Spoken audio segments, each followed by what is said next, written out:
terms of family, she was the daughter and granddaughter of sharecroppers. She was raised in Alabama under Jim Crow. Despite this adversity, she put herself through law school as a single working mother. That's pretty impressive, isn't it? Yes, Senator. Your background is very impressive. You seem to have a great family. If family mattered, we would not have done to her what was done to her here in the United States Senate. Do you realize that she was filibustered for 2 years when she was appointed to the D.C. Circuit? I didn't know that. Did you know that Joe Biden actively filibustered Janice Rogers Brown? I did not know that. Did you know that he told Face the Nation, if Bush nominates her for the Supreme Court, I can assure you that would be a very, very, very difficult fight, and she probably would be filibustered. Is that news to you, too? Yes. Okay. Now that you know that, how do you feel about it? Senator, I can't speak to something that I just learned 2 seconds ago in your Okay, fair enough. conversation with me. Fair enough. You're in the Black Law School Society, right? At The Harvard? Black Law Students Association. Okay, Black Law Students Association. Yes. You're a member at Harvard. Yes. And in sometime, the Mr. Jeffries thing, do you remember that whole dust-up? He got... Only in preparation for this, and I think I was in college at the time. It was my senior year of college. Okay, so you weren't actually in the group when he was invited to speak? I don't know which group invited him to speak. I was a black student at Harvard, both in the Harvard Undergraduate Black Students Association and the Harvard Law School Black Right. Students Association. Do you remember going to a speech given by Mr. Jeffries? I think he's the uncle of Akeem Jeffries. I did not go to a speech Okay. given by Mr. Jeffries. Are you now familiar with the press reports about what Mr. Jeffries' views are? Just in preparation for this. Okay, and do you associate yourself with those views? I do not, Senator. As a matter of fact, he's been called by many as very anti-Semitic. He called Jews skunk who stink up the place.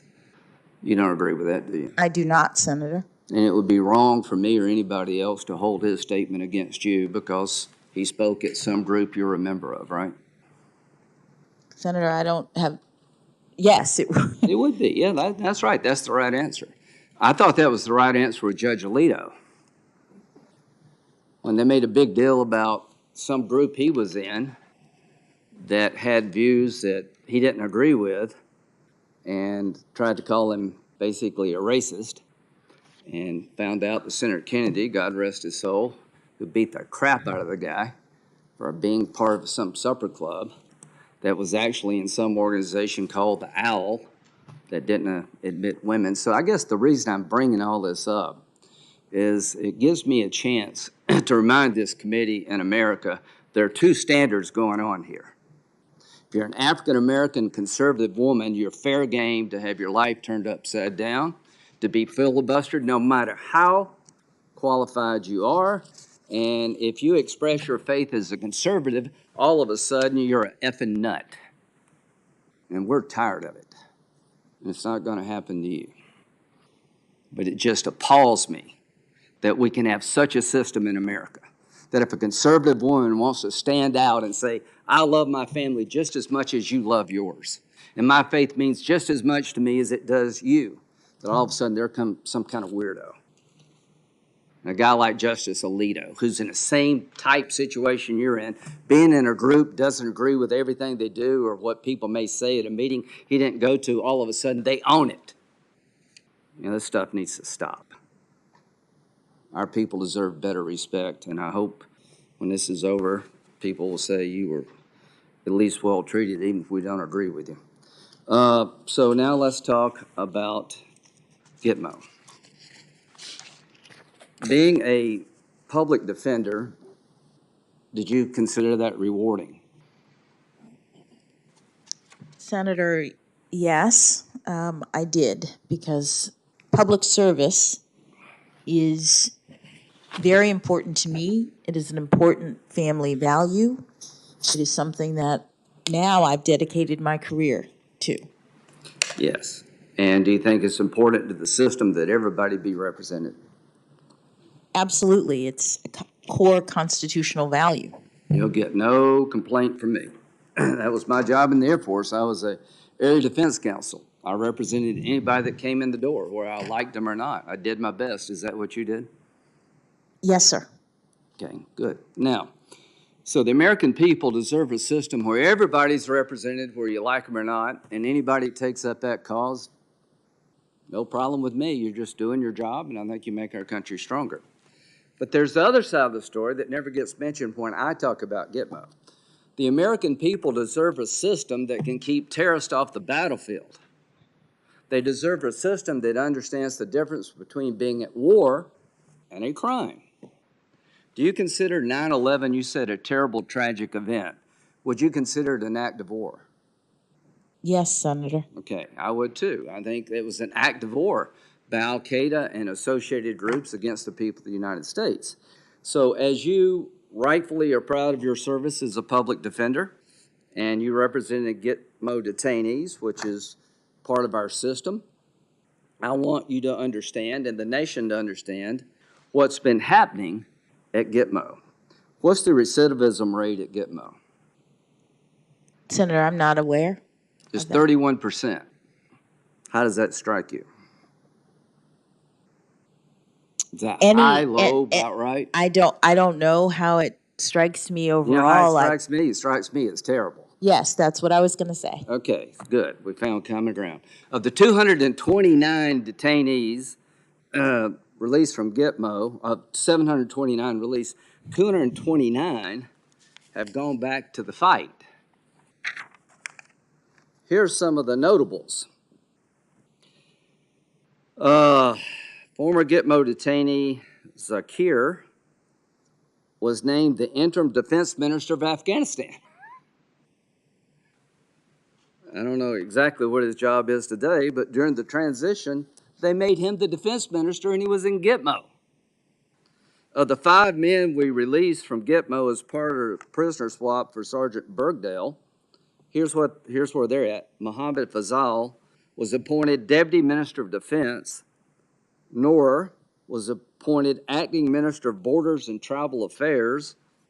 Waziki was appointed as Acting Intelligence Director. Kerr, again, Acting Minister of Information, Culture, Defense. Omar was appointed as the new governor of the southeastern province of Khost. These were 5 people that we had in our control that are now helping the Taliban run the country.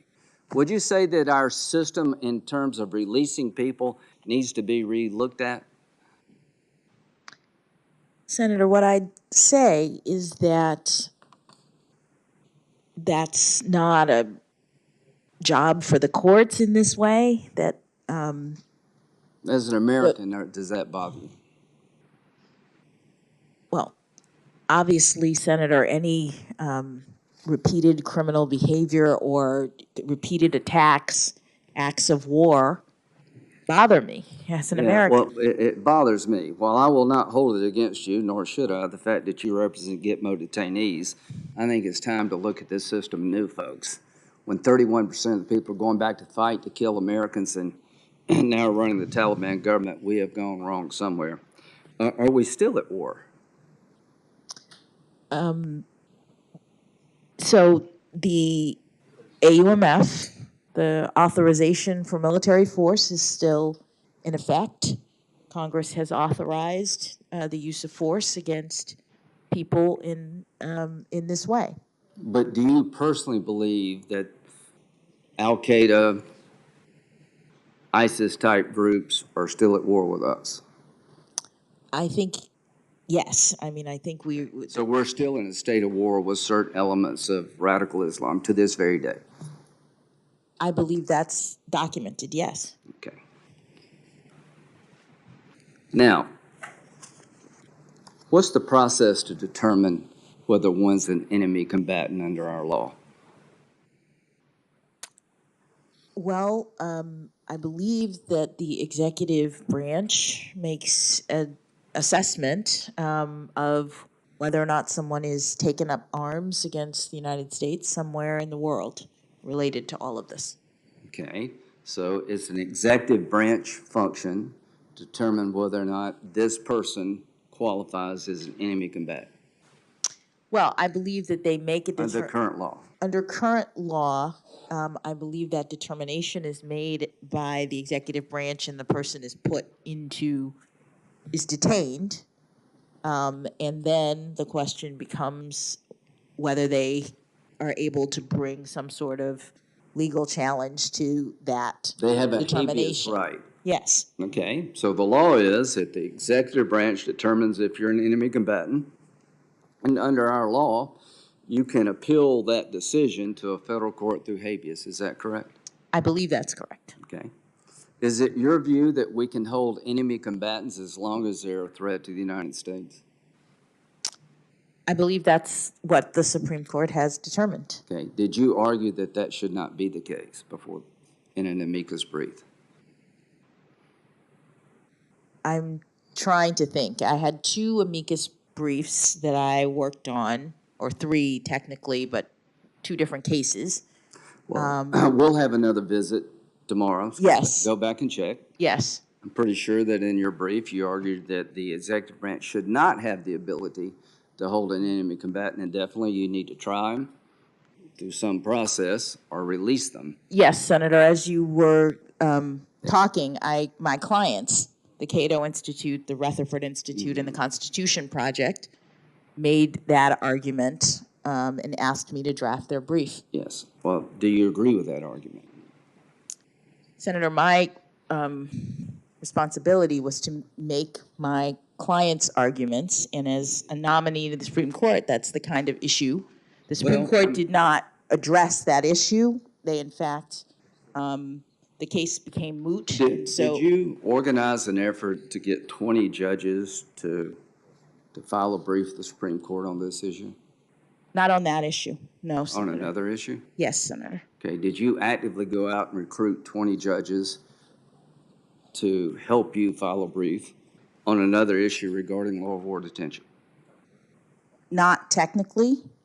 What do you mean by that? What I mean is that I was at Morrison & Foerster, which was my law firm, in the Supreme Court and Appellate Group. One of the partners at Morrison & Foerster was a former federal judge who wanted to make this argument and who said, I have former federal judges who are friends of mine who would like to join with me to make this argument. So I worked with her, the partner at my firm who was a former federal judge, to make... So it was her idea to get former judges to write this, Yes. not yours? Yes. And you just helped in the implementation of that idea? So, Senator, as a member of the Supreme Court and Appellate Group in a law firm, that is the practice. Right. Now I'm asking Amicus practice, yes. It wasn't your idea, it was somebody else? Yes. Okay.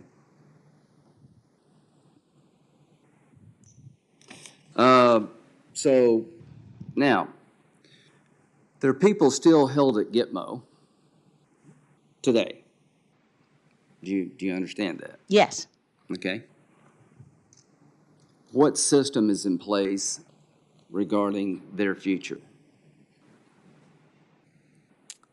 I am not aware of the system right now. I'm not sure exactly what you mean. Let me tell you what it is. Yes. There's a periodic review process made up of an interagency where they go through the files of these folks and they determine whether or not they still present a threat to the United States or the world at large. And I think it's 6 months, maybe a year. But that goes on at least on an annual basis. And if there's a determination that this person still represents a threat to the United States, they're continued to be confined. That's the way the system works. Are you okay with that? As a policy matter, Senator, I'm not speaking to my views. That's my understanding is that the periodic review system is an executive branch determination of whether or not they're going to continue to hold people that they Does that make sense to you as a way to deal with these detainees? Senator, I'm not in a position to speak to the policy or the discretion of the executive branch regarding how they're going to handle detainees. The reason I mention it is because in one of the briefs, you argued that the executive branch doesn't have that option. That if you had had your way, the executive branch could not do periodic reviews about the danger the detainee presents to the United States. They would have to make a decision of trying them or releasing them. Is that not accurate? Respectfully, Senator, it was not my argument. Well, I was filing an amicus brief on behalf of clients, including the Rutherford Institute, the Cato Institute, and the Constitution Project, who... When you sign on to a brief, does it not become your argument? It does not, Senator. If you are an attorney and you are representing a client in amicus... Is that your position when you were in private practice? I mean, you sign on to this brief making this argument, but you say it's not your position. I mean, why would you do that if it's not your position? Why would you take a client that has a position like that? And this is voluntary. Nobody's making you do this. Oh, Senator, I would refer you to the same sorts of statements that Chief Justice Roberts made when he came before the committee, which is that lawyers represent clients. I get that. I'm not holding the client's views against you. The people you're representing at Gitmo, they deserve representation.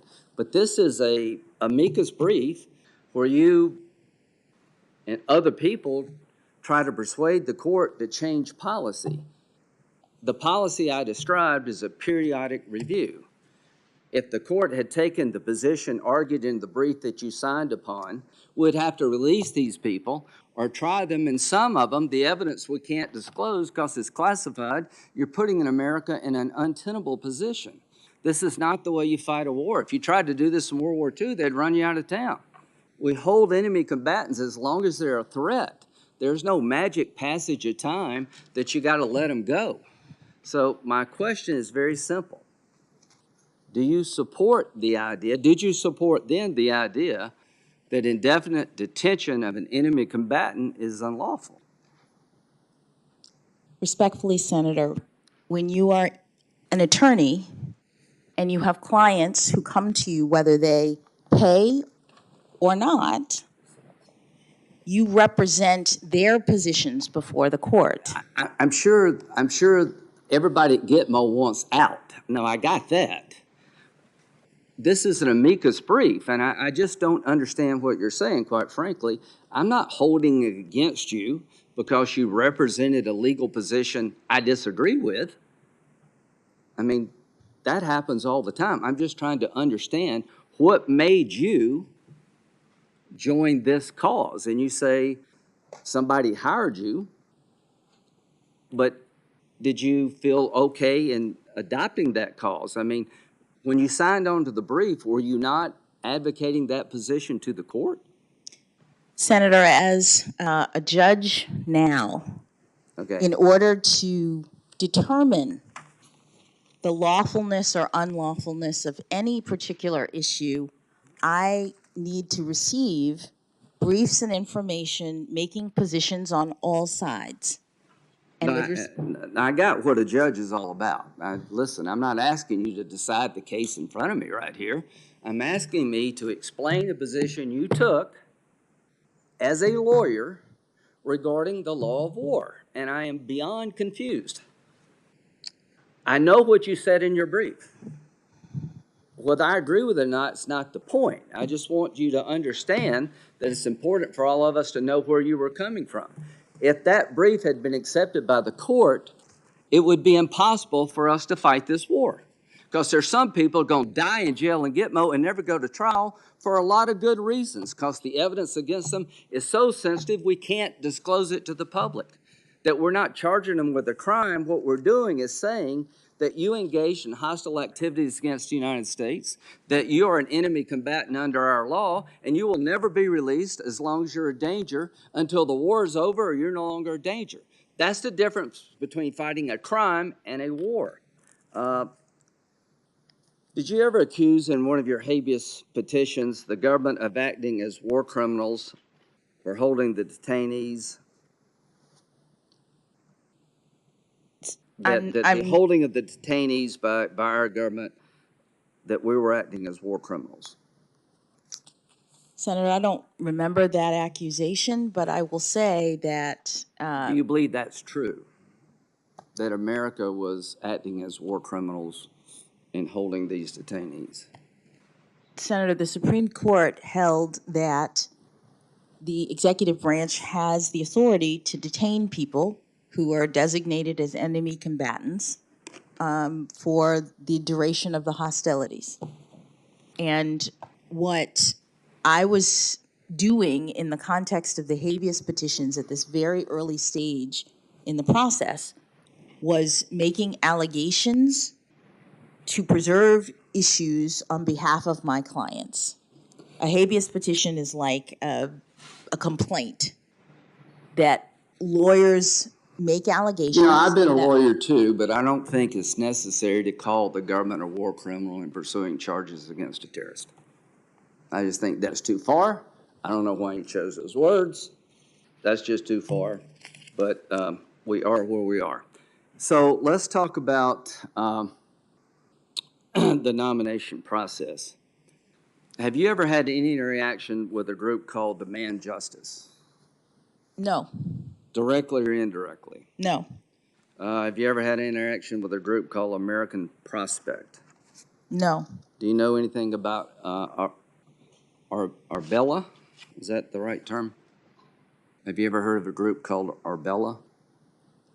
I've heard of a group that I think is Arabella or something like I that. think you're right. Not Yes. Arabella. Yeah.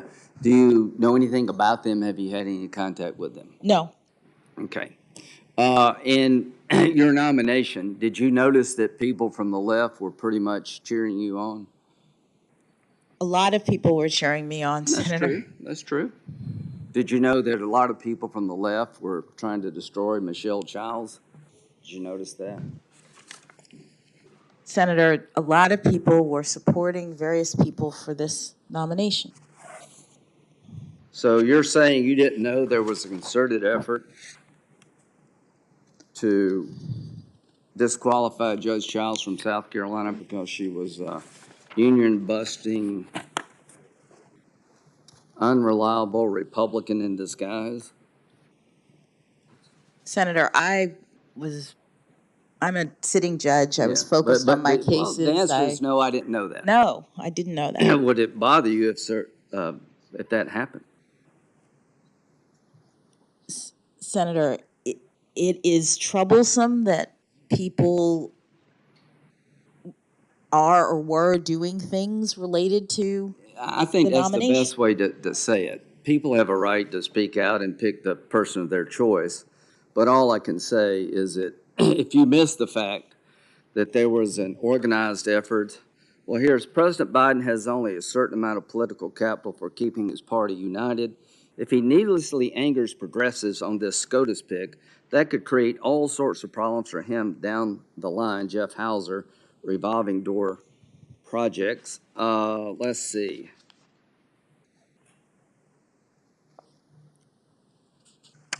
I just got so many quotes. It's difficult to imagine someone with a record like Judge Childs winning votes from criminal justice advocates like Senator Cory Booker, even Dick Durbin. Childs' experience is nothing like the diversity of experience that the Biden administration has championed. Let's see. Picking her, Childs, would demoralize the base, side with corporate America. The fact that Lindsey Graham is vouching for her should give the White House pause. Our revolution, Joseph Gervangi, or whatever his name is, I'm sorry about that, Joseph. He's Bernie Sanders' PAC director. You didn't know that all those people were declaring war on Judge Childs? Senator, I did not. Okay. Well, no, I'm not saying you did. You said you didn't know. I'll take it at your word. But I am saying that what is your judicial philosophy? So I have a methodology that I use in my cases in order to ensure that I am ruling impartially and So that. your judicial philosophy is to rule impartially. No, my judicial philosophy is to rule impartially and to rule consistent with the limitations on my authority as a judge. And so my methodology actually helps me to do that in every case. So you wouldn't say that you're an activist judge? I would not say that. Okay. So we'll have 20 minutes more later on, but here's what I would say. That every group that wants to pack the court, that believes this court is a bunch of right-wing nuts that are going to destroy America, that consider the Constitution trash, all wanted you picked. And this is all I can say, is the fact that so many of these left-wing radical groups that would destroy the law as we know it declared war on Michelle Childs and supported you is problematic for me. Thank you. Thank you, Senator Graham. Let me mention a few points here. Congressman Jim Clyburn was a strong supporter of Michelle Childs, and now I believe he is publicly supporting your nomination. And Michelle Childs has been nominated by President Biden to be a circuit judge, and she will be considered by this committee as quickly as possible. On the issue of Guantanamo, there are currently 39 Guantanamo detainees remaining. The annual budget for Guantanamo is $540 million per year, which means each of these detainees is being held at the expense of $12 or $13 million per year. If they would be incarcerated at Florence, Colorado, the Supermax prison, federal prison, the amount would be dramatically less. Since 9/11, nearly 1,000 convicted in the United States on terrorism charges. Since 2009, with the beginning of the Obama administration, the recidivism rate of the Guantanamo detainees released is 5%. Mr. Chairman, according to the Director of National Intelligence, is 31%. Somebody is wrong here. If you're going to talk about what I said, I'm going to respond to what you said.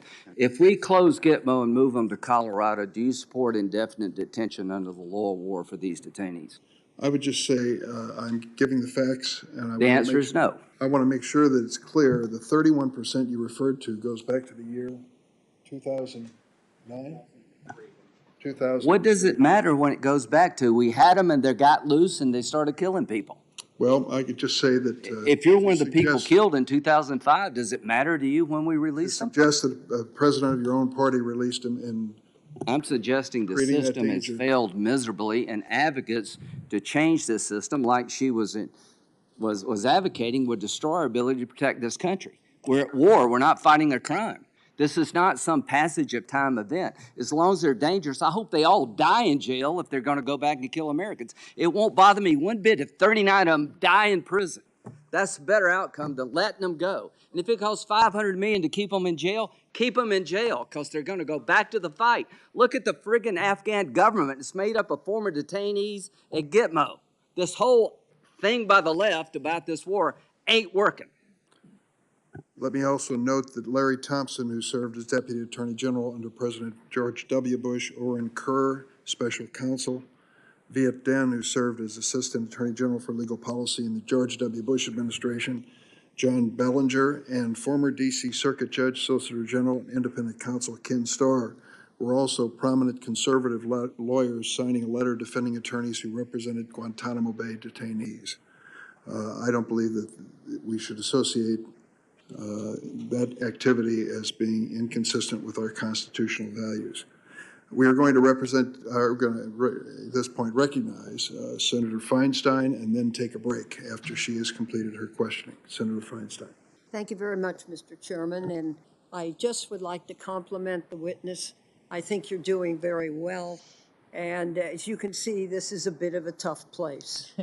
So, Judge, one of the issues that I often discuss with nominees, particularly to the Supreme Court, is the issue of abortion.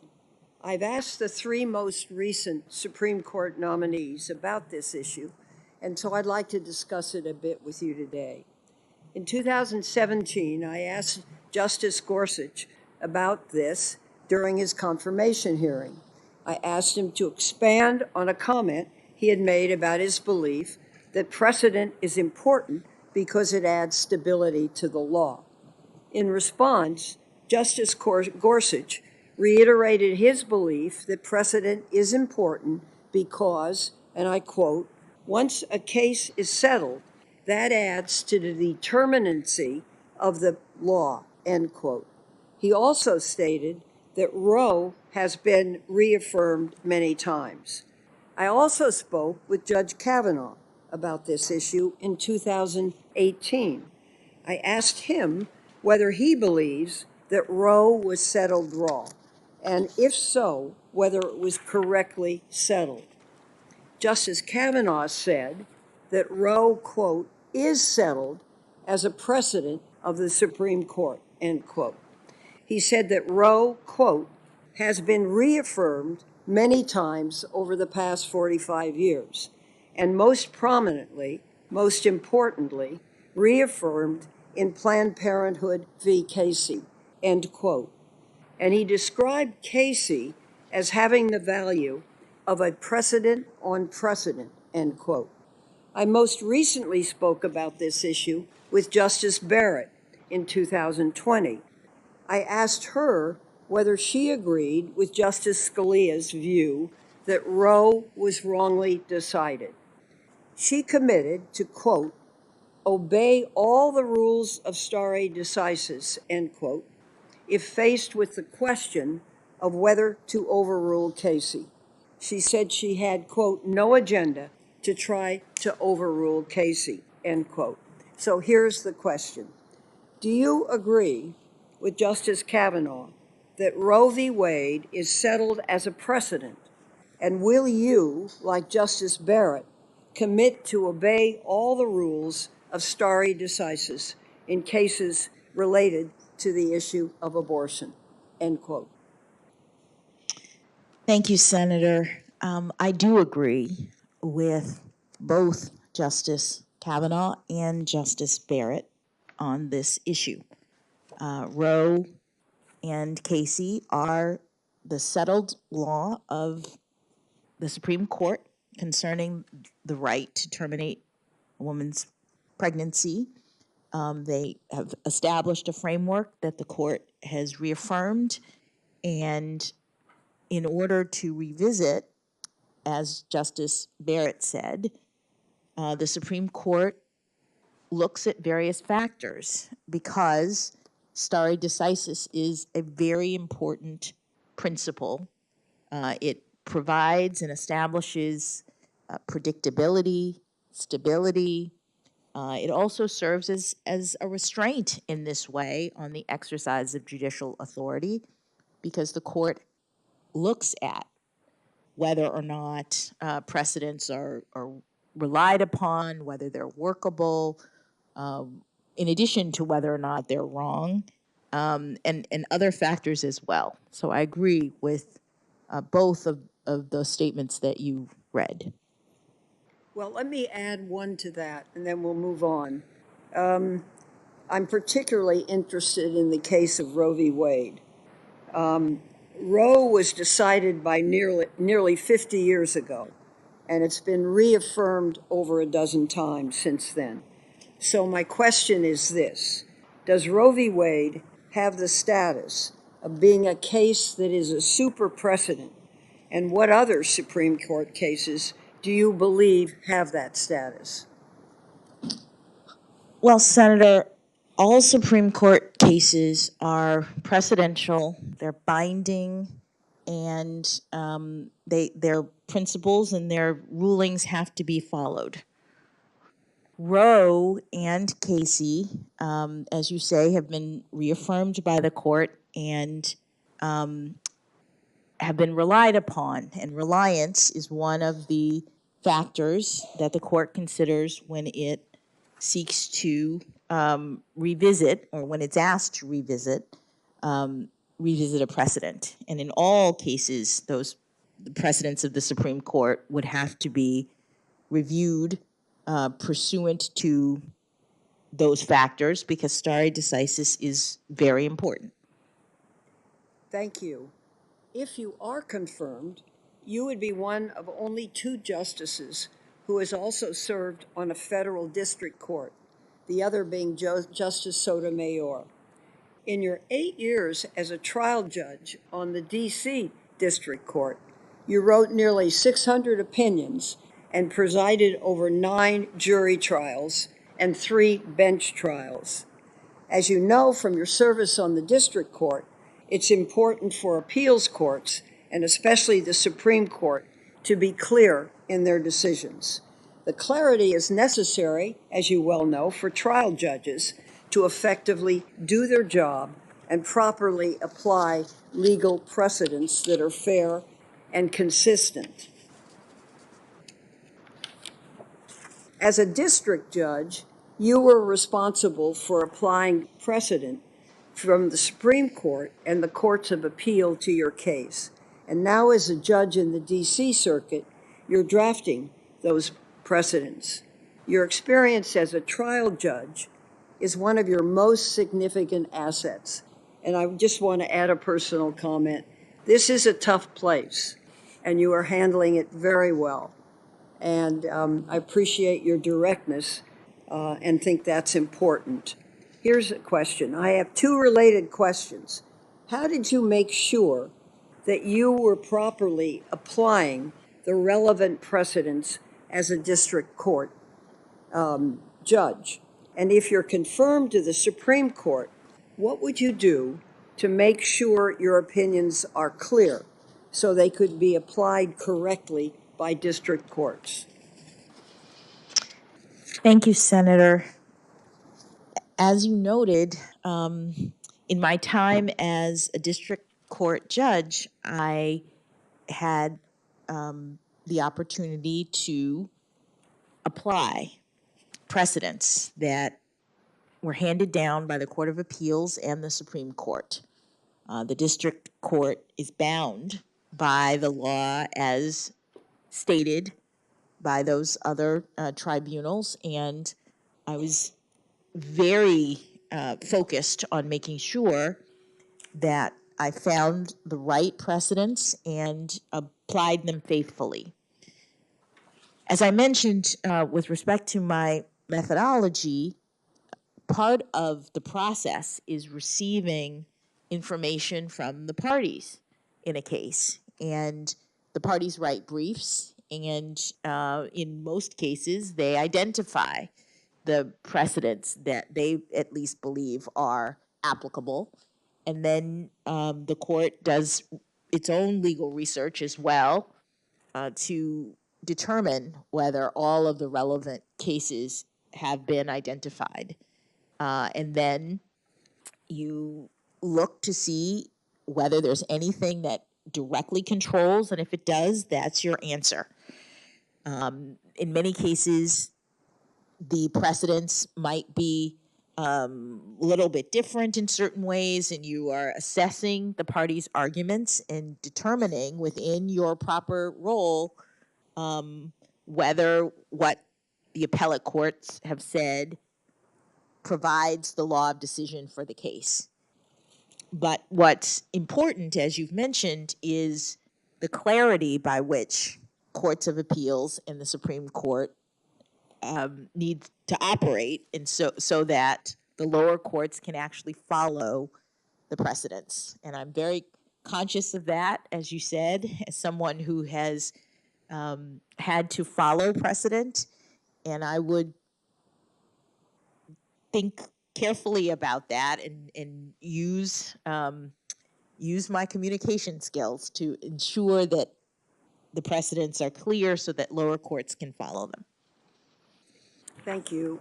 I'd like to discuss quickly a letter this committee received in support of your nomination from the International Association of Chiefs of Police.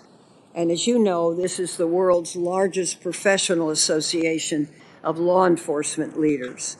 And the letter states, Judge Jackson has several family members in law enforcement, and we believe this has given her a deep understanding of and an appreciation for the challenges and complexities confronting the policing profession.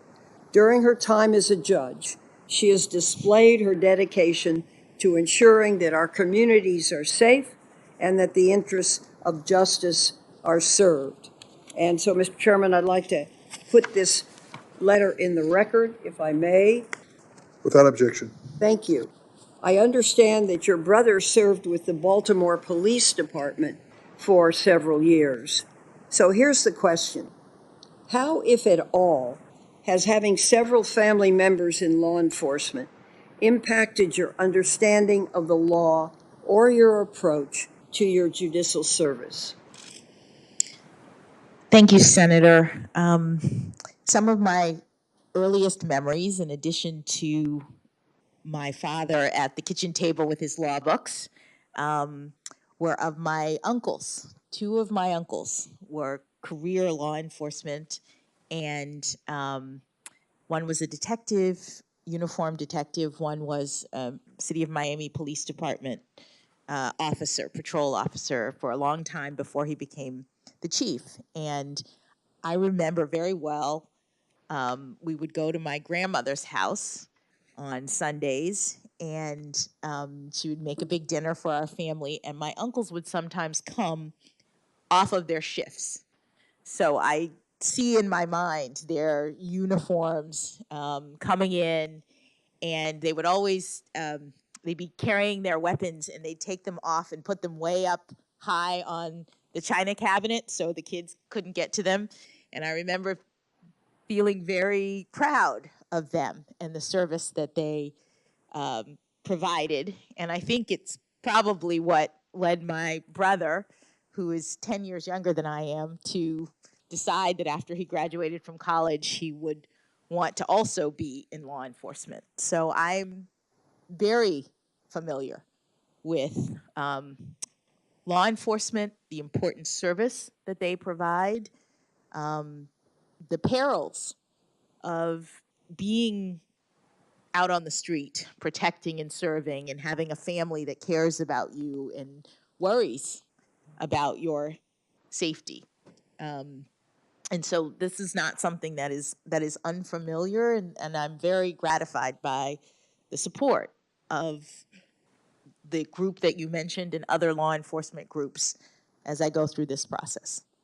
I joined this committee in January of 1993, and a few months later, we considered the nomination of Ruth Bader Ginsburg to the Supreme Court. Justice Ginsburg's confirmation made her only the second woman to ever serve on the Supreme Court after Justice Sandra Day O'Connor. So we have come a very long way since then, though still not far enough. Women now make up about 35% of active judges on the federal district bench and 37% of active judges on the federal appeals courts. Judge Jackson, if confirmed, you would become the sixth woman to ever serve on the Supreme Court. You would join Justices Sotomayor, Kagan, and Barrett on the bench. This would be the nearest we have ever come to gender equity on the Supreme Court. There would be 4 women on a court with 9 justices. So I have my own thoughts about why gender balance is important on our nation's courts. But I'd really like you to tell us all, what are your thoughts on what it means for our country to have women serve in meaningful numbers on the federal bench, and in particular, what it would mean to have 4 women serving on the Supreme Court for the first time in history. Thank you, Senator. I think it's extremely meaningful. One of the things that having diverse members of the court does is it provides for the opportunity for role models. Since I was nominated to this position, I have received so many notes and letters and photos from little girls around the country who tell me that they are so excited for this opportunity and that they have thought about the law in new ways, because I am a woman, because I am a Black woman. All of those things people have said have been really meaningful to them. And we want, I think, as a country, for everyone to believe that they can do things like sit on the Supreme Court. And so having meaningful numbers of women and people of color, I think, matters. I also think that it supports public confidence in the judiciary when you have different people, because we have such a diverse society. Well, I just want to say thank you very much. This is often a hard place, and how you go through those hard times, I really think, is the most important thing. And it's pretty clear to me that you go through hard times by holding your head up high and doing well. So I thank you very much. Thank you, Senator. Thank you, Senator Feinstein. We're going to take a break. Let's see, let's take 15 minutes starting now, and then we'll return to more questions. We'll have a lunch break later this afternoon, in the earlier part of the afternoon.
Check, check. 1, 2, 1, 2, 3.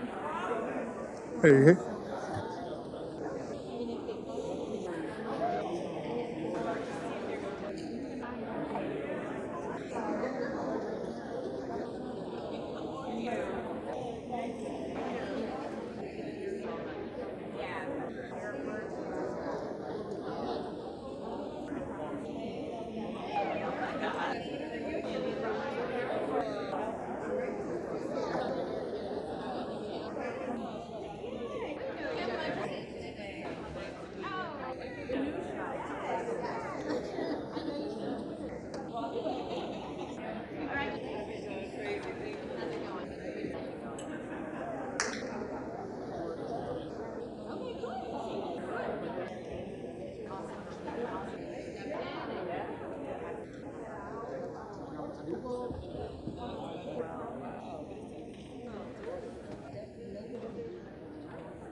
Testing 1, 2, 3, 4, 5, 6, 7, 8, 9, 10, 9, 8, 7, 6, 5, 4, 3, 2, 1.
Senate Judiciary Committee will come to order. To have two senators ask questions and then break for lunch somewhere around an hour from now. Senators Cornyn and Whitehouse will be recognized in succession. First, Senator Cornyn. Thank you, Mr. Chairman. Judge, I want you to do me a favor. Will you nerd out with me a little bit? I will try, And Senator. we'll start with stare decisis. Yes. And I've never figured out why lawyers speak in Latin rather than in English when describing these concepts by which judges apply precedent. But would you agree with me that even under an appropriate stare decisis analysis, that Dred Scott and Plessy versus Ferguson were appropriately overruled by the Supreme Court? Well, Senator, I've not engaged in the actual analysis, but I think it is well established now that the cases that overruled Dred Scott and Plessy were correctly decided. Yeah, I mean, there is a means by which the courts can correct their mistakes, correct? By overruling previous decisions? If the various considerations that the Supreme Court has uses to make that determination are satisfied. Have you ever heard a federal judge talk about super duper precedent or super precedent? I have not.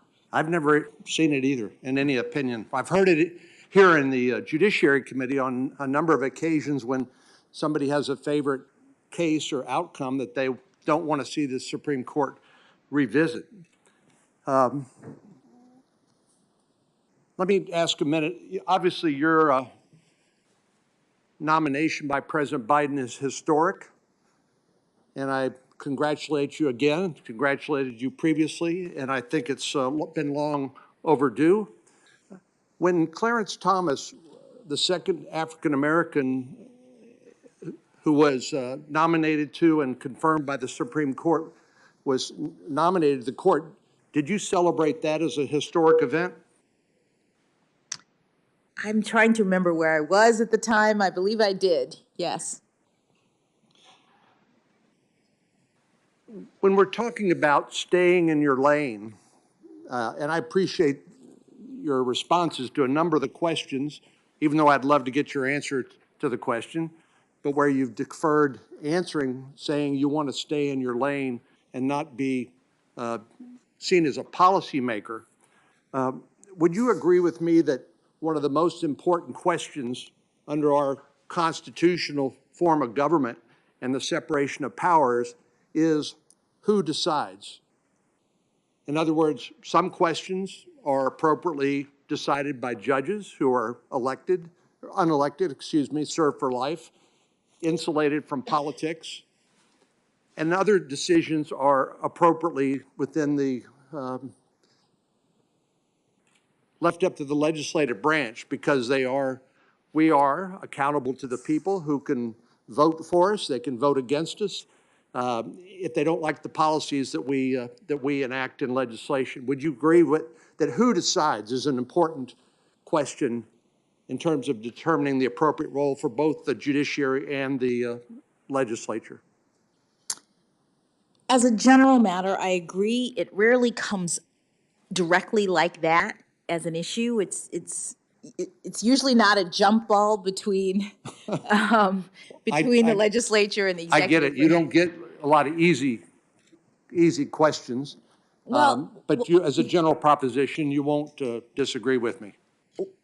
What I'd say is that the courts are properly tasked with resolving legal questions, and that Cases or controversies, right? Exactly, in Right. every case. And Congress is not similarly constrained. We can pass broad policies, comprehensive legislation, changing policy, but the difference is, one of the differences is the voters can unelect us if they don't like what we're doing.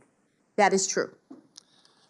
I want to ask you, did you study under Lawrence Tribe when you were at Harvard? I did not. Well, as you know, Justice Breyer, your mentor, wrote a little book called Active Liberty. And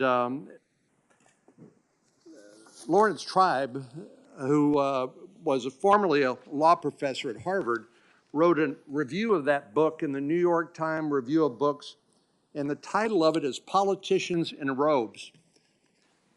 Are you familiar with that article? I'm not. Well, in the article, Professor Tribe accuses Justice Breyer of engaging in what he calls a noble lie. And he talks about the morality of resorting to falsehoods and delusions to conceal, usually from the masses, but sometimes from oneself, the truths whose revelation would wreak havoc or at least do more harm than good.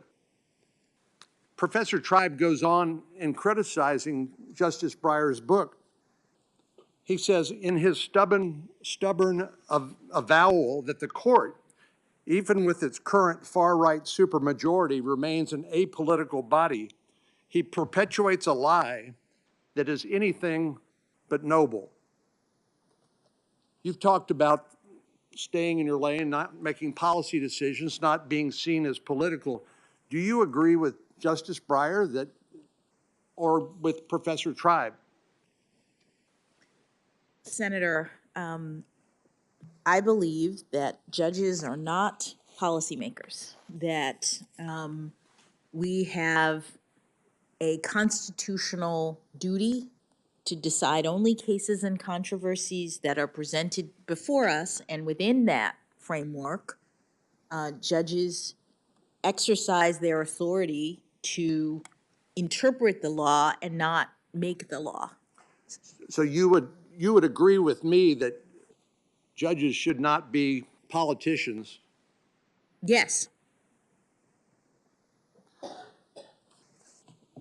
Let me talk to you a little bit about some of the decisions that have been made by the Supreme Court over many years, starting perhaps with Dred Scott, that adopts the substantive due process argument to determine the constitutionality of various laws.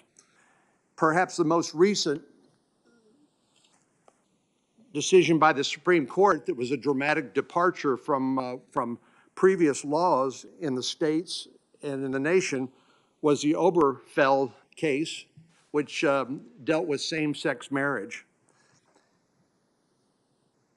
In the opinions that were written there, it was noted that here we are 234 years after the Constitution had been ratified, 135 years since the 14th Amendment had been ratified, that the Supreme Court articulated a new fundamental right, which is a right to same-sex marriage. You're familiar with that case, aren't you? I am. At the time, it was noted that 11 states, including the District of Columbia, had passed laws sanctioning same-sex marriage. But also at the same time, there were 35 states who put it on the ballot, and 32 of those states decided to maintain the traditional definition of marriage between a man and a woman. Do you agree with me that marriage is not simply a governmental institution, it's also a religious institution? Well, Senator, marriages are often performed in religious institutions.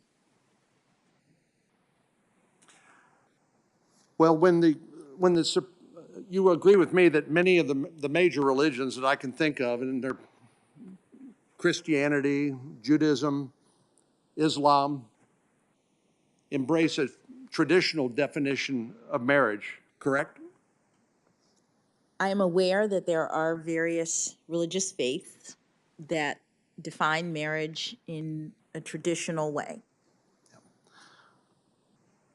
Do you see that when the Supreme Court makes a dramatic pronouncement about the invalidity of state marriage laws, that it will inevitably set in conflict between those who ascribe to the Supreme Court's edict and those who have a firmly held religious belief that marriage is between a man and a woman?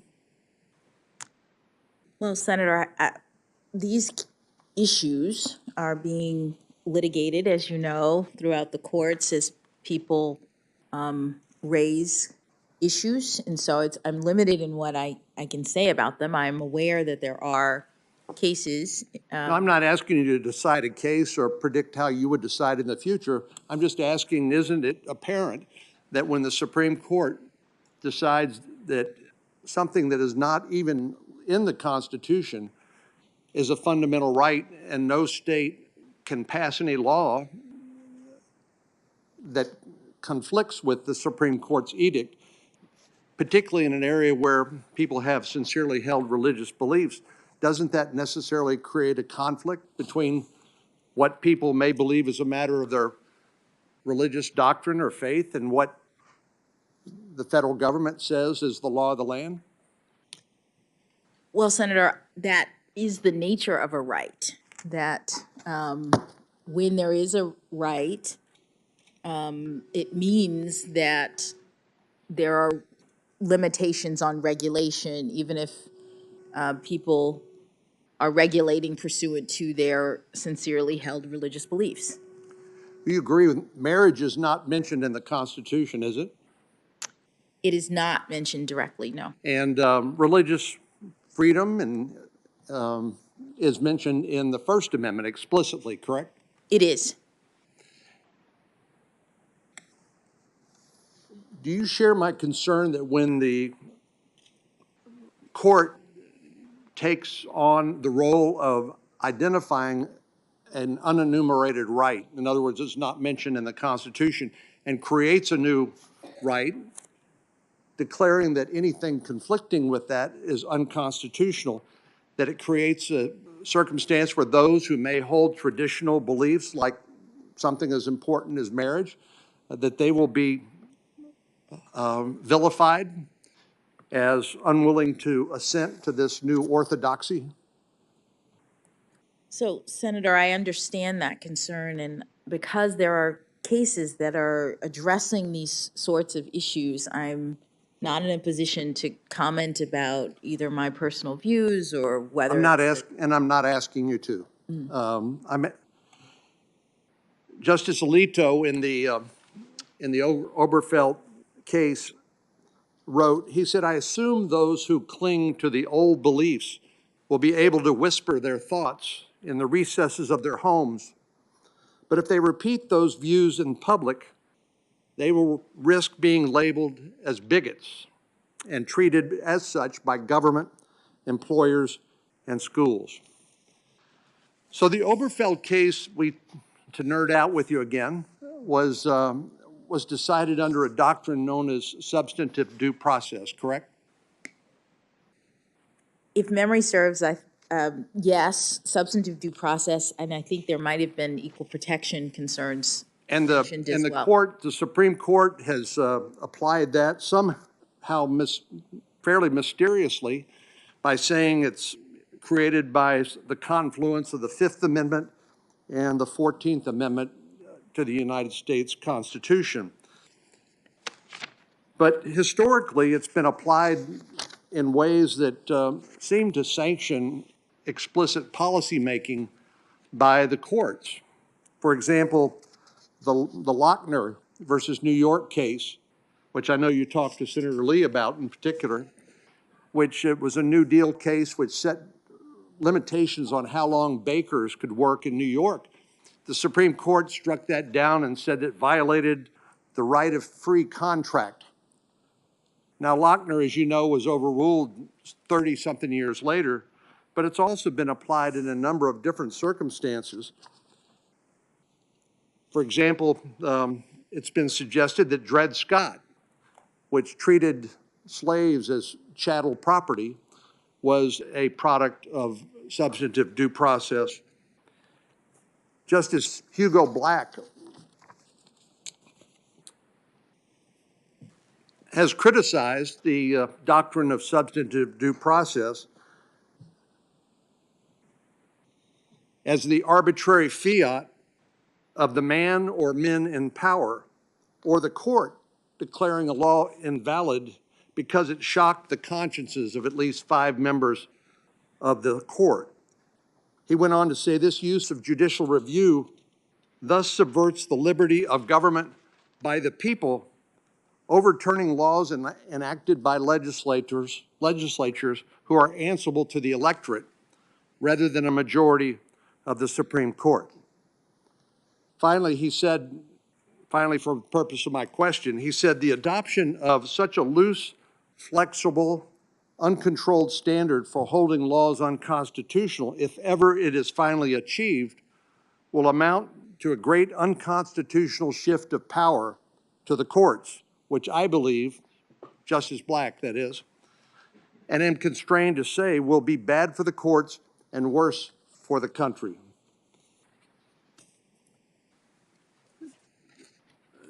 Justice Jackson, why isn't substantive due process analysis just another form of judicial policymaking, which you've suggested policymaking is not in your lane, and you strive to be apolitical, something I applaud. But why isn't substantive due process just another way for judges to hide their policymaking under the guise of interpreting the Constitution? Well, Senator, the justices have interpreted the due process clause of the 14th Amendment to include a substantive provision, the rights to due process. They have interpreted that to mean not just procedural rights relative to government action, but also the protection of certain personal rights related to intimacy and autonomy. They include things like the right to rear one's children, I believe the right to travel, the right to marriage, interracial marriage, the right to an abortion, the contraception. These Treating slaves as chattel property? I don't quite remember the basis for the Dred Scott opinion, but I'll trust you that that's. Well, the fact is it not, that you can use substantive due process to justify basically any result? Well, the court. Whether it's conservative or liberal, libertarian, or conservative, whatever you would like to call. It's just it's a mode of analysis by the court that allows the court to substitute its opinion for the elected representatives of the people, and would you agree?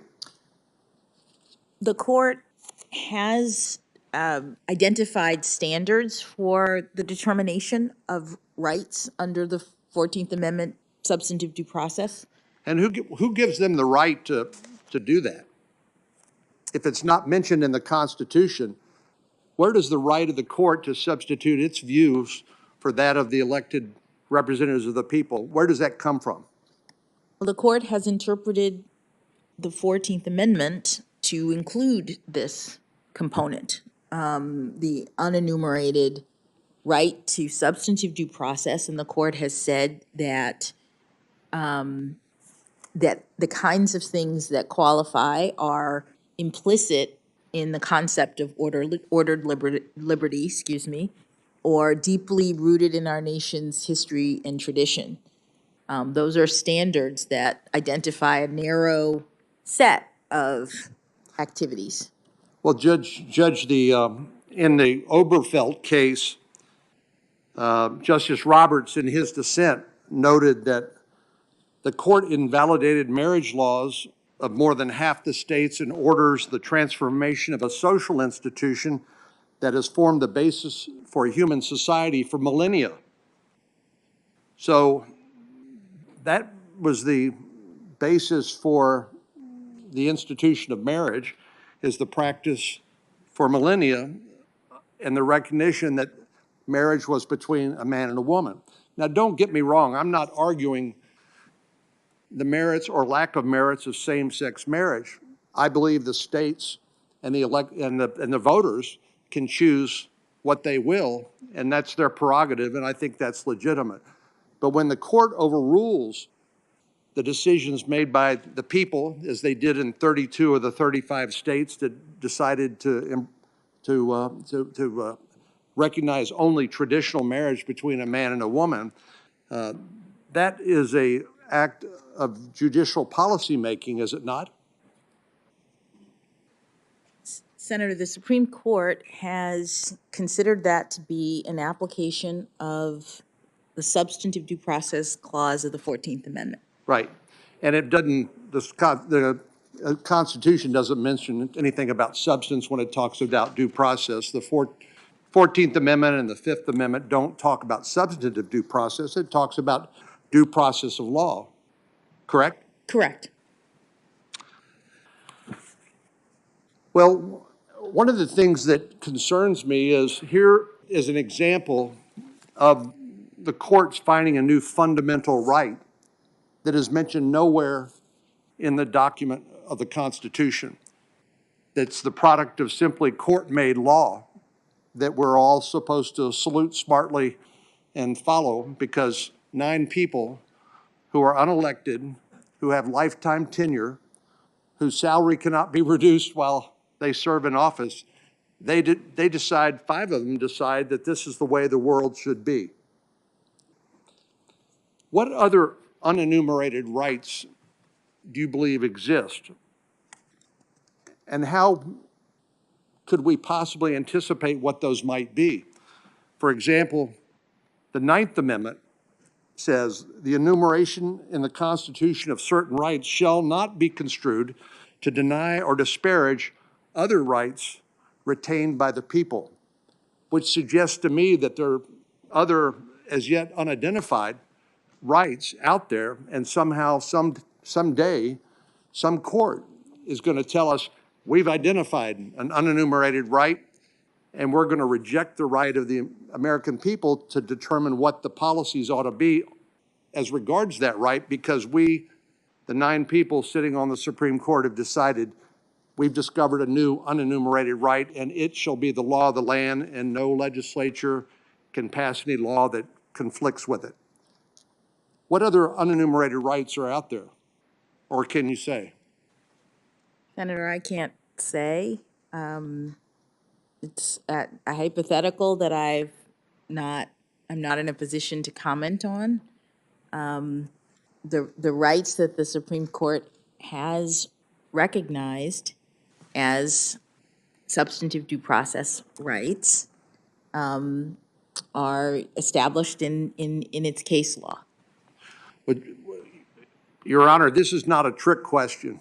Oh, I understand. Okay. I'm just not in a position to speak to the. But can you understand why ordinary folks wonder, who do these people think they are? And where does this authority come from? I think Yes. the authority comes from we the people.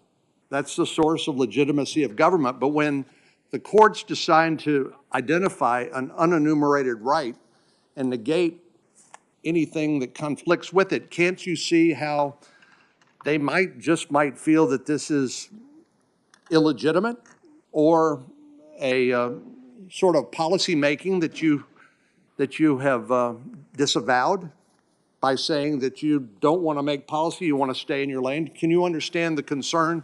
Absolutely, Senator, I do understand it. And because I believe the court's legitimacy is very important. That's why I agree with Justice Breyer that notwithstanding what anybody else says, that should be an aspirational goal of the judges, because we're all concerned about the legitimacy of our institutions, and particularly, I would say, the institution of our judiciary. So how do you as a judge, when you are approaching your decisions, how do you try to avoid being seen as a policymaker by embracing doctrines like substantive due process, which is essentially gives judges carte blanche to do whatever they want? Well, Senator, I've not had that particular situation, but I have a methodology that is designed to avoid my importation of policy perspectives. The judges are constrained in our system. That's part of the constitutional design. And so in all cases, I am looking neutrally at the arguments of the parties, and presumably in a case like this, there would be arguments made on both sides of the issue. Well, Your Honor, if you'll forgive me. Yes. One reason I think the Supreme Court's different is because in your previous capacity as a trial judge, of course, you were bound by circuit court precedent. And on the circuit court, you're bound by the Supreme Court precedent. But as a member of the United States Supreme Court, you will be bound by nothing. You will be unaccountable to the voters.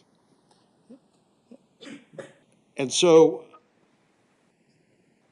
you said you can. Well, respectfully, Senator, I mean, yes. So you're not going to be able to find the answer in some law book somewhere. You're going to be presented with a case, and the argument's going to be made. This is an unenumerated fundamental right, and the voters, whatever they've said, is irrelevant, because we, 5 members of the Supreme Court, are going to decide what the law of the land should be, and anybody who disagrees with us will be labeled a bigot or be accused of discrimination, even if their beliefs happen to flow from sincerely held religious conviction, like the definition of a marriage between a man and a woman. But you've already told me that you see why this is a concern. I see why it is a concern, and I would just say that although the Supreme Court is not, bound in the sense of having to apply prior precedent, there is stare decisis in our system. There are now standards in the stare decisis world that the Supreme Court applies when it's asked to. Well, thank goodness the Supreme Court has been willing to revisit its precedent, or we'd still be living with Plessy versus Ferguson or Dred Scott. One of the things Senator Whitehouse and I agree on is he and others frequently ask nominees for the Supreme Court, do you think Brown versus Board of Education is settled law? And believe it or not, some nominees won't answer the question. I mean, it boggles the mind. I tend to think that nominees from both parties tend to be overcoached and and told you can't be, if you don't answer the question, you have a better chance of being confirmed.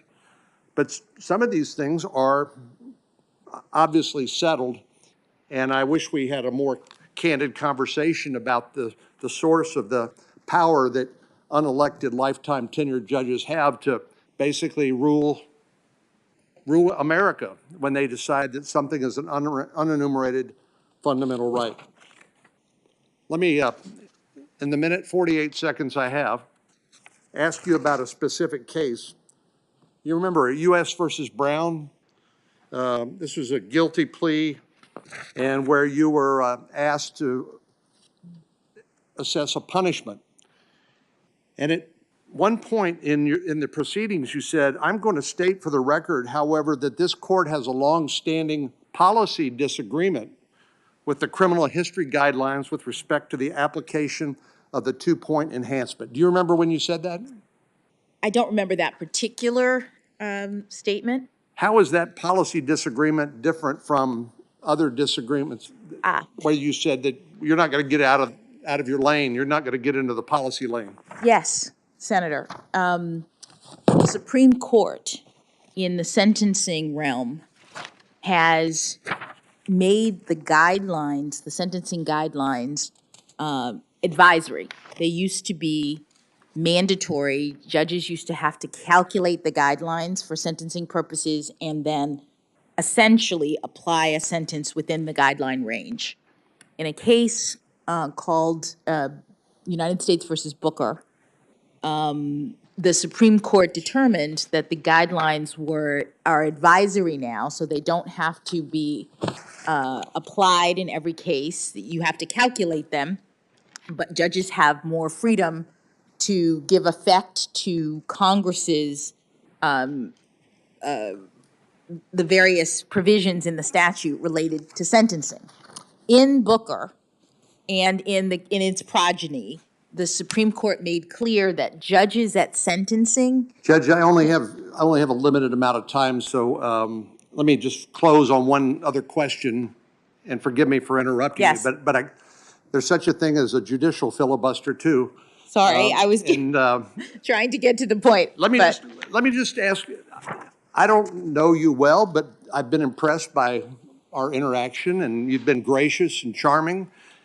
Why in the world would you call Secretary of Defense Rumsfeld and George W. Bush war criminals in a legal filing? It seems so out of character for you. Senator, you may have been are you talking about briefs or habeas petitions that I filed? Talking about when you were representing a member of the Taliban, and the Department of Defense identified him as an intelligence officer for the Taliban, and you referred to the Secretary of Defense and the sitting President of the United States as war criminals. Why would you do something like that? It seems so out of character. Well, Senator, I don't remember that particular reference, and I was representing my clients and making arguments. I'd have to take a look at what you meant. I did not intend to disparage the President or the Secretary of Defense. Well, being a war criminal has huge ramifications. You could be subject to the jurisdiction of the International Criminal Court and hauled before that international tribunal and tried for war crimes. So it's not a casual comment, I would suggest. Thank you. Thank you, Senator Cornyn. Senator Whitehouse. Thank you, Chairman. Judge Jackson, good to be with you again. Good to be with you. I know that a great many people are extremely proud that you are here today. I don't know that there are a great many who are prouder than Bruce Selya. And so, with your permission, I'll take a moment and offer into the record some of his comments about you, and then maybe give you a chance to reciprocate with a word about him. But yesterday in my opening remarks, I mentioned the Boston Globe article in which Judge Selya said that about you, she is absolutely everything you would want in a Supreme Court justice. She has all the tickets in terms of her intelligence, her education, her work experience, and her demonstrated judicial temperament. I see some of the same qualities in her that I saw in Ruth Bader Ginsburg: humility, the ability to inspire others in a quiet way, not at the top of her voice. Some people have the capacity to inspire by example and the force of their reason. Intellectually, she is very smart, very well informed, and she is very hardworking and focused. She gets the big picture. I ask unanimous consent that the Globe article be admitted into the record. Without objection. But he didn't stop there, Your Honor. He went on to WPRI, a local station in Rhode Island, and said about you, she's worked hard. She deserves it. And I literally don't think that the president could have made a better choice. I think she'll be a terrific addition to the Supreme Court. She listens to what other people have to say, but makes up her own mind. She has a very scholarly approach toward the law. She has a very winning personality. She's kind to the people she comes in contact with, and she has a certain humility that I find very attractive in people. May I ask unanimous consent that the statement from WPRI be put into the record? Without objection. Judge Selya went on Law 360 and said, I sense that she has the same sort of desire to achieve consensus and a pragmatic streak that has characterized some of Justice Breyer's work. I think she will be quite balanced. I have not found her to be an ideologue.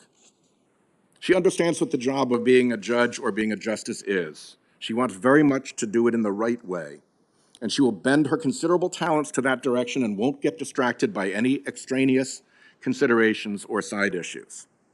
I think the country will appreciate that, and will appreciate that this is a woman who understands the importance of the position and will give 100% of her talents every day to do that job in the right way and in accordance with her oath of office. Unanimous consent that that be put into the record? Without objection.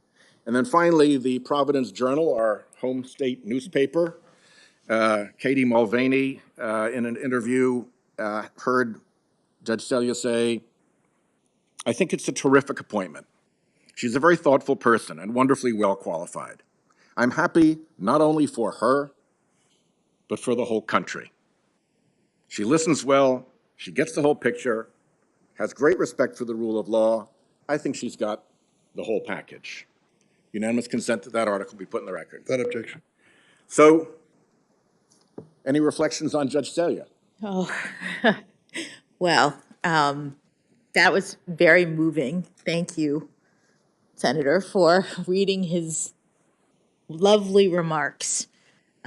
It's exactly who I know Judge Selya to be, always eloquent, always insightful, and I'm so flattered by his admiration, because he is someone that I have admired my entire professional life. He taught me how to look at issues very carefully, how to write in a lot of ways because of the way in which he's so fastidious with his opinions. And he's been an extraordinary mentor and role model for me. Well, we are very proud of him in Rhode Island. As you know, he's on senior status, and when he went on senior status, we were able to recommend the Rosary Thompson to succeed him, of whom I think Rhode Islanders are equally proud, and she has now gone on senior status. And Mr. Chairman, I hope we'll be considering shortly an equally impressive Biden nominee for her position. On an unrelated subject, and it relates to yesterday's activities. You can relax a moment, Your Honor. This will not be a question for you, but a lot was said in this room yesterday about dark money by our Republican friends, to the point where one of the headlines about yesterday read, "Republicans hammer dark money groups." And I'll be the first to concede that there is dark money on both sides, and I hope very much we can get rid of it on both sides shortly by legislation. But there is a difference, I believe, between a dark money interest rooting for someone and right-wing dark money interests having a role in actually picking the last 3 Supreme Court justices. Now, how do we know that they had a role in doing that? Well, we know because everybody involved said so. It was pretty straightforward stuff. President Trump said we're going to have great judges, conservative, all picked by the Federalist Society. That's pretty plain. Senator Orrin Hatch, the former chairman, was asked, some have accused President Trump of outsourcing his judicial selection process to the Federalist Society. I say, damn right. The co-founder of the Federalist Society said that the administration is relying on the Federalist Society to come up with qualified nominees. And then Don McGahn, who ran the operation for Trump in the White House, said, "I've been a member of the Federalist Society since law school, still am, so frankly, it seems like that role has been insourced." So there's pretty clear and pretty broad agreement that that selection process took place out of the public eye, and it appears to have been informed heavily by dark money interests. They were not alone in saying this. Here's Laura Ingraham on Fox News, concerned about abortion cases coming up before the court. "We have 6 Republican appointees on this court. After all the money that's been raised, the Federalist Society, all these big fat cat dinners, if this court with 6 justices cannot do the right thing, then I think it's time to circumscribe the jurisdiction of this court. That's the way to change things finally." So we have people who are in a position to know what was going on behind the scenes describing the 6 Republican appointees on the court who got there after all the money that has been raised, the Federalist Society, and all these big fat cat dinners, and threatening that if they don't do what she considers to be the right thing, they'll be punished by circumscribing the jurisdiction of the court. That's pretty big talk, but it's backed up by pretty big dollars. If you go back to before this enterprise got underway, the money that came into the Federalist Society from what's called Donors Trust, which has been described as the dark money ATM of the right, a Koch brothers affiliated operation. Back, say, in 2002, it got $5,000. No big deal. By 2019, when this operation was in full swing, it got $7 million. We don't know who the real donor was because that's the job of Donors Trust, is to de-identify the donor, to launder the identity off the donation so you can't connect the dots any longer. But $7 million, I think, is quite a lot of money. And unfortunately, the Federalist Society was not alone. Right down the hallway is something called the Judicial Crisis Network. Its office is on the same hallway as the Federalist Society in the downtown Washington building, although JCN's website and tax filings list a mailing address at a different location, an address shared by multiple companies. And right down that hallway at that Judicial Crisis Network, there's even more money pouring. And here's how much poured into the last 3 nominations via the Judicial Crisis Network. $21 million related in time to the Gorsuch nomination, $17 million to the Kavanaugh nomination, $14 million to the Barrett nomination. And of course, we don't know who the actual donor is. Could be the same donor, who knows? And because we don't know who the donor is, we don't know what business they might have had before the court. And I think it matters when people are seeking to influence the makeup of the court that the public understand what business they may have before the court. And anonymity hides all of that. And they didn't stop with the Trump nominees. They got up on the air, a dark money group using dark money to accuse Biden's Supreme Court nominee, at that point a player to be named later. Judge Jackson had not been selected at this point, of being a tool or stooge of liberal activist dark money. This is a screenshot from their advertisement paid for by the Judicial Crisis Network. So it's worth understanding for a moment what the Judicial Crisis Network is and where it lies. And it lies in a network of organizations. The prevailing way that political mischief is accomplished these days is with a paired 501c3 and 501c4 organization. The 501c3 gets the tax deduction, the 501c4 gets to participate in political activity. And sure enough, there's an 85 fund and a Concord fund that are twinned together as a 501c3 and 501c4 organization. And they filed under Virginia corporation law to operate under what they call fictitious names. That's the term of law under which they file, fictitious names. And there's the Judicial Crisis Network, one of the fictitious names of the Concord Fund. It has a parallel judicial education project that is a fictitious name of the 85 Fund. If you're interested in voter suppression, you can move down to the Honest Elections Project Action, another fictitious name, and its 501c3 twin, the Honest Elections Project. And they've even got new ones that are less active, Free to Learn Action and Free to Learn. So these are 8 organizations that are essentially one organization. As lawyers, we think from time to time about piercing the corporate veil. That's corporate veiling that you could pierce with a banana.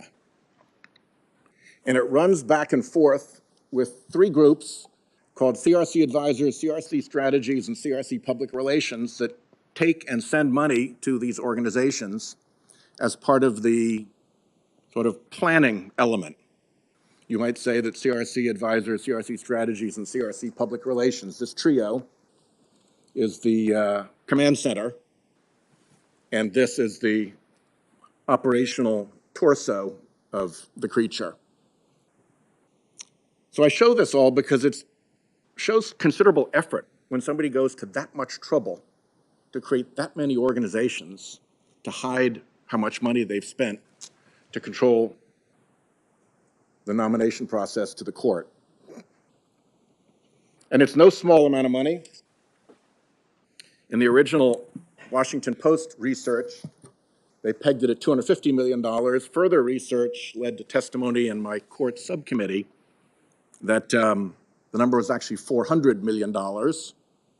And we have a recent report that we haven't fact-checked that the number is actually even higher than that. So I may amend this number upward once we're done with our fact-checking. $400 million funding conservative activists' behind-the-scenes campaign to remake the nation's courts. That operation is a very different thing than a group rooting for somebody. And I want to make sure that that difference is clear, since our friends on the Republican side have made dark money such a big focus of their attention already. There is a drastic difference between rooting for somebody and controlling the turnstile that decides who gets on the court, controlling the funding of the political campaigns that pursue the folks on the court. And actually, once you get on the court, we're working now with the judiciary itself to try to clean up the mess of that same anonymous money appearing before the court through phony front groups that file amicus briefs in little flotillas, or if it's an important enough case, in a full armada of dark money funded front groups. So that bears not at all on this nominee, but because this is a very public forum and because we've heard all that so-called hammering of dark money groups, I wanted to make sure that it was clear to everybody how this game is played and what the difference is in the way the two sides play it. So now, back to our business, Judge Jackson. You have served as a trial court judge. I have. You have served as an appellate court judge. I have. And with any luck, you are on your way to serve as a Supreme Court justice. Now, one of the things that is very different about trial court judges and appellate court judges is what their role is with respect to fact-finding. It's my belief from my time spent as a practicing lawyer that the role of fact-finding belongs at the trial court level. That's where you can look the witnesses in the eye. That's where the evidence can be amassed. That's where the trial judge has the responsibility of sifting through it. If there's a jury, then the jury, of course, is the ultimate fact finder. But if you're in a non-jury trial, the trial judge is the fact finder. Then the case goes up on appeal, and it comes up with a record of fact in the case. And in my view, that record of fact that comes up to the appellate court is actually a constraint on the power of the appellate court to go wandering off. The court is obliged to consider the appeal based on the factual record that was adduced in the district court. So you, having lived in both of those houses, the trial court house and the appellate court house, tell me a little bit about what that change meant to you as you went from being a trial judge to an appellate judge. Thank you, Senator. It is a really big difference. As you mentioned, at the trial court, you are on the ground level. Parties have filed the case. You have all of the issues usually at the trial level because You'll have the complaint if it's a civil case, and there'll be a lot of litigation about the development of the facts in the case. In civil cases, you have a period of discovery in many cases that is really about the development of the record, what actually happened in this case.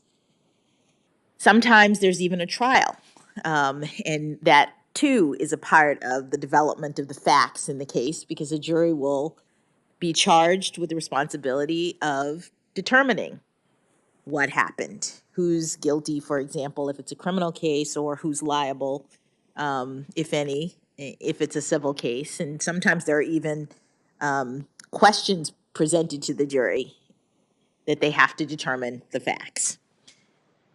At the appellate level, as you said, there is already a record, and the court is looking primarily at the law, the legal principles that guided the decision below, based on the factual record. And importantly, at the appellate level, there are standards of review that the Court of Appeals applies when it decides how to review whether or not to reverse or affirm the judgment of the lower court. And I've been very mindful, especially as a trial judge, of the standards of review. When I was prepping lawyers for oral argument before appellate courts, I would often say, please don't quarrel with the facts unless you have a knockdown case, because if you want to get the appellate court to relitigate the facts, you're up against the harshest standard of review available, the clearly erroneousness test. And clear error is no small thing. Outside of that narrow finding by an appellate court that somehow the district court got it wrong, filtered through that clear error standard, are there other circumstances in which it's proper for appellate courts to do their own independent fact-finding outside of the record of the case that they're reviewing? I am not aware of any. There may be, but in my experience, the fact finding is done at the trial level. The Court of Appeals only looks at facts under standards like clear error. And so therefore the record is usually set and established by the time you get to the Court of Appeals. Yeah. And I think that it's actually one of the constraints on the judiciary that they don't get to go and do free-range fact-finding. They have to be tethered to the record of the actual case before them. It's related to the case or controversy requirement. That is correct, Senator. And in that regard, civil juries are, I think, something that Americans have prided themselves on for a long time. You go back to the colonial days, and the civil jury was one of the immediate imports from England. Every colony set up civil juries. When the Crown tried to interfere with the civil juries in the colonies, it became casus belli for the Revolution. It was in the Declaration of Independence of what the king had done wrong that offended the colonists and caused the Revolution. And the documents around the founding and around the creation of the Constitution all reflect passionate belief in the importance of the jury, including the civil jury, which, as you may know from your experience in the trial court, is getting to be a rarer and rarer creature. And in fact, there are trial judges who have written about how do we keep the civil jury alive?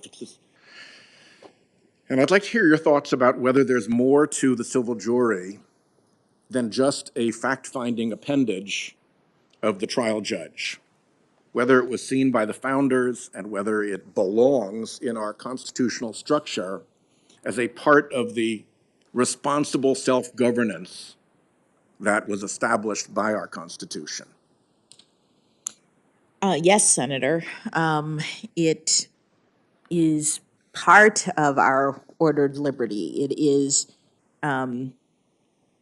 a mechanism by which citizens can participate in governance. They can be called upon by the court to sit in judgment of other people in the community. And it was something that was a part of the democratic vision of the founders from the very beginning.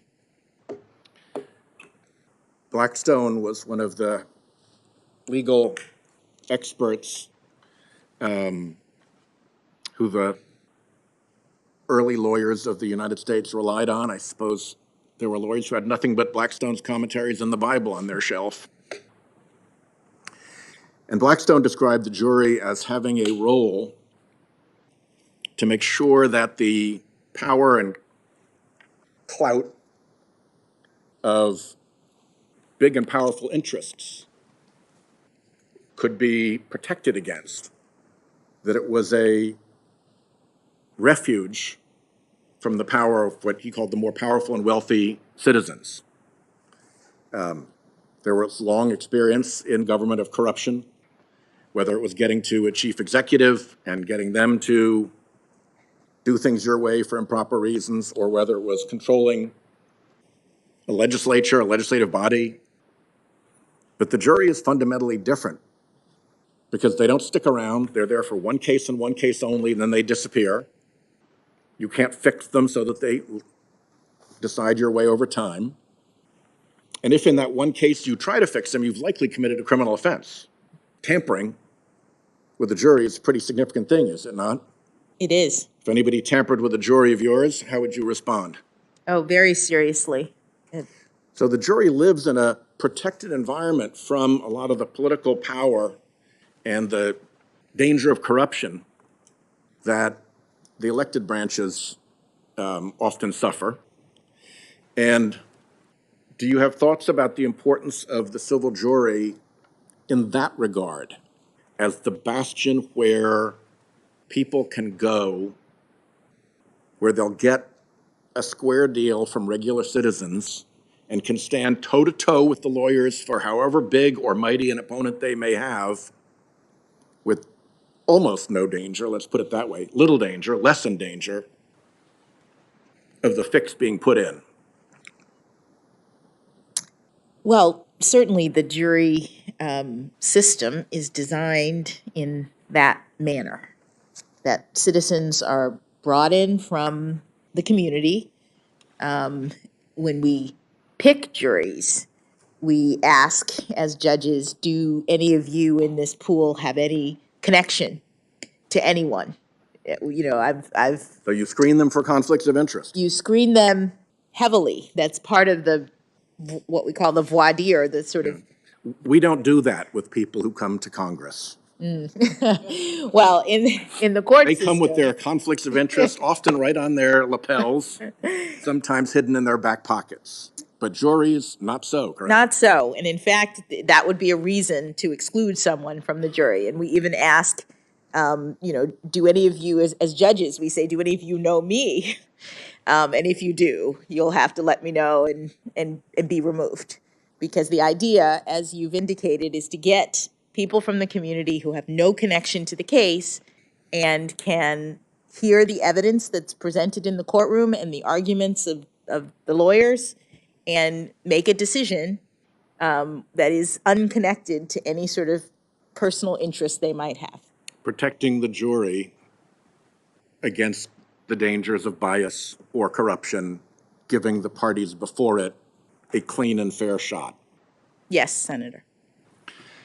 So, with any luck, you will be on the Supreme Court before long, and I hope you will remember all of this, because it seems to me that the court has been on something of a campaign to deprecate and diminish the civil jury, including by allowing big corporations to build into their standard contracts, buried way down in the fine print that folks often don't read, and even if they do read it, they'll never get through the phone tree to find somebody to complain about it and try to strike it out of the contract. It's a take it or leave it adhesion proposition, and they build into that you've given up your right to a jury,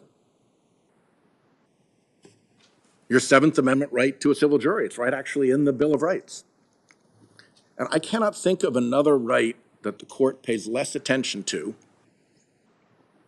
or throws more readily under the bus.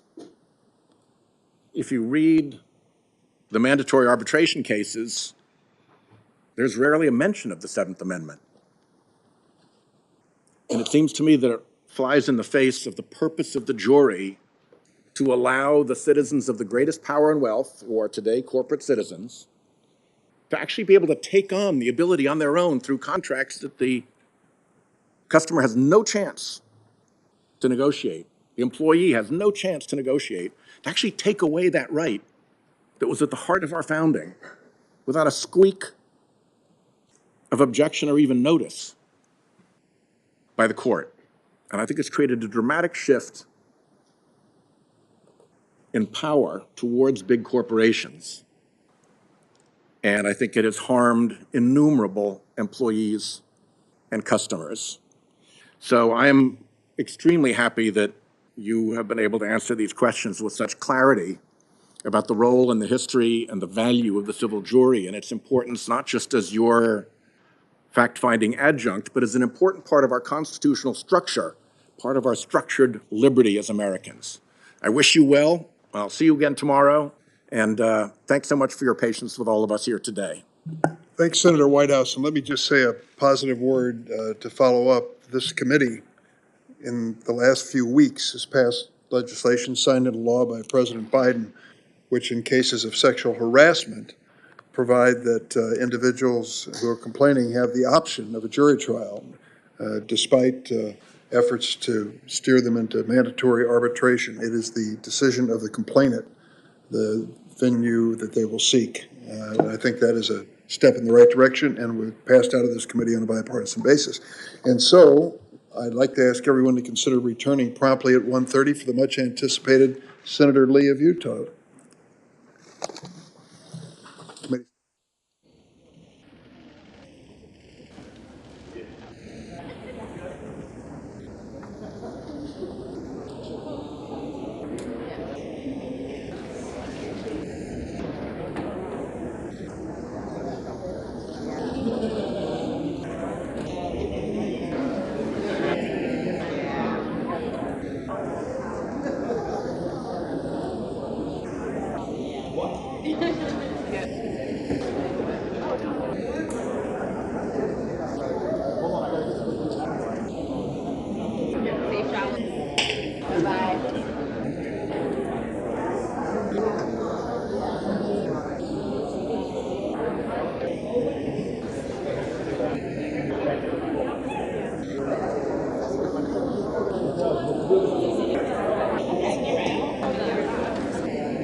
Senate Judiciary Committee will resume. I would like to make a statement in terms of some research that was undertaken during the break. Judge Jackson, earlier Senator Cornyn said that you had called former President George W. Bush and Secretary of Defense Donald Rumsfeld a, quote, war criminal, unquote. I noticed a little surprise in your reaction, and I was surprised by the allegation. During your service as a public defender, you filed several habeas petitions against the United States, naming former President Bush and former Secretary Rumsfeld in their official capacities.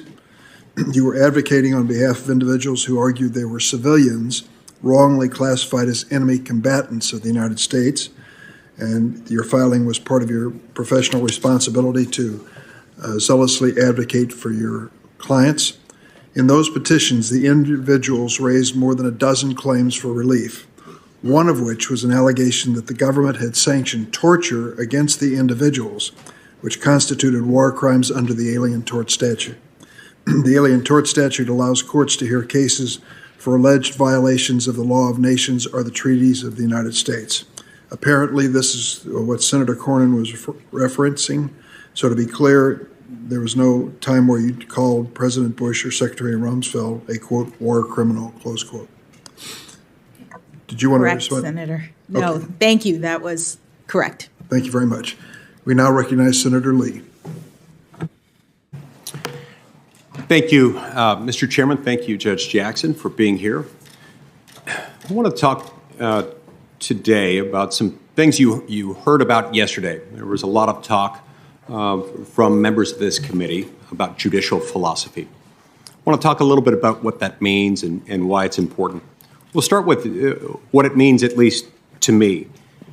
One of the things that you heard from a lot of members of the committee, whether they couched it in terms of judicial philosophy or not, relates to the idea that justice should be blind, that justice properly administered within our system is blind, and that therefore individual justices and judges serving in Article III courts should be blind in the sense that they are able to see and understand and interpret the law, understand what the law is, while understanding that the idea of what the law should be is left to other branches of government, not to the judiciary. In this respect, we recognize that blind justice and blind justices, those who are blind to the things they're supposed to be blind to, are those willing to recognize that if there is a policy flaw in the law, and if there's a policy change that needs to be made, it's not the role of the court to change it. That belongs to two different branches of government, primarily to Congress. This, of course, requires judicial restraint. It requires judicial humility. And it gets back to what I was describing yesterday when I referred to Justice Barrett drawing on the analogy from the Odyssey of Odysseus binding himself to the mast of the ship. Most of us refer to this judicial philosophy as textualism. Textualism is neither liberal nor conservative. It's neither Republican nor Democratic. It's just the approach that says what the law says matters, and the job of the jurist is to look at the text and figure out what the text means, to ascertain the original public meaning of the text in question. While I doubt there are any members of this committee who would disagree with the idea that justice should be blind in this respect and that policy changes need to be made by the political branches of government, primarily by the legislative branch and not by the courts, you did hear some statements that I think are at least a little bit at odds with that concept of justice. One of my colleagues mentioned that you should interpret the Constitution in a way that works for the people of today. Fair enough. We certainly don't want to interpret the Constitution in a way that doesn't work. But again, that's not the objective. The objective is not to ascertain good policy. The objective is to ascertain what the law requires. You were urged to consider the effects of the court's actions on people's lives. There again, insofar as this relates to policy, it's not really the job of the courts. You were admonished that you must, quote, be able to see the real people at the other end of the court's rulings like Americans who are one Supreme Court decision away from losing their health insurance, or one court decision away from the ability to make their own health care choices. And the list goes on and on. Now, that type of judicial philosophy would have you step into the role of policymaker and decide what the law should be rather than what the law is. You also heard quoted a couple of times yesterday, quoted or paraphrased or otherwise referenced, Federalist 78, in which Alexander Hamilton refers to the difference between between will and judgment. Will, as expressed by Hamilton, refers to what the law should be. Judgment pertains to what the law is. The judicial branch has the latter power, but not the former. The legislative branch has the former, but not the latter. Judge Jackson, I'd love to get your thoughts on this discussion about what it means, what blind justice is, why that's important. Let's start with this formulation of it, though. Does the law determine the outcome of a case, or does the outcome of the case determine the law? Thank you, Senator. The law determines the outcome of case. And so anytime you're looking at a case and you're looking at the outcomes for ordinary Americans, for day-to-day Americans, if you're looking beyond the scope of deciding that case, and if you're looking even within that case beyond what the law says, you would be stepping into a province of a different branch. Is that right? I believe so. The law and the facts of the case determine the outcome of cases. I think that's an accurate statement. It's important to emphasize this. This is also something that Hamilton describes in Federalist 78, where he goes on to say anytime you start to see the courts start to exercise will instead of judgment, the result is supplanting the will of the people as expressed through their elected representatives through the courts. And that tends to undermine the whole system. You see, there's a reason, of course, why we give life tenure to Article III judges and justices. And that is because we want to make sure that they have the power, the authority, the discretion, and the confidence to issue a decision that they might not be comfortable with. In fact, a judge who always agrees with and is always comfortable with his or her own opinions is, as Justice Scalia used to say, not a very good judge. So we wanted them, you, all, to have confidence in being able to make the right decision, even knowing that you and the public at large might be uncomfortable with the result it produces. Congress makes laws that you won't always agree with. Congress is accountable to the people at regular intervals. You can fire every member of the House of Representatives every 2 years. You can fire 1/3 of us in the Senate every 2 years.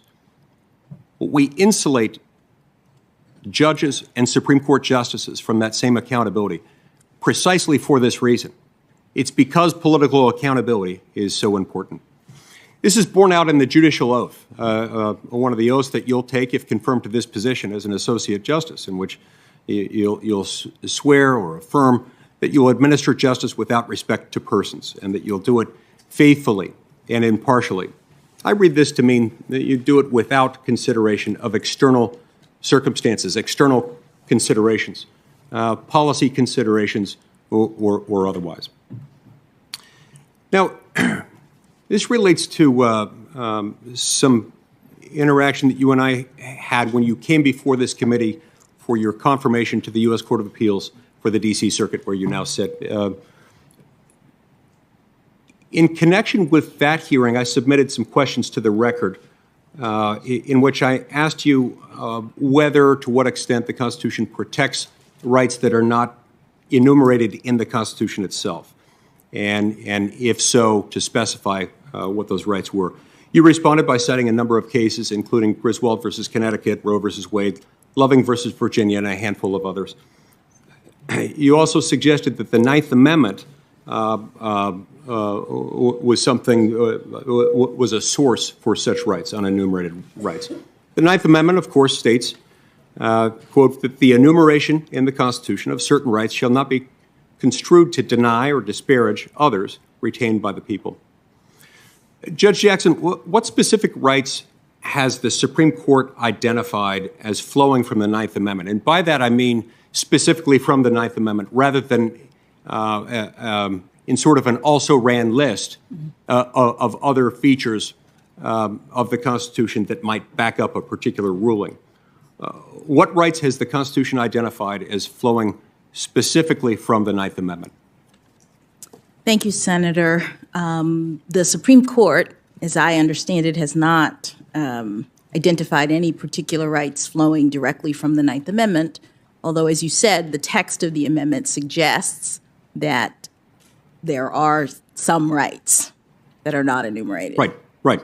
Its very existence and its very language suggests that, which opens up other questions as to how those are to be resolved. It's led to considerable debate among scholars and jurists alike as to whether, to what extent, in what way this is enforceable. Those rights are enforceable by the courts.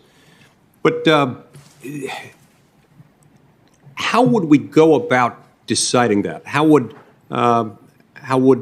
jurists go about deciding this question appropriately? In other words, would it be more appropriate to say we will ascertain the existence of rights protected by the Ninth Amendment based on contemporaneous understanding at the time of the ratification of the Ninth Amendment? Or would it be more open-ended to protect rights that we think are important today? Thank you, Senator. The Supreme Court now very clearly has determined that in order to interpret provisions of the Constitution, we look to the time of the founding. And we ascertain, based on what the original public meaning of the words of the Constitution were at the time. Sometimes that yields a particular answer. Other times you may have to look to practices historically from that time. But that would be the way in which you would go about interpreting the Ninth Amendment. Could it also be that it leaves this to be decided at the discretion of the Supreme Court itself? In other words, not based on any historical precedent, but based on what the Supreme Court justices themselves deem appropriate at the moment? I don't think so. Why is that? Because the way in which the Supreme Court interprets the Constitution is with reference to the meaning of the text at the time. That it is one of the constraints, as I mentioned, in terms of my own way of interpreting the law. One of the constraints is that you're bound by the text and what it meant to those who drafted it. At the time, gotcha, yeah. Now, on February 1st of this year, President Biden said that he was looking for a Supreme Court nominee. This was, as I recall, right after Justice Breyer announced that he would be stepping down and before he had announced whom he might nominate, that he was looking for a nominee, quote, with, quote, a judicial philosophy that's more one that suggests that there are unenumerated rights to the Constitution and all new members mean something, including the Ninth Amendment. So do you share the judicial philosophy that President Biden described in that statement? Senator, I haven't reviewed that statement, but I have not discussed anything about unenumerated rights with the president. Yes. Did President Biden ask you either about your judicial philosophy more broadly, separate and apart from the Ninth Amendment, or ask you about your approach to the Ninth Amendment? He did not. In a primary election debate that he had as a presidential candidate in Nevada in 2007, Joe Biden stated, quote, "I would not appoint anyone who did not understand that Section 5 of the 14th Amendment and the Liberty Clause of the 14th Amendment provided a right to privacy. That's the question I'd ask them. If that is answered correctly, that is the case, then it answers the question, which means they would support Roe versus Wade. I assume his reference to the Liberty Clause, I assume he's referring to the Due Process Clause of the 14th Amendment. In context, that appears to be what he's saying. Did President Biden ask you whether you agreed with his analysis of the 14th Amendment as it relates to the right to privacy? He did not.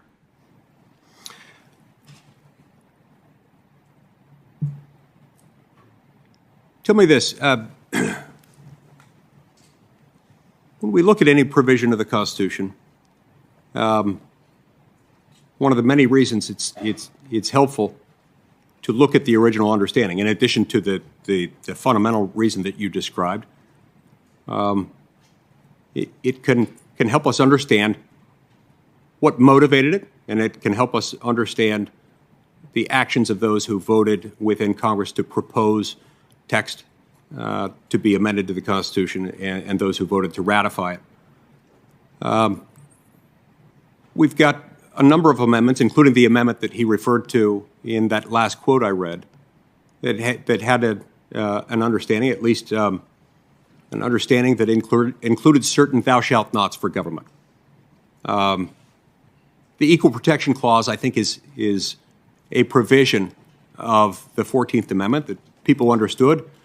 Among anything else it might do, restricts government's ability to treat people differently on the basis of race. Consistent with the Equal Protection Clause of the 14th Amendment, when is it permissible for government to treat a person differently on the basis of race? Thank you, Senator. The Supreme Court has interpreted the Equal Protection Clause, as you say, to generally prohibit classifications on the basis of race. And it says that those classifications are to be rigorously scrutinized. They are strict scrutiny, which is a standard that applies, that looks at the purposes of the government and the means by which the government seeks to achieve any end related to such classification. The government would have to have a compelling interest in making that classification, and the means that it selects would have to be narrowly tailored to achieve that interest. And so those compelling interests can't be for light or transient reasons. They can't just be something like we feel like it, in other words. Correct. And the reason for this is because, well, number one, it's bad. It's bad for anyone to treat another person differently on the basis of race. It's especially bad when government does it, because there's not exactly equal bargaining power when you're dealing with the relationship an individual has with government. By definition, it's a particularly unfair form of discrimination when it's government doing it. Governments have enforcement officers, they have armies, they have the means of enforcing their will and their laws, and that's one of the reasons why it's so important. What about under statute? Consistent with Title VII of the Civil Rights Act of 1964, when is it permissible for an employer to treat an employee or a prospective employee differently on the basis of his or her race? By statute, under Title VII, it is generally impermissible. And permissible only in very narrow circumstances.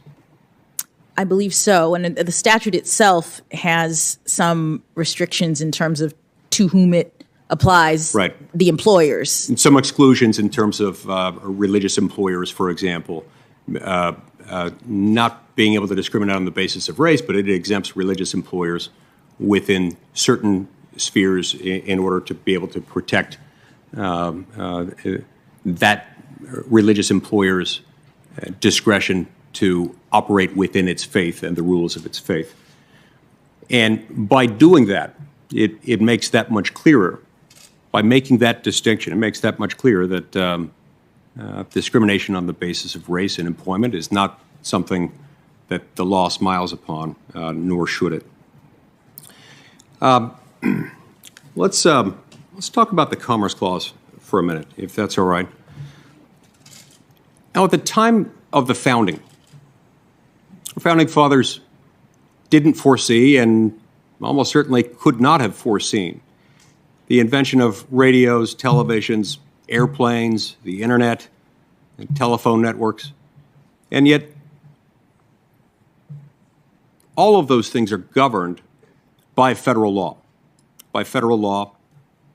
and not by state law. Why is this constitutional? Well, Senator, the Commerce Clause was initially interpreted by the Supreme Court to be very broad, to allow for federal regulation of interstate commerce and the growth of the economy in this country. But over time, the Supreme Court has made clear that the Commerce Clause limits the federal government, that there's limited authority under the Commerce Clause. The state of the law now is such that the federal government, through the Commerce Clause, is only permitted to regulate channels of interstate commerce, instrumentalities of interstate commerce, and activities that substantially affect interstate commerce. And with respect to the third category, the Supreme Court has made clear in the Lopez case and in Morrison that non-economic activities are not covered by Commerce Clause authority. And in the NFIB case, the ACA case, the Supreme Court made clear that inactivity is also not covered and not authorized under the Commerce Clause. Right. And most of the items that I identified in my question, in fact, all of them, I believe, would fall into the category of channels and instrumentalities of interstate commerce. We're dealing with interstate airways, airwaves, waterways, networks, things like that, things that depend for their existence, for their effectiveness on their operation interstate, such that they couldn't, no one could effectively regulate them and preserve their core function unless that was federal. Those fit into the category of the channels and instrumentalities. With the third item that you described, the substantial effects interstate commerce, is there much of a limiting principle there? I mean, you referred to Lopez and Morrison and NFIB versus Sebelius. To my knowledge, those are the only three cases the Supreme Court has decided since its ruling in 1937 on NLRB versus Jones and Laughlin Steel, which essentially created the modern substantial effects case, the modern substantial effects standard. Those are the only three instances in which the Supreme Court identified as outside the Commerce Clause authority something that Congress had enacted. Are these meaningful constraints in your view, or are they examples of Congress just getting reckless and sloppy in the way it drafted things? Some have argued, for instance, that as long as Congress doesn't get reckless and sloppy, it can do whatever it wants under those. Do you have any view on that? Well, these cases come through the courts, so I'll be general. The fact that Congress is limited in its authority under the Commerce Clause is established law. It is a fundamental principle of our constitutional order. And those limits that the Supreme Court has recognized do carve out categories of activity that Congress is not permitted, the federal government is not permitted to regulate.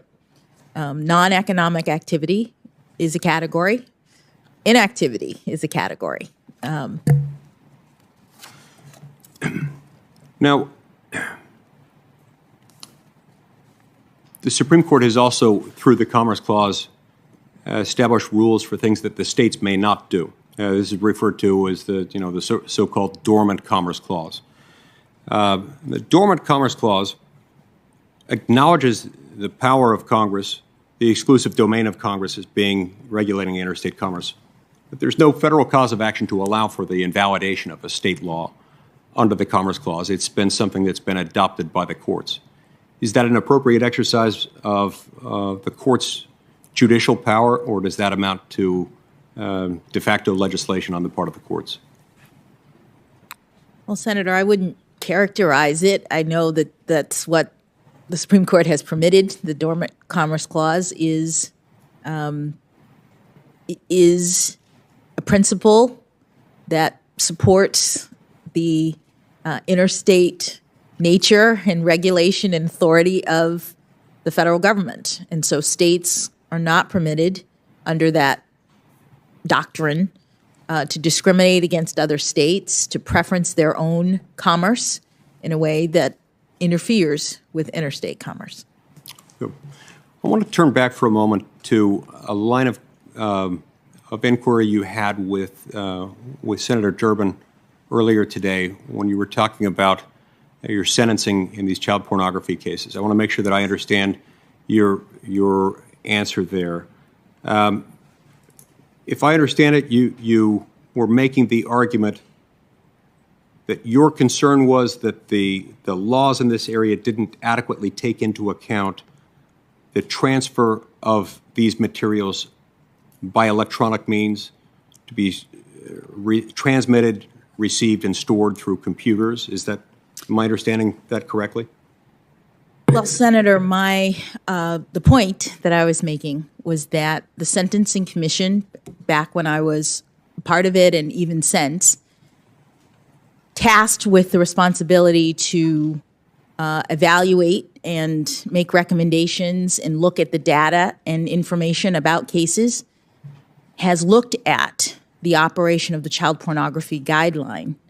Not so much the statute, but the guidelines, which the Congress has tasked the Sentencing Commission with developing. And there are aspects of the child pornography guideline that Congress in legislation has required. They've required certain enhancements to be included in the guideline. And some of those enhancements, the data is now revealing, don't take into account the change in the way that this horrible offense is now committed. But the fact that it's easier to commit the offense shouldn't diminish the severity of the punishment, should it? I mean, any more than the more widespread availability of certain drugs, the more widespread availability of certain weapons might, surely you wouldn't argue for a lower sentence when certain things become easier in other criminal contexts. So why is this one different? Well, the sentencing enhancements that are in the guidelines are designed to help courts differentiate between different levels of culpability. Congress will say this is an offense, whatever it is, and the maximum penalty is X. And in most cases, the range is between 0 and something like 20 years that Congress gives when it establishes a penalty. The point of the guidelines is to help judges figure out where in that range between 0 and 20 years a particular defendant should be sentenced. And the guidelines have gradations in them that relate to various aspects of the commission of the crime. Go ahead. Sorry. So the commission does data gathering and research to figure out how crimes are committed and what gradations should matter in terms of the range of culpability. Because the problem of not doing that or of getting it wrong is that you are not able to adequately assess and determine the differences among offenders on the scale. I understand that. And so, but in these cases, as I understand it, all 10 of the cases that we've reviewed on record where you've sentenced someone for a child pornography conviction, in all 10 of those cases, you departed from the guidelines and departed downward. hard for me to understand departing from those in every case you've got, because isn't a departure supposed to be grounded in a finding that it's outside the heartland of cases in that range, cases of that sort? Yes, Senator. And as I said before, these are horrible cases that involve terrible crimes. And the court is looking at all of the evidence consistent with Congress's factors for sentencing. The guidelines are one factor, but the court is told that you look at the guidelines, but you also look at the nature and circumstances of the offense, the history and characteristics of the offender. There are a series of factors. In the cases, you are also getting recommendations. And in most of the cases, I haven't pinned it all down, but in most of the cases, if not all of the cases, the government is asking for a sentence below the guidelines because this guideline system is not doing the work in this particular case. Understood. Section 230 of the Communications Decency Act provides a degree of immunity for tech companies operating in the space of being online interactive service providers. It immunizes them from certain causes of action that would otherwise apply against them. Would it be within Congress's authority to condition the receipt and availability of Section 230 immunity on those online interactive service providers operating as a public forum that is not discriminating on the basis of viewpoint or the viewpoint of those posting on them? Would that be within our authority?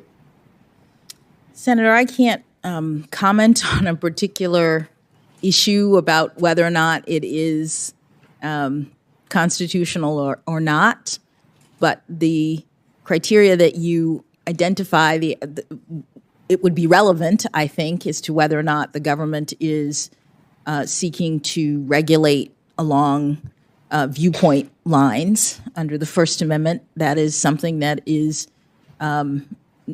generally impermissible. Thank you, Mr. Chairman. Thank you very much, Senator Lee. Senator Klobuchar. Thank you very much, Chairman and Senator Grassley. Welcome again, Judge, your wonderful family. They all seem to be awake throughout this entire hearing. I just wanted to, before I start, get at something Senator Lee was talking about. It's not the Dormant Commerce Clause, but I really appreciated early on how you talked about these child pornography cases. A former prosecutor could totally see where you were coming from when you talked about looking at these cases as a mom and a judge. And would it surprise you at all that other judges, including a number of them that were supported by our colleagues on the other side of the aisle, have given out similar sentences in child pornography cases? No, Senator, it would not surprise me because these cases are horrific, and there's a lot of disparity because of the way that guidelines are operating in this particular area. But in every case that I handled involving these terrible crimes, I looked at the law and the facts. I made sure that the victims, the children's perspectives were represented, and I also imposed prison terms and significant supervision and other restrictions on these defendants. Well, thank you. And I just also want to note, and I know others have brought this up, the letter of support from the Fraternal Order of Police, in which they said, from our analysis of Judge Jackson's record in some of her cases, we believe she has considered the facts and applied the law consistently and fairly on a range of issues. There is little doubt that she has the temperament, intellect, legal experience, and family background to have earned this appointment. We are reassured that should she be confirmed, she would approach her future cases with an open mind and treat issues related to law enforcement fairly and justly, and that matters a lot to many of us. Now, I want to go back to something I was talking about yesterday, and that is why today's hearing is so monumental, including that it is occurring at a time when we as Americans have been reminded again, due to the courage of Ukrainians thousands of miles away, that we can never take our democracy, or for that matter, our courts for granted. It is also happening at a time when we are seeing each other for the first time after a 2-year pandemic, connecting to each other again. And I hope this moment will be a moment where we see a renewed interest in our democracy, that we respect each other's rights and views, and that we see that we are not a nation of 300+ million silos. Instead, we are a nation committed to this idea that what unites us as Americans is much bigger than what divides us. And so in that context, you come before us with this incredible strength, legal acumen, grace under pressure that you have demonstrated today. And you also come before us, as we've noted, as the first Black woman to be nominated following 115 justices who have been confirmed. And I will note, of the 115 justices, 110 have been men. And I actually once reminded a late-night show, Trevor Noah, of similar issues in the U.S. Senate. In fact, in the history of the U.S. Senate, of the nearly 2,000 people who have served, only 58 have been women. And he responded that if a nightclub had numbers that bad, they'd shut it down. But today, Judge, we're not shutting anything down, not the court, not the Senate, and you are opening things up. And I think one of the things your nomination presents is an opportunity to address a decline in the public's confidence in our court. And increasingly many, if you see public opinion polls, see the court as over-politicized or out of touch. At the same time, we've seen an alarming rise in threats targeting members of our judiciary for just doing their jobs. How do you think we can work to maintain the public's confidence in the court? What do you see your role in that? Thank you, Senator. Public confidence in the court is crucial. As has been said here earlier, the court doesn't have anything else, that is the key to our legitimacy in our democratic system. And I am honored to accept the president's nomination, in part because I know it means so much to so many people. It means a lot to me. I am here standing on the shoulders of generations of Americans who never had anything close to this kind of opportunity. From my grandparents, who had just a grade school education, but instilled in my parents the importance of learning. And my parents, who I've mentioned here many times already, who were the first in their families to get to go to college.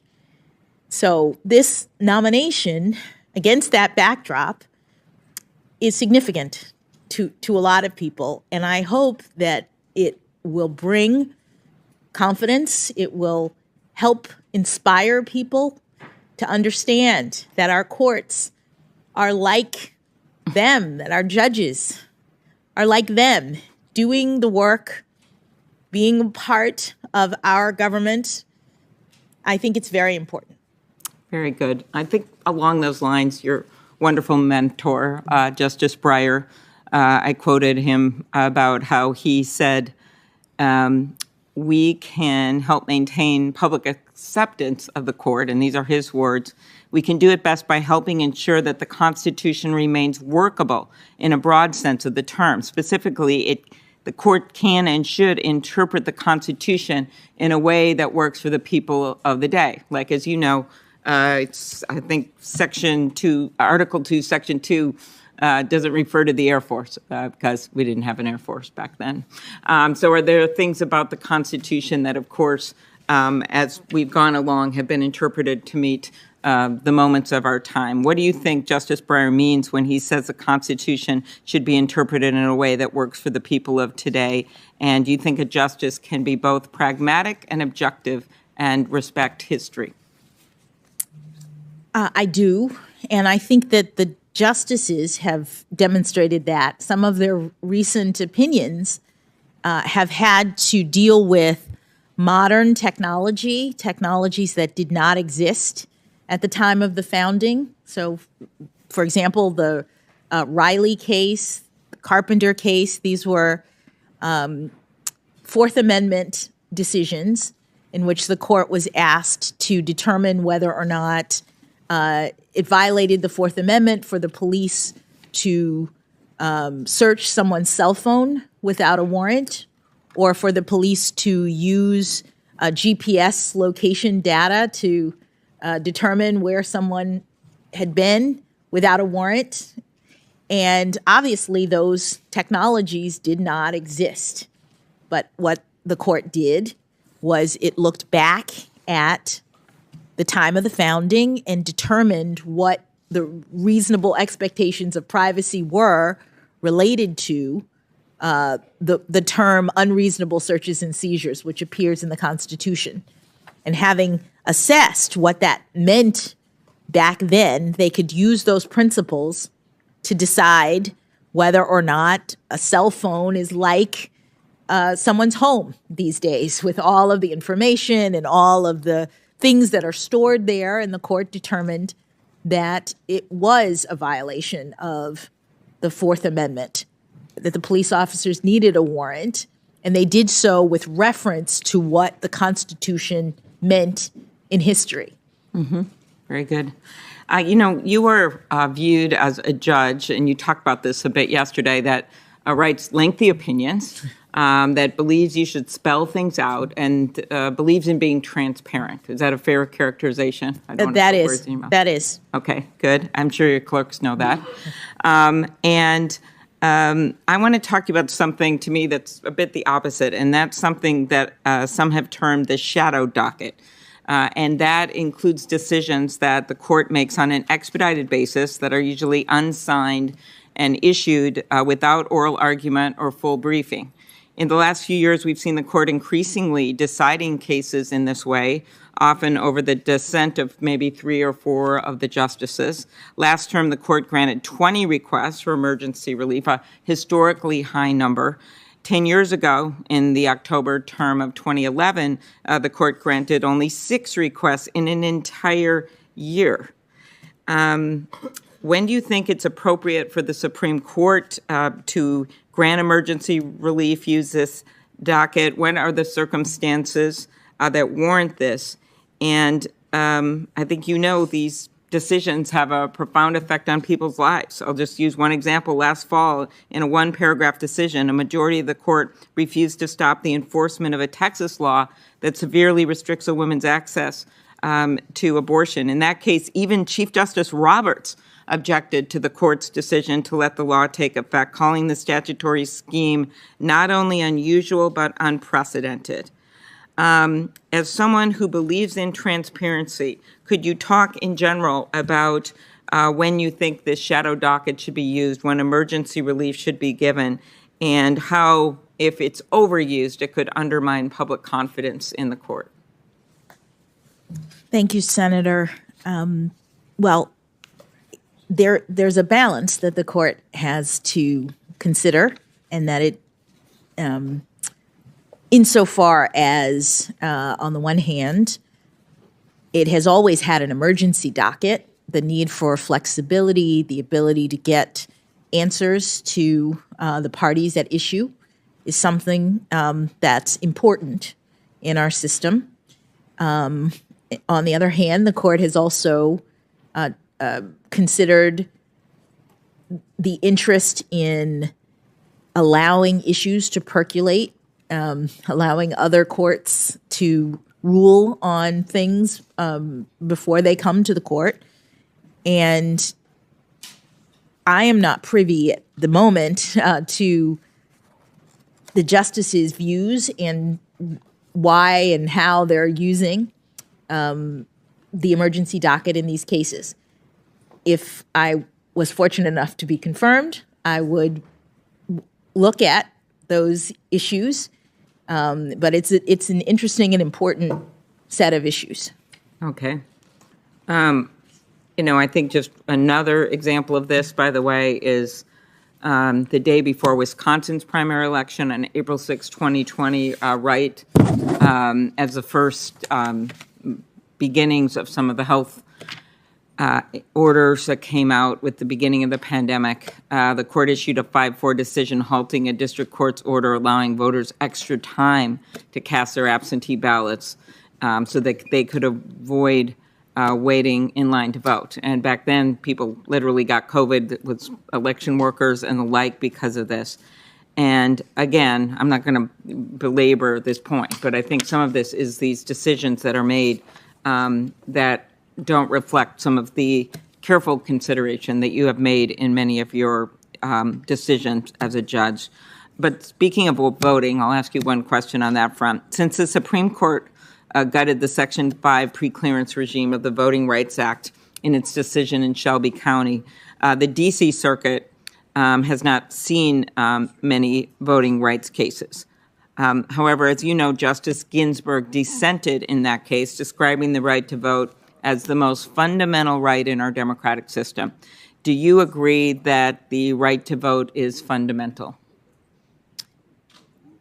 Senator, the Supreme Court has said that the right to vote is the basis of our democracy, that it is the right upon which all other rights are essentially founded. Because in a democracy, there is one person, one vote, and there are constitutional amendments that relate directly to the right to vote. So it is a fundamental right in our democracy.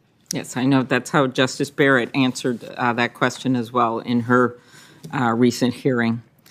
I'm going to turn to an area that Senator Lee and I, we both chair the subcommittee on antitrust, and so it's near and dear to my heart. So I thought I'd spend a little time. It usually gets relegated to the second round, but I'm putting it up on the docket here. U.S. antitrust law has been described as a comprehensive charter of economic liberty, and I agree.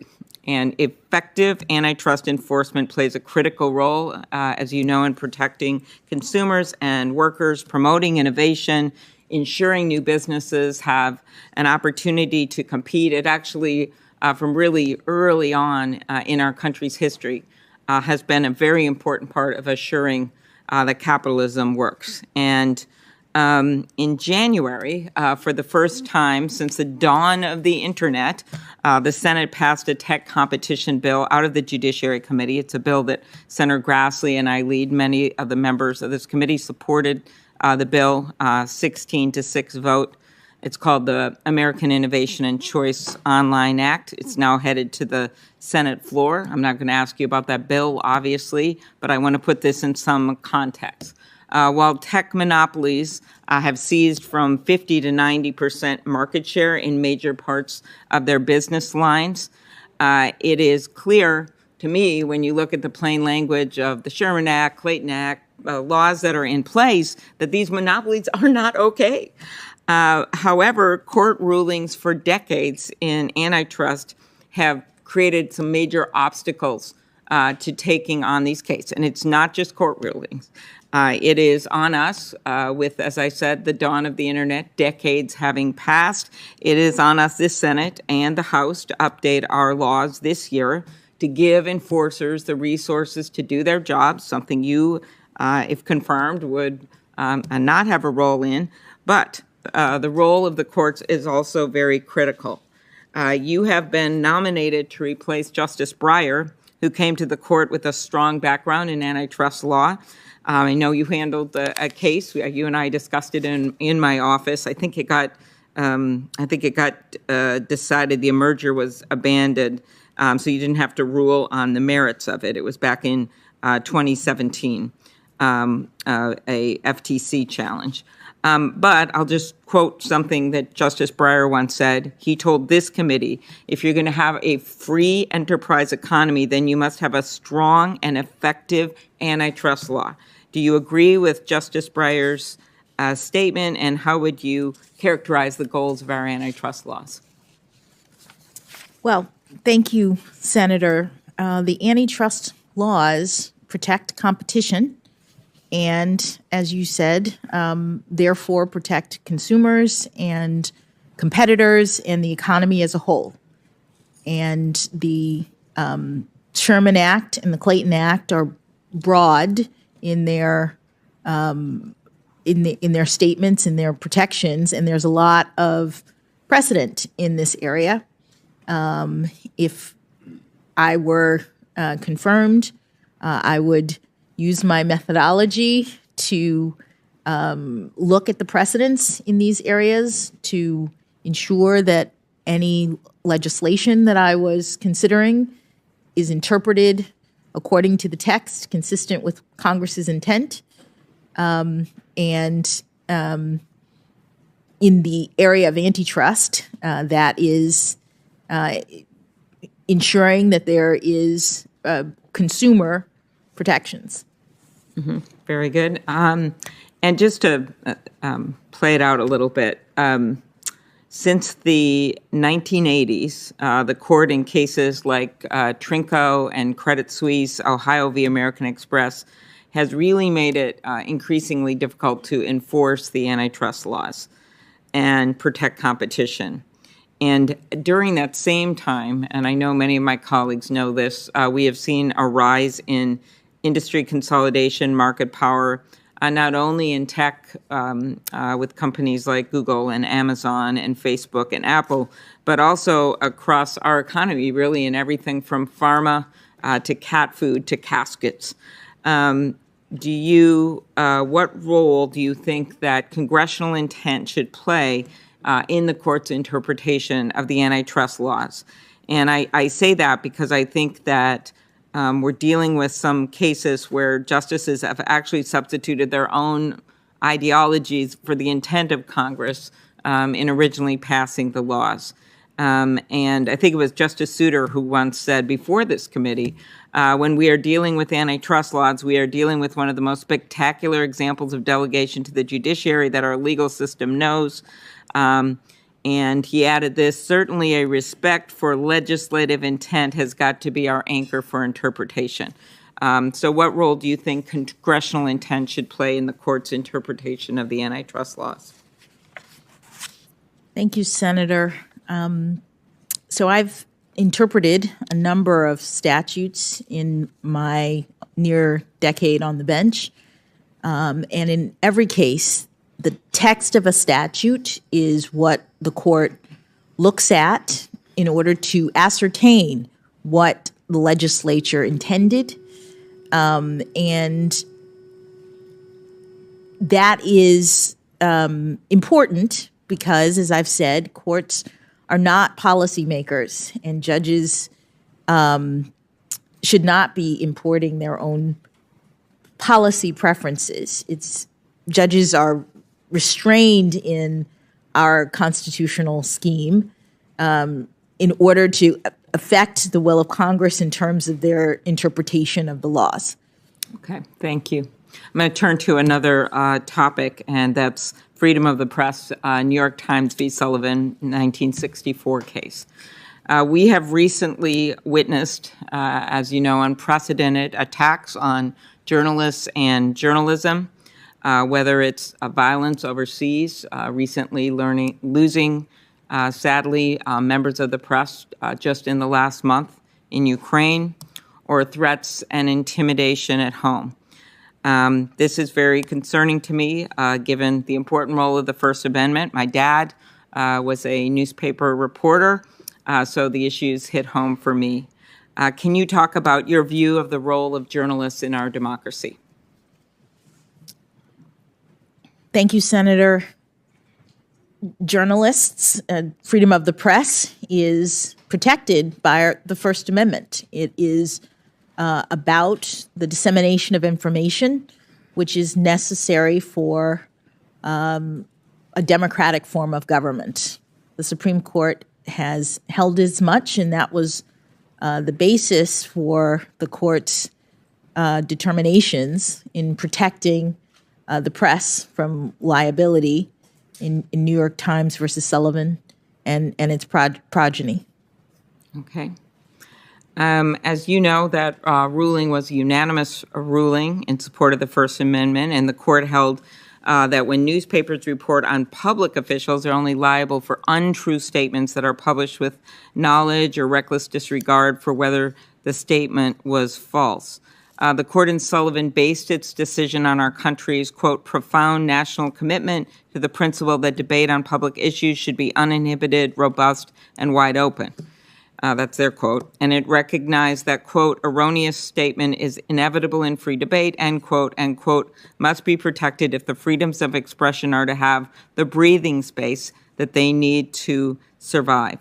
Do you agree that those principles are just as relevant today as they were when the Supreme Court first decided New York Times v. Sullivan?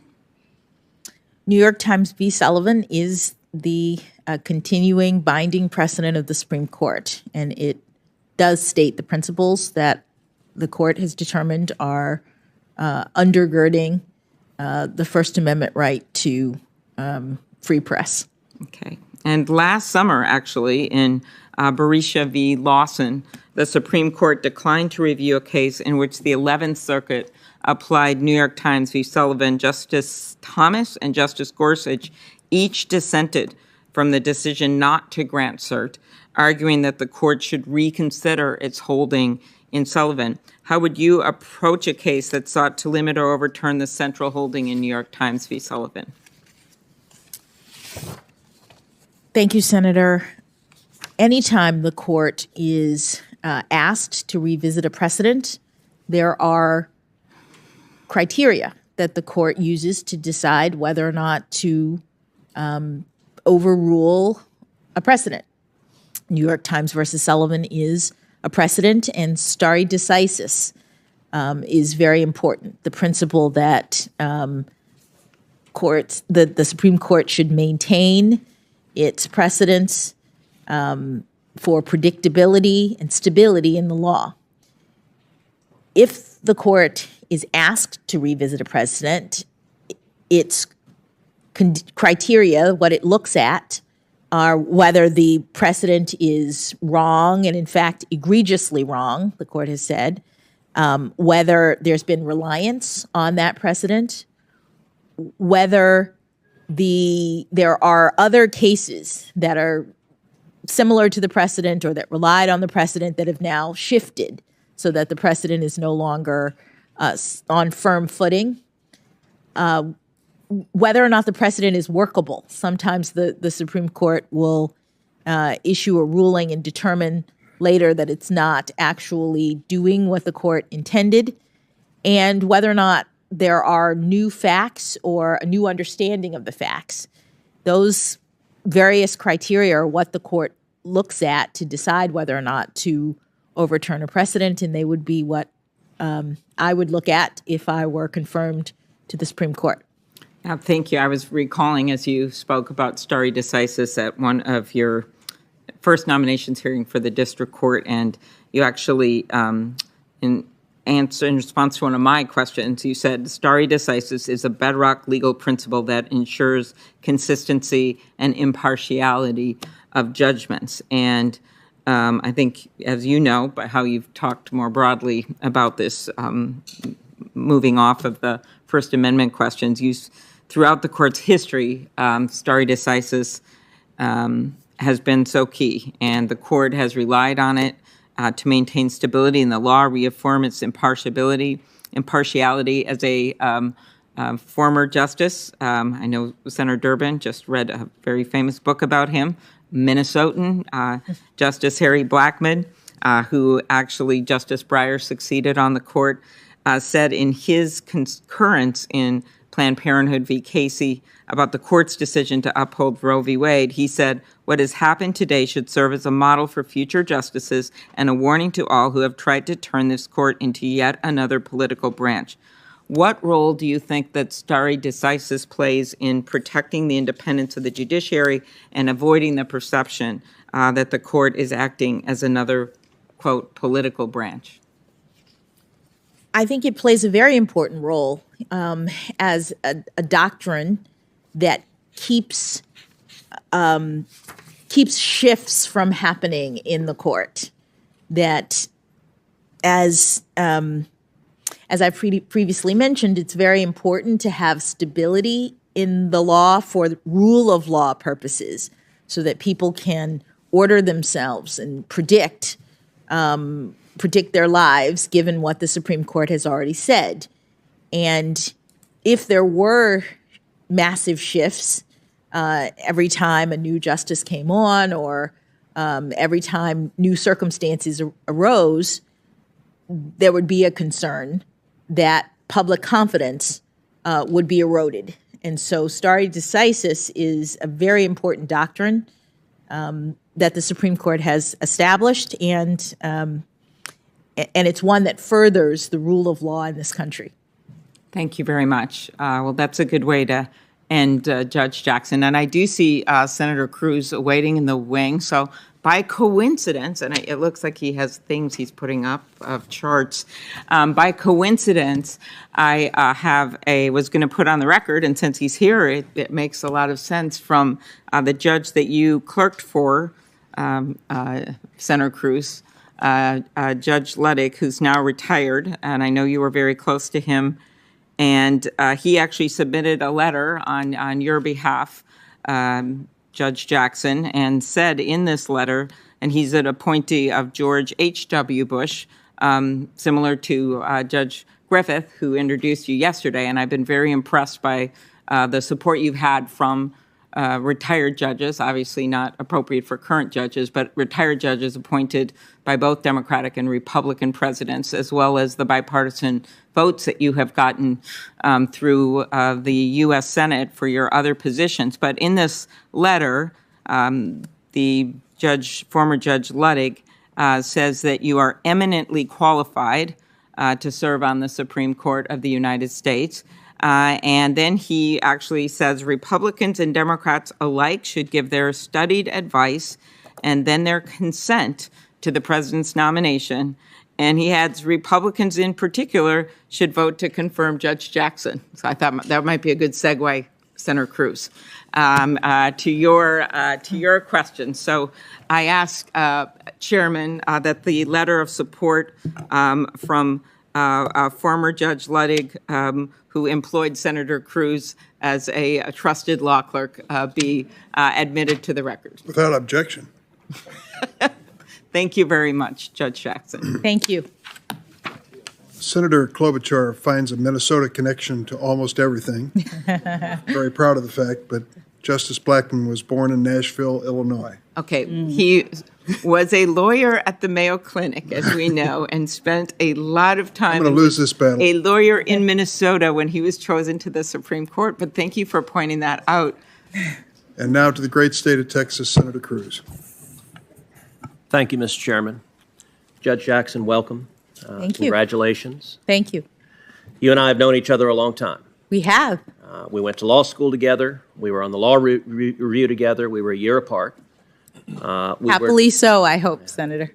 We were not particularly close, but we were always friendly and cordial. We were. And you and I had a very positive and productive meeting in my office where we discussed a number of things, including you were there with former Senator Doug Jones. And we discussed how he and I and a number of other senators had, for 2 different years, participated in reading aloud on the Senate floor Dr. Martin Luther King Jr.'s letter from a Birmingham jail, which is one of the truly great advocacies for civil rights our nation has seen. And you and I talked together about our shared admiration for Dr. King. When Senator Grassley questioned you earlier, he asked in particular about Dr. King's speech on the steps of the Lincoln Memorial, where he said, most critically, I have a dream that my 4 little children will one day live in a nation where they will not be judged by the color of their skin, but by the content of their character. Do you agree with what Dr. King said in that speech there? I do, Senator. As we were discussing it, you referenced in my office a speech that you gave in January of 2020 at the University of Michigan School of Law. And after our discussion, I pulled a copy of your speech and read the speech in its entirety. And there were elements of the speech that I thought were really powerful. And let me say, your opening remarks yesterday were powerful and inspirational as well. And I think you and your family, the journey you have taken to becoming a federal judge, to becoming a federal Court of Appeals judge, I think demonstrates the incredible promise and the incredible opportunity this nation offers all of us. As I read your speech at the University of Michigan Law School, however, there was a portion that surprised me.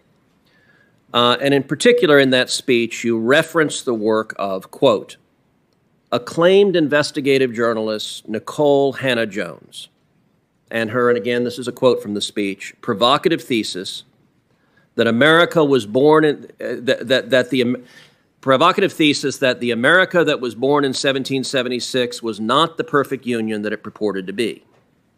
And indeed, Ms. Hannah-Jones, in her 1619 projects, describes the central thesis of the 1619 project, which the New York Times laid out as a revisionist look of history, revising American history. And Ms. Hannah-Jones described her central thesis as, quote, one of the primary reasons the colonists decided to declare independence was because they wanted to protect the institution of slavery. Now, that claim is a highly contested historical claim. Do you agree with Ms. Hannah-Jones that one of the primary reasons the colonists decided to declare independence is because they wanted to protect the institution of slavery? Thank you, Senator. When I gave that speech at the University of Michigan, I was asked to speak on Martin Luther King Day. And every year they have a Martin Luther King Day speaker. And I gave a speech about Black women in the civil rights movement. Most of the speech, if not all of the speech, was focused on African American women, their contributions to the civil rights movement, unsung contributions in many cases, and then some of the more recent African American women who have made claims, who have done things in our society. One slide was of Ms. A journalist, as you say, who made that statement, and I called it provocative. It is not something that I've studied. It doesn't come up in my work. I was mentioning it because it was, at least at that time, something that was talked about and well known to the students that I was speaking to at the law school. So are you aware that since the 1619 project came out, that it has been roundly refuted by very respected historians, including Gordon Wood of Brown University, including James McPherson of Princeton University. McPherson called it a, quote, very unbalanced, one-sided account which lacks content and perspective. And indeed, it was so thoroughly refuted that the New York Times quietly altered the digital version to remove references to 1619 as the year of America's true founding and the moment America began. Were you aware of that? I was not. So let me ask you, related to the 1619 project, which I believe is deeply inaccurate and misleading. 1619 project is closely intertwined with a movement that is called critical race theory. Critical race theory, as you know, originated at your and my alma mater at the Harvard Law School. In your understanding, what does critical race theory mean? What is it? Senator, my understanding is that critical race theory is it is an academic theory that is about the ways in which race interacts with various institutions. It doesn't come up in my work as a judge. It's never something that I've studied or relied on, and it wouldn't be something that I would rely on if I was on the Supreme Court. So critical race theory, as you know, has its origins in the critical legal studies movement, which also came from Harvard Law School, from a number of critical legal studies professors, crits as they were known when we were in law school, who are explicitly Marxists. And they find their origins in Marxism, although critical legal studies frames society as a fundamental battle between socioeconomic classes. Critical race theory frames all of society as a fundamental and intractable battle between the races. It views every conflict as a racial conflict. Do you think that's an accurate way of viewing society in the world we live in? Senator, I don't think so, but I've never studied critical race theory and I've never used it. It doesn't come up in the work that I do as a judge. So with respect, I find that a curious statement because you gave a speech in April of 2015 at the University of Chicago in which you described the job you do as a judge. And you said sentencing is just plain interesting because it melds together myriad types of law, criminal law, and of course constitutional law, critical race theory. So you described in a speech to a law school what you were doing as critical race theory. And so I guess I would ask, what did you mean by that when you gave that speech? With respect, Senator, the quote that you are mentioning there was about sentencing policy. It was not about sentencing. I was talking about the policy determinations of bodies like the Sentencing Commission when they look at a laundry list of various academic subjects as they consider what the policy should be. Okay, but you were vice chair of the Sentencing Commission, so let me ask again, what did you mean by, because that was an official responsibility of yours, what did you mean by what you were doing was critical race? What I meant was that there are a number of, that slide does not show the entire laundry list of different academic disciplines that I said relate to sentencing policy, but none of that relates to what I do as a judge. So let me ask you a different question. Is critical race theory taught in schools? Is it taught kindergarten through 12th? Senator, I don't know. I don't think so. I believe it's an academic theory that's at the law school level. Okay. As you may recall, during the confirmation hearings of Justice Amy Coney Barrett, there was a great deal of attention paid to the fact that Justice Barrett served as a board member on the Board of Trustees of a religious private school, and the press focused very intensely on the views of that school. In your questionnaire to this committee, you disclosed that you are similarly on a board, specifically the Board of Trustees for the Georgetown Day School, and that you've been a board member since 2019 and you're currently still a board member. Is that correct? That is correct. In regard to the Georgetown Day School, you've publicly said, quote, "Since becoming a member of the GDS community 7 years ago, Patrick and I have witnessed the transformative power of a rigorous progressive education that is dedicated to fostering critical thinking, interdependence, and social justice." When you refer to social justice and the school's mission on social justice, what did you mean by that? Thank you, Senator, for allowing me to address this issue. Georgetown Day School has a special history that I think is important to understand when you consider my service on that board. The school was founded in 1945 in Washington, D.C. at a time in which, by law, there was racial segregation in this community. Black students were not allowed in the public schools to go to school with white students. Georgetown Day School is a private school that was created when 3 white families, Jewish families, got together with 3 black families and said that despite the fact that the law requires us to separate, despite the fact that the law is set up to make sure that black children are not treated the same as everyone else, we are going to form a private school so that our children can go to school together. The idea of equality, justice, is at the core of the Georgetown Day School mission, and it's a private school such that every parent who joins the community does so willingly with an understanding that they are joining a community that is designed to make sure that every child is valued, every child is treated as having inherent worth, and none are discriminated against because of race. So, Judge Jackson, all of us will agree that no one should be discriminated against because of race. When you just testified a minute ago that you didn't know if critical race theory was taught in K through 12, I will confess I find that statement a little hard to reconcile with the public record, because if you look at the Georgetown Day School's curriculum, it is filled and overflowing with critical race theory.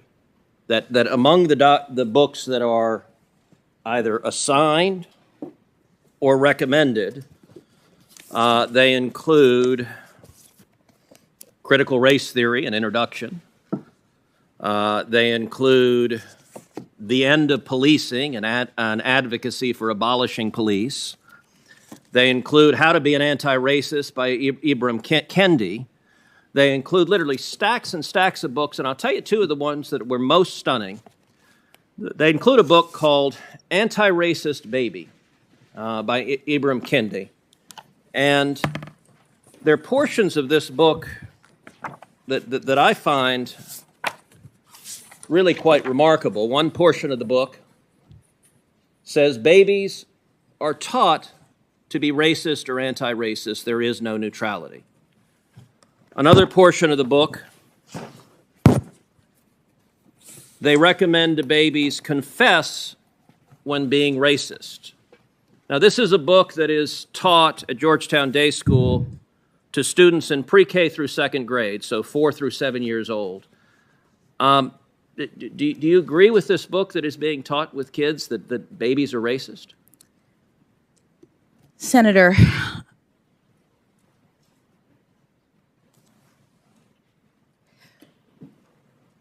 I do not believe that any child should be made to feel as though they are racist, or though they are not valued, or though they are less than, that they are victims, that they are oppressors. I don't believe in any of that. But what I will say is that when you asked me whether or not this was taught in schools, critical race theory, my understanding is that critical race theory as an academic theory is taught in law schools, and to the extent that you were asking the question, I understood you to be addressing public schools. Georgetown Day School, just like the religious school that Justice Barrett was on the board of, is a private school. Okay, so you agree critical race theory is taught at Georgetown Day School? I don't know, because the board is not, the board does not control the curriculum. The board does not focus on that. That's not what we do as board members, so I'm actually not sure. Well, and I'll note that the board is chaired by Professor Fairfax, your college roommate who introduced you yesterday, so the two of you serve on the board together. Another book that is on the summer reading for 3rd through 5th grade is a book called Stamped for Kids, again by Ibram Kendi. I read the entirety of the book, and I will say it is an astonishing book. On page 33, it asks the question, can we send white people back to Europe? That's on 33. That's what's being given to 8 and 9 years old. It also, on page 115, says the idea that we should pretend not to see racism is connected to the idea that we should pretend not to see color. It's called color blindness. Skipping ahead, here's what's wrong with this. It's ridiculous. Skin color is something we all absolutely see. Skipping ahead, so to pretend not to see color is pretty convenient if you don't actually want to stamp out racism in the first place. Now, what this book argues for is the exact opposite of what Dr. King spoke about on the floor of the Lincoln Memorial. And are you comfortable with these ideas being taught to children as young as 4 in respect to the first book, as young as 8 and 9 in respect to the second book? Senator, I have not reviewed any of those books, any of those ideas. They don't come up in my work as a judge, which I'm respectfully here to address. In my work as a judge, which is evidenced from my near decade on the bench. Okay, good. Then let's go back to your work as a judge. As was noted in the first slide, you discussed sentencing as being related to critical race theory. And earlier there's been some back and forth as Democratic senators have tried to address your sentencing patterns as it concerns child pornography. And I'll confess, Judge Jackson, as I listen to your testimony, I believe you are someone who is compassionate. I believe you care for children, obviously your children and other children. But I also see a record of activism and advocacy as it concerns sexual predators that stems back decades and that is concerning. You wrote your note on the Harvard Law Review on sex crimes. Your note is your major academic work on the Law Review, and yours is entitled Prevention versus Punishment Towards a Principled Distinction in the Restraint of Released Sex Offenders. And in it, you argue, and I quote, a recent spate of legislation purports to regulate released sex offenders by requiring them to register with local law enforcement officials, notify community members of their presence, undergo DNA testing, and submit to civil commitment for an indefinite term. Although many courts and commentators herald these laws as valid regulatory measures, others reject them as punitive enactments that violate the rights of individuals who have already been sanctioned for their crimes. Under existing doctrine, the constitutionality of sex offender statutes depends upon their characterization as essentially preventative rather than punitive. And what you go on to explain is if they're viewed as punitive, they are unconstitutional. If they're viewed as preventative, they are not.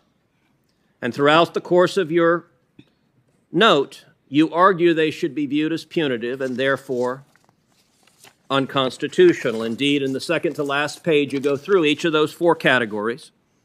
You say requirements that sex offenders register may or may not be unconstitutional, depending upon whether, quote, in which sex offenders have no privacy right in registration information or blood samples. So you suggest that may or may not be constitutional, although you raise doubts about it.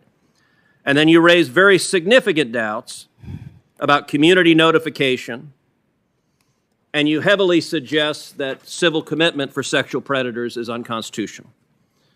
Do you still agree with the sentiments you expressed in your law school note? Respectfully, Senator, those are not the sentiments that I expressed in my law school note. My law school note was about sex offender registration laws, which at the time were relatively new.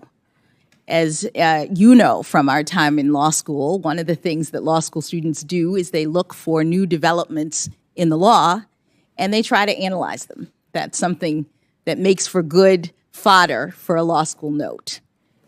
My note, which came out in 1996, was shortly after there were new Megan's laws. And the point that I was making was not that the laws were bad, that the laws were wrong. I was trying to assess something that is sort of fundamental in terms of the characterization of the laws. I didn't say that they were unconstitutional one way or the other. What I was trying to assess was how they are characterized. Some courts would look at those laws and call them preventative, and that has a certain set of consequences. Some courts would call them punitive, and that has a certain set of consequences. And what I was trying to do is figure out how to make the determination whether they were punitive or preventative.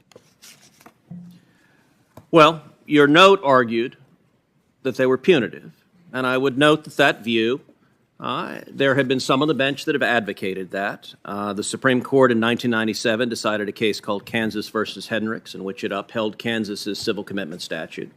That was a 5-4 vote. This has been a question that has been close at the Supreme Court. And I would note beyond that, that in terms of the prevalence of these statutes, all 50 states and D.C. have registry requirements. 47 states have community notification requirements. All 50 states have DNA or blood banks for sex offenders requirements. And 20 of the states, the federal government in D.C., have laws that allow for the indefinite detention of sex offenders.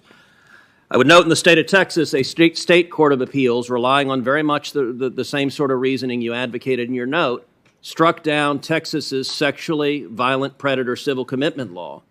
At the time I was the Solicitor General of Texas, I personally argued that appeal in the Texas Supreme Court. And the Texas Supreme Court unanimously reversed the Court of Appeals and upheld our statute. And if the views you advocated in law school prevailed, civil commitment laws across the country would be struck down, releasing sexual predators. And under the argument, community notification and DNA bank laws could well be struck down as well. Is that an outcome that should concern people? Senator, my note wasn't advocating for the striking down of those laws. My note was trying to identify criteria that I thought could be applied consistently to determine whether the laws were punitive or preventative. But with respect to Jackson, you argued that they were punitive, and you further say in the note, if they're punitive, they're unconstitutional. I was looking at 4 different kinds of laws, and not all of them, did I say, were punitive. Okay, so let's take civil commitments laws. If you look at civil commitment laws right now, the UCLA School of Law, Williams Institute, estimates more than 6,300 sex offenders are currently detained in civil commitment programs. If the view you advocated prevailed, presumably those 6,300 sex offenders would be released to the public. Is that an outcome that should be concerning? Senator, in law school, when I was writing a note, I was looking at a brand new set of laws that had not previously been enacted in any jurisdiction. They were new. And I was assessing at the time, as law school students do, what criteria I thought might be used by courts to make a determination in the future as to whether or not they should be treated as punitive and therefore not unconstitutional, but as therefore ones that carry with them certain rights versus preventative. Judge Jackson, so you've pointed that these were views in law school, and listen, I will recognize that all of us, when we are students, may have views that as time and maturity passes on, we may change. But what troubles me is this was not just a law school view, it's one that has continued. So when you were vice chairman of the Sentencing Commission, you expressed significant concerns that the White House has argued that your quotes were taken out of context. So I want to provide the full context of your quote, because you said, yes, I want to ask you about the means by which we can distinguish more or less serious offenders. I know that all of you have sort of touched on that. Mr. Futrell, you talked about going from singular to one-on-one to group experience. I'm just wondering if there's some sort of inevitable and natural progression from one stage to the other, such that you could say that the least serious offenders are in the singular experience stage. And I guess my thought is, in looking at some of the testimony that other people will have later in the day, I was surprised at some of the testimony with respect to the motivation of offenders, and we're talking about child pornography offenders, and that there are people who get involved with this kind of activity who may not be pedophiles and who may not be necessarily interested really in the child pornography, but have other motivations with respect to the use of technology and being in the group. And here are lots of reasons perhaps why people might engage in this. And so I'm wondering whether you could say that there could be a less serious child pornography offender who is engaging in the type of conduct in the group experience level because their motivation is the challenge or to use the technology. They're very sophisticated technologically, but they aren't necessarily that interested in the child pornography piece of it. Now I find that a pretty remarkable argument, that people in possession of child pornography are not actually interested in the child porn, they're not pedophiles, they're just interested in technology. Is that, and I wanted to provide the whole quote because the White House said that portions of this were used out of context, so this is your entire quote. Do you agree with that sentiment, that there is some meaningful population of people who have child pornography but are not, in fact, pedophiles or getting satisfaction from it? Thank you, Senator, for allowing me to address what appears to be a question that I was asking in the context of a hearing on child pornography. You've provided the entire quote, and it looks as though I was asking that of someone, not taking that position. And the position that I've taken in all of my sentencings involving child pornography offenders is to ensure that despite the attitude and view of many of the offenders who came before me when I was a trial judge, that they were just lookers, that they weren't really harming anyone, that they were curating their collections and they never touched a child, I made sure that they understood that notwithstanding their collecting behavior, that they were causing significant harm. So Judge Jackson, all right, you raise your actual sentencing, and I think that's very productive. Let's take a look at your actual sentencing. And you've had 10 different cases involving child pornography. These are the cases. There are two, U.S. versus Buttry and U.S. versus Can, for which the government did not make a recommendation. And you said earlier, when Chairman Durbin was trying to preempt this line of attack, you said it's a sickening and egregious crime, which I very much agree with. And you said the guidelines lead to extreme departures. Okay. Let's look at what the prosecutors are asking for. And I would note that this was in the District of Columbia, where prosecutors are far more liberal than many of the prosecutors in this country. And in every case in which, so United States versus Hess, there was a mandatory statutory minimum of 60 months, and you imposed 60 months because you had no discretion. In United States versus Nickerson, there was a mutual agreement of the parties to 120 months, and that's what you imposed. In every other case, United States versus Chazen, the prosecutor asked for 78 to 97 months. You imposed 28 months. 28 months is a 64% reduction. In United States versus Cooper, the prosecutor asked for 72 months. You imposed 60 months. That was a 17% reduction. In United States versus Downs, the prosecutor asked for 70 months. You imposed 60. That was a 14% reduction. In United States versus Hawkins, the prosecutor asked for 24 months. You imposed 3 months. That was an 88% reduction. In United States versus Savage, the prosecutor asked for 49 months. You imposed 37. That was a 24% reduction. In United States versus Stewart, the prosecutor asked for 97 months. You imposed 57. That was a 41% reduction. Every single case, 100% of them, when prosecutors came before you with child pornography cases, you sentenced the defenders to substantially below, not just the guidelines, which are way higher, but what the prosecutor asked for on average of these cases, 47.2% less. Now, you said you made sure the voice of the children was heard. Do you believe in a case like United States versus Hawkins, where the prosecutor asked for 24 months and you sentenced the offender to only 3 months? Do you believe the voice of the children is heard when 100% of the time you're sentencing those in possession of child pornography to far below what the prosecutor's asking for? Yes, Senator, I do. Could you explain how? I will. A couple of observations. One is that your chart does not include all of the factors that Congress has told judges to consider, including the probation office's recommendation in these cases. Well, Judge Jackson, we don't have those probation. The committee has not been given the probation office's recommendation. We would welcome them. Mr. Chairman, I would love to see those. We don't have access to them. The second thing I would say is that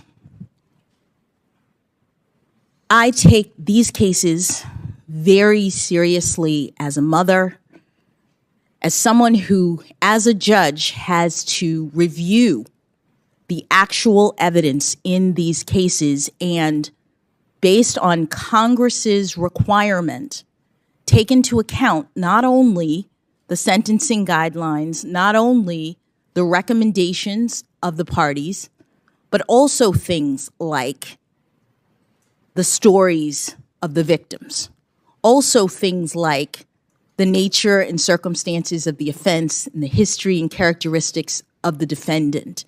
Congress is the body that tells sentencing judges what they're supposed to look at. And Congress has said that a judge is not playing a numbers game. The judge is looking at all of these different factors and making a determination in every case based on a number of different considerations. And in every case, I did my duty to hold the defendants accountable in light of the evidence and the information that was presented to me. In 100% of the cases, was the evidence less than the prosecutors asked for? Senator, the evidence in these cases are egregious. The evidence in these cases are among the worst that I have seen, and yet, as Congress directs, judges don't just calculate the guidelines and stop. Judges have to take into account the personal circumstances of the defendant because that's a requirement of Congress.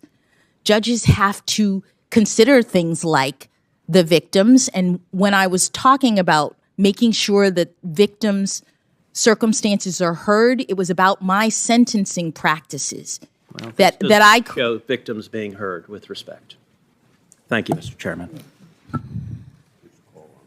In 2012, the Sentencing Commission, on a unanimous bipartisan basis, issued a report recommending changes to sentencing for non-production child pornography, which is the subject at hand.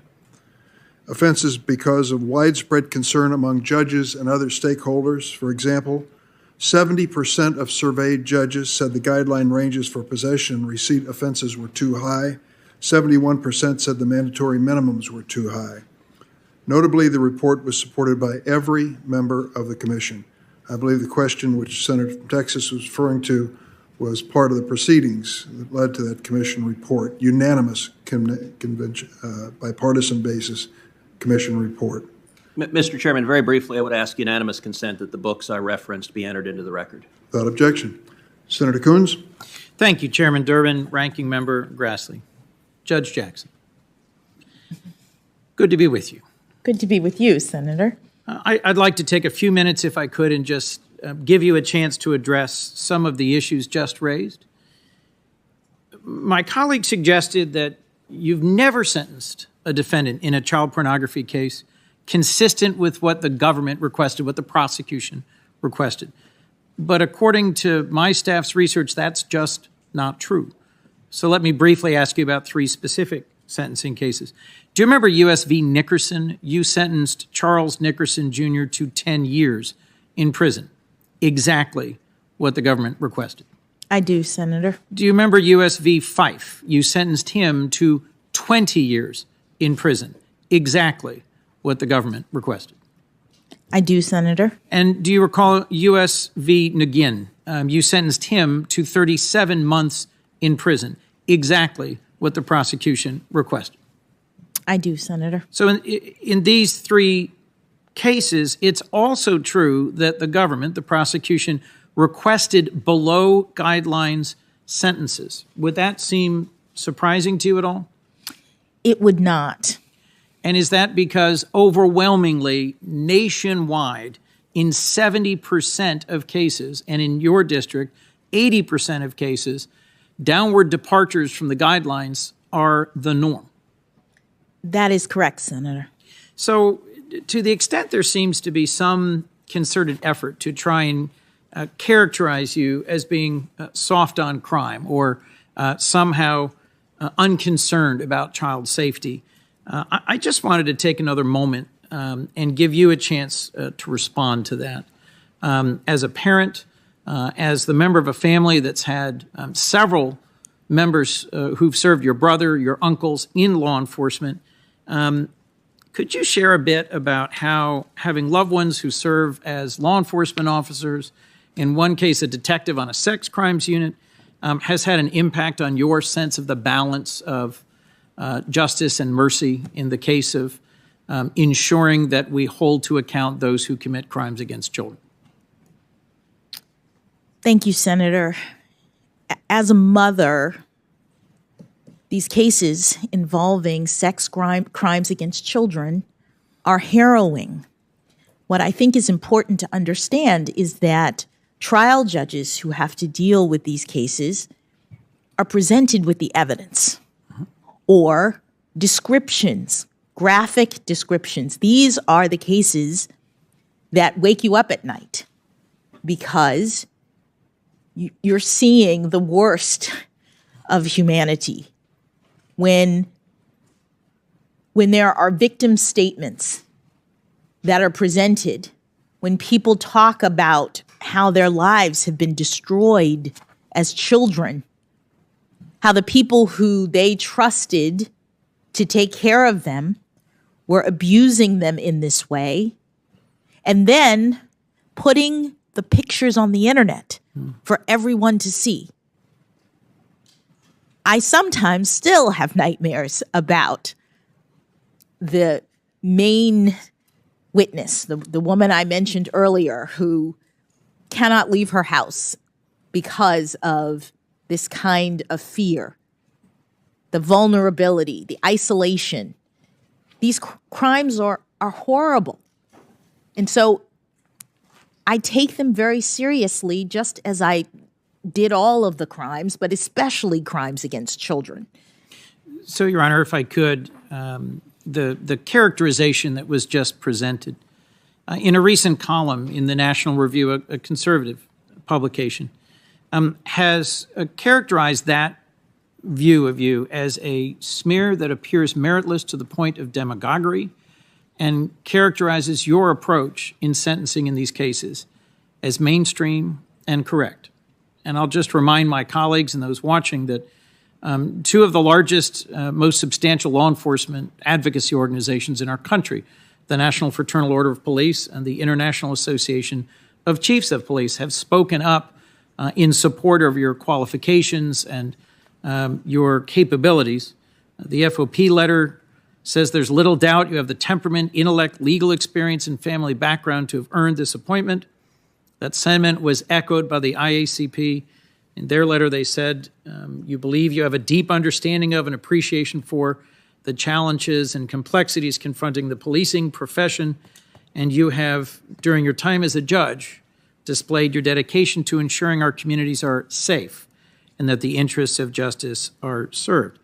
I find it hard to believe that these organizations, having looked closely at your judicial decisional record, your sentencing decisions, your lifetime conduct, would have taken those unusual steps to be that forceful in supporting you if, in fact, you had somehow a disturbing record of coddling child pornographers or being soft on crime. In fact, Judge, your record, in my view, demonstrates you're an even-handed and impartial judge. And I can see that when I look at cases you've ruled on that involve very politically charged or partisan interests. You've delivered rulings on both sides for plaintiffs and defendants. And in my review of your record, you've put any personal views or concerns aside.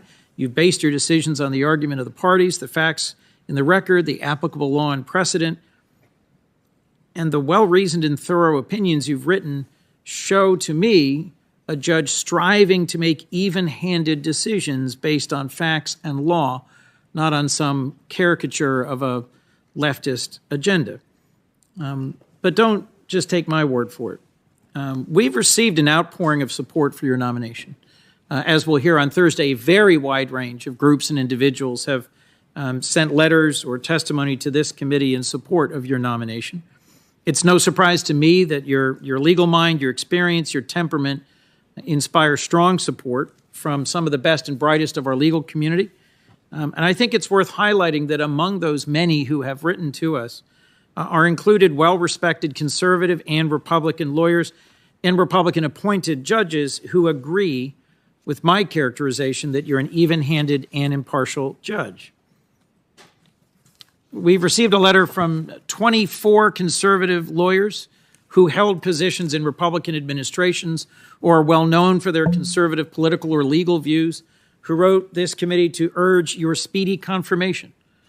They praised your character and intellect and called you, and I quote, a truly excellent person. I'd like to focus, though, on the way that these conservative lawyers characterized your judicial decision-making, which is, after all, the core issue before us, is whether you are the sort of judge at the district court, circuit court, that should be elevated to the Supreme Court. And they note in this letter that in nearly 10 years on the bench, as a district judge and then in the Court of Appeals, Judge Jackson has been involved in thousands of cases running the full range of federal law. You're approximately 500, I think it's more than 570 now, opinions written during this time have, and I'm quoting, demonstrated complete command of the legal subject matter, a judicious and even-handed approach, a fine ability to express yourself with force and great clarity. They've also demonstrated, and I'm quoting, another attribute essential for a judge, a sense of empathy for the situations of others. Judicious and even-handed. These prominent conservative lawyers want this committee to know you're judicious and even-handed and recommend you for the Supreme Court without reservation, despite having noted they differ with you concerning some political or partisan issues. And they're not alone. Judge Griffith, in a letter to this committee, and then followed up with personal testimony in your introduction yesterday, a judge appointed by former President George W. Bush enthusiastically supports your nomination.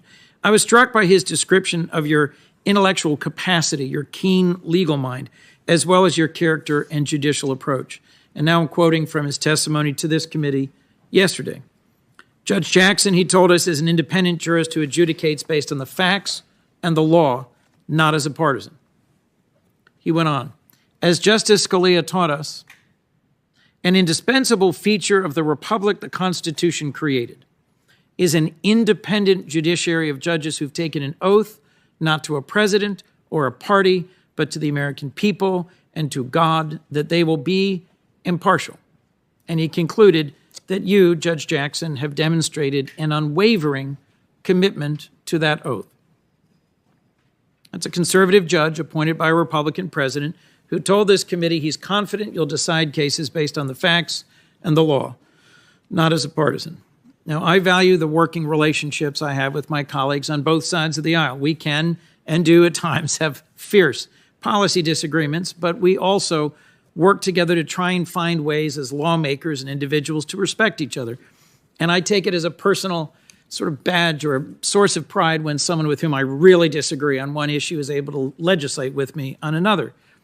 And so I imagine, Your Honor, it must be gratifying to know that a judge who literally sat in judgment of, reviewed dozens and dozens of your opinions. In fact, I think he reversed you once. Oh, more than. More than. Here is someone who closely read and reviewed your decisions, and as a circuit judge sat in review of your work over years as a district, hundreds of opinions as a district court judge, and has such unequivocal praise for the even-handed, impartial, thorough, and nonpartisan way you've approached judicial decision-making. Could you just briefly share with me what it means to you to hear that someone like Judge Griffith has such confidence you would make an excellent member of our highest court? Thank you, Senator. It means the world to me to have the support of Judge Griffith. His coming here yesterday and testifying on my behalf was so gratifying. I have tried in every respect to follow my methodology that enables me to rule impartially in every case and to understand the limits of my own judicial authority and thereby reach decisions without fear or favor. My record demonstrates that I am not proceeding from any sort of preconceived notion about how a case comes out. I'm not ruling consistent with any sort of ideology. I'm doing what impartial and fair judges do, which is to decide in every case based only on the facts and the law of that case. And I'm very, very pleased that Judge Griffith has seen that in the years that he supervised me effectively as a Court of Appeals judge when I was a district judge. And I think it's wonderful that he was able to come here and testify to that. Well, Judge, for those watching and for those following this, that they might be puzzled because my colleague, the junior senator from the state of Texas, has tried to ascribe all sorts of views to you in his recent questioning that try to paint you as some kind of an activist with a radical agenda.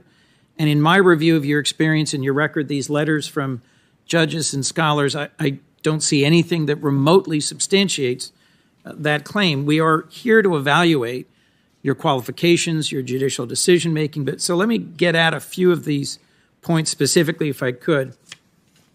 I've heard references to the 1619 Project and critical race theory, but I didn't hear that cited in any reference to your opinions as a judge. In your 9 years on the bench as a district court judge, more than 570 decisions, have you ever cited the 1619 Project? No, Senator. In your 9 years on the bench and more than 570 opinions, have you ever cited the journalist or principal author of that 1619 Project, Ms. Hannah Jones? I have not. And in your 9 years on the bench and more than 570 decisions, have you ever used, employed, relied upon critical race theory to determine the outcome of any case or to impose any sentence or as a framework for your decision-making? No, Senator. Would you just explain to us briefly what sort of factors you do, in fact, consider in your analysis? Senator, when I analyze a case, I am looking at the arguments that the parties raise in the case. I'm looking at the record, which is the facts of the case developed, if I'm on the Court of Appeals, developed below. And I'm looking at the law. I'm looking at any statutes. I'm hewing to the text. I'm looking at constitutional provisions to the extent that they are applicable and any precedents related to the case at issue. Those are the inputs that are appropriate for a judge to consider, and those are the only things that I use in my decision-making. Well, I appreciate your laying that out, and I'll just, let me dig into two cases, if I can, that I think are also probative here, because I agree with the wide range of supporters we've heard from that you've demonstrated an even and impartial judicial approach in your record. But this is true not just in the hundreds of sort of run-of-the-mill quotidian cases that are considered by a district court judge, but in several that have been highly charged and really quite political in terms of their consequences. I'd like to discuss your opinion in the Center for Biological Diversity versus McAleenan. Do you recall that case? I do, Senator. It was a dispute between groups advocating for environmental protection and the Trump administration's Department of Homeland Security.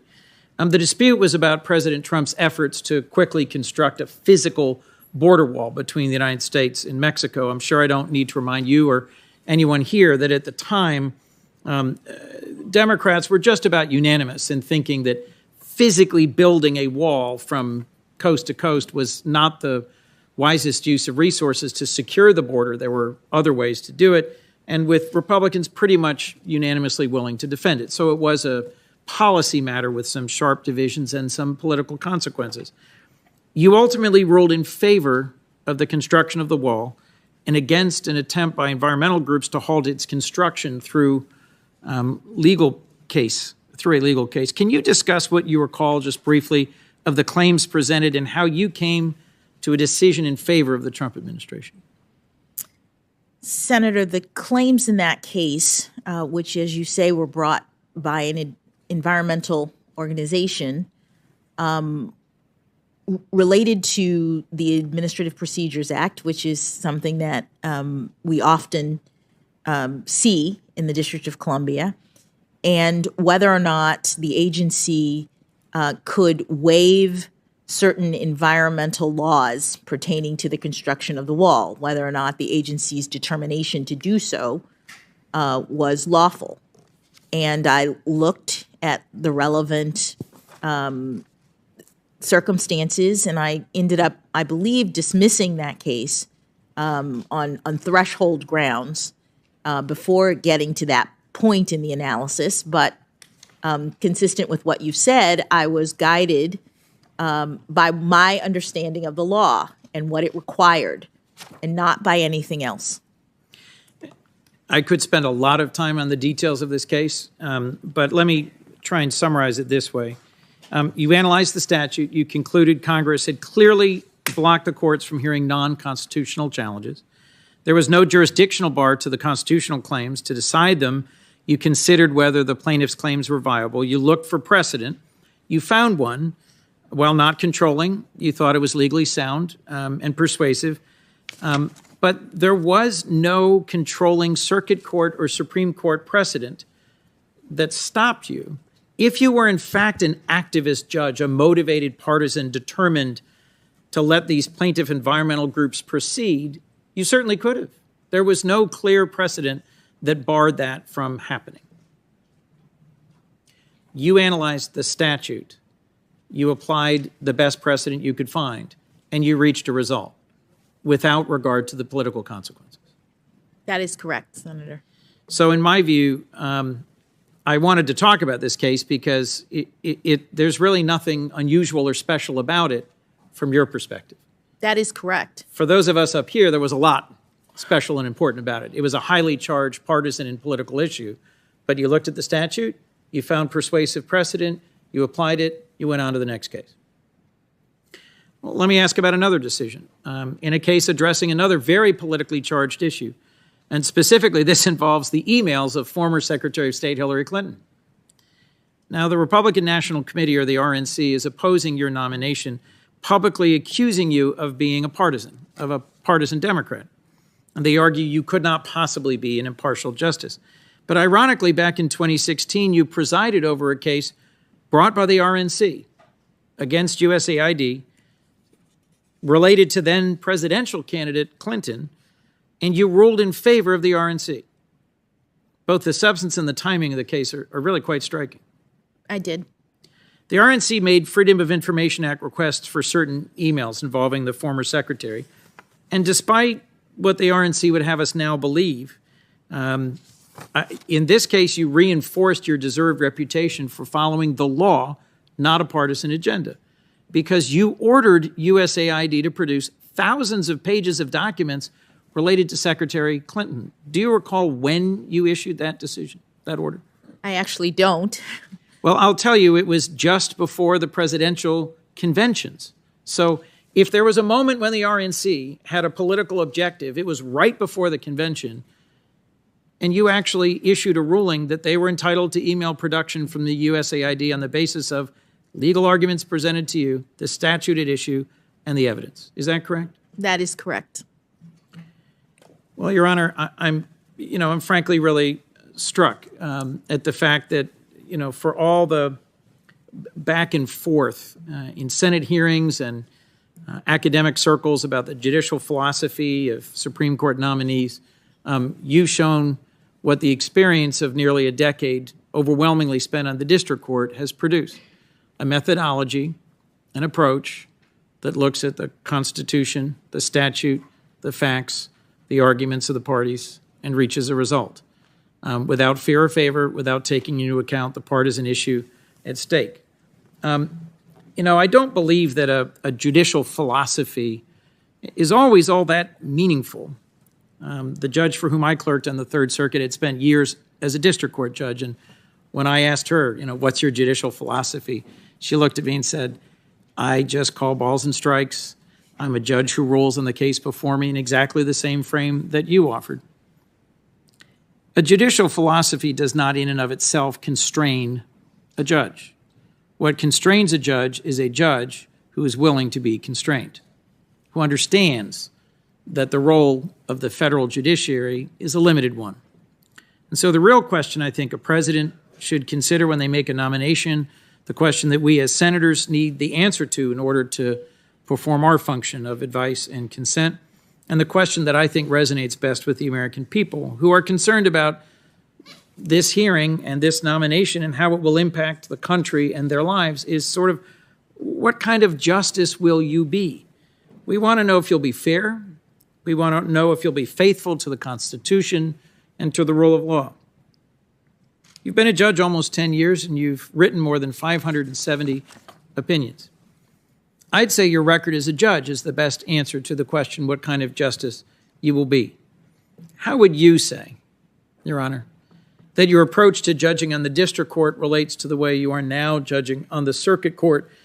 And what approach do you think you will bring with you if confirmed to the Supreme Court? Thank you, Senator. My approach all the way through is one that I believe is required by my duties, by my oath as a judge. We rule without fear or favor. We are independent as judges in our responsibilities.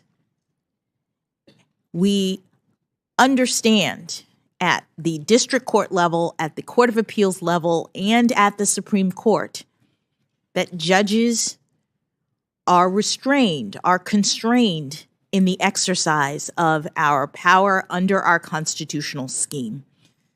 My methodology is designed to help me to make decisions within those confines at every level. It's no different now that I'm on the Court of Appeals than when I was on the district court with respect to my understanding of the constraints on my authority and my responsibility to be impartial in my rulings. And I think it would be no different at the Supreme Court. Well, Your Honor, I know we've walked through just a few cases today now. In some ways, we've only scratched the surface of your decade and the more than 570 opinions you've written. But it's clear to me from what I've reviewed and from just this sample that, as we also heard from colleagues, from conservative lawyers, from judges who wrote to the committee, that you are judicious and even-handed, that you have a demonstrated record of excellence, that you adjudicate based on the facts and the law and not as a advocate, activist, or partisan. And I encourage my colleagues who want to know what kind of a justice you'll be to take a fair and even-handed look at your record, at your impartiality, and at your methodology. Your experience is extensive and broad. Your commitment to follow the law impartially and without the influence of politics is evident in your record. Your keen legal mind, judicial temperament, and impeccable character are plain to all. As Judge Griffith told this committee in a review of your record makes clear, you've demonstrated that the way you approach cases is based on the law and not on some political agenda. You understand the reason why the robes of our federal judges are black, not red or blue. The American justice system, as many have said, is rooted in the impartiality, the independence, and the reliability of our federal judicial system. It is one of the most critical bulwarks of our system of ordered liberty. No wonder that when you came before this body to be confirmed for the district court, then the circuit court, you earned and received bipartisan support. I know President Biden counts nominating a Supreme Court justice among the most significant decisions of his presidency, and our role here in the Senate in confirming a justice to our highest court is among our most solemn obligations and greatest privileges.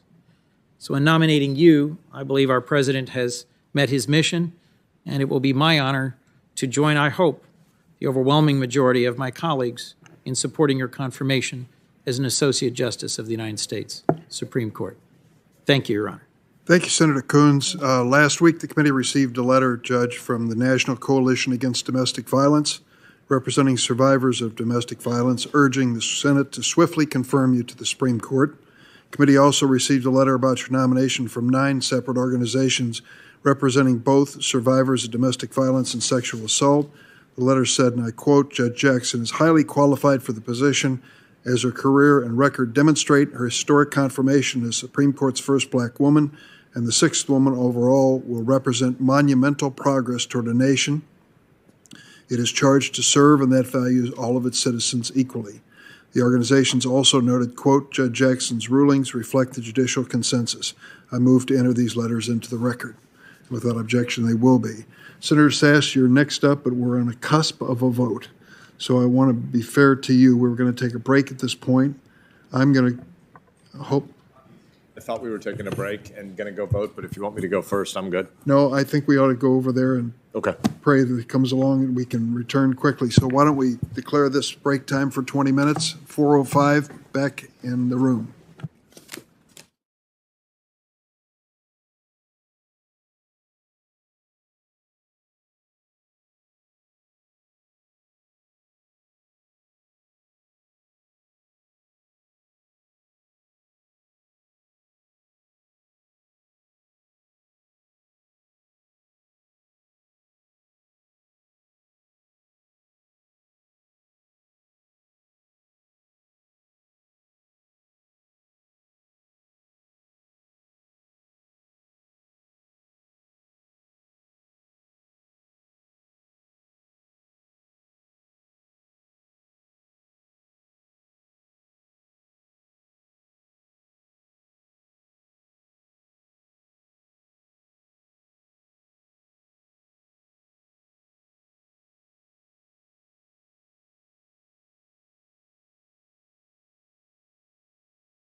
Senate Judiciary Committee will come to order. The Senator from Nebraska, Senator Sass.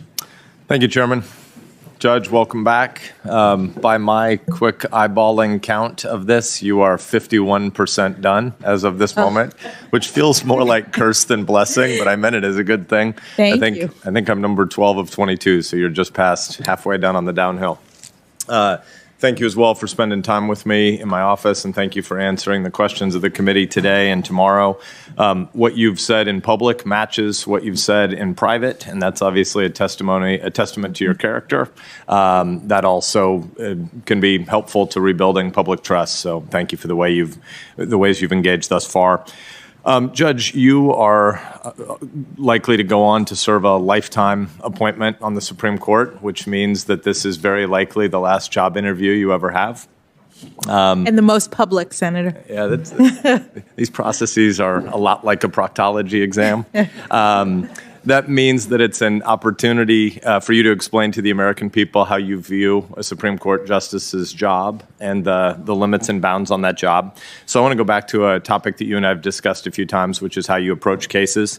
You've told this committee and you've told me in private that you don't have a judicial philosophy yet, but that you think of yourself as having more of a judicial methodology.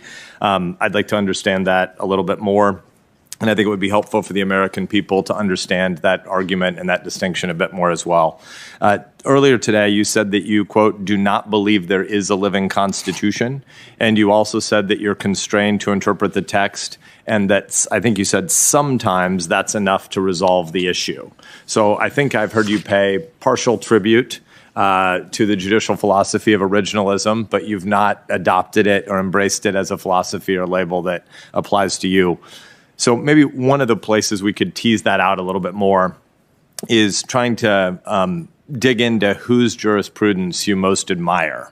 We've heard many nominees before, like Senator Grassley, former chairman of this committee. I'm not an attorney, so the farming and ranching people where I come from know that John Kennedy is super smart Rhodes lawyer who kind of pretends to be a aw shucks kind of guy as he picks your pocket. Grassley and I get equal time, Mr. Chairman? he always gets unequal time. He always gets bonus time, but I think it might be helpful for us to understand who you most identify with, and past nominees before this committee have talked about the mold of particular justices they thought they followed in. And so if you had to tell the American people who you're closest to, who is that justice, or who are those justices? Well, thank you for the question, Senator. And I must admit that I don't really have a justice that I've molded myself after or that I would. What I have is a record. I have 570 plus cases in which I have employed the methodology that I described and that shows people how I analyze cases. I, in every case, am proceeding neutrally from a neutral posture. In every case, I describe thoroughly all of the arguments that are made in the case to me as a judge, because I want, in my lengthy opinions, for people to understand the inputs. This, I say, is what I'm considering because I lay out in very, detailed way everything that people have argued in all of the cases. And then when I'm doing my interpretation, I am focused on the text of any statute or constitutional provision. I am looking as appropriate to the intentions of the people who wrote the words, because I view statutory interpretation, constitutional interpretation, those exercises consistent with my limited authority. I am conscious of not interpreting those texts consistent with what I believe the policy should be or what I think the outcome should be. I am trying in every case that involves that kind of interpretation to assess what it is that the parties who wrote the text intended. And as a result, because my methodology involves the these various pieces, and because of the way in which I do things, I'm reluctant to establish or to adopt a particular label, because the idea of how you interpret is just one part of the entirety of a judge's responsibility. As I mentioned, I'm looking at the facts in a case, and my experience as a trial judge helps me to assess the facts from all of the different perspectives of the parties, because I'm able to do that, I think, having heard from parties in all sorts of cases directly as they present their arguments. That's a part of the judging responsibility that isn't really captured by something like originalism or living Constitution. And I believe that the Constitution is fixed in its meaning. I believe that it's appropriate to look at the original intent, original public meaning of the words when one is trying to assess, because again, that's a limitation on my authority to import my own policy views. But there are times when the meaning, unreasonable searches and seizures, due process, looking at those words are not enough to tell you what they actually mean. You look at them in the context of history, you look at the structure of the Constitution, you look at the circumstances that you're dealing with in comparison to what those words meant at the time that they were adopted, and you look at precedents that are related to this topic. All of those tools judges use, and I have used, is if you look at my cases.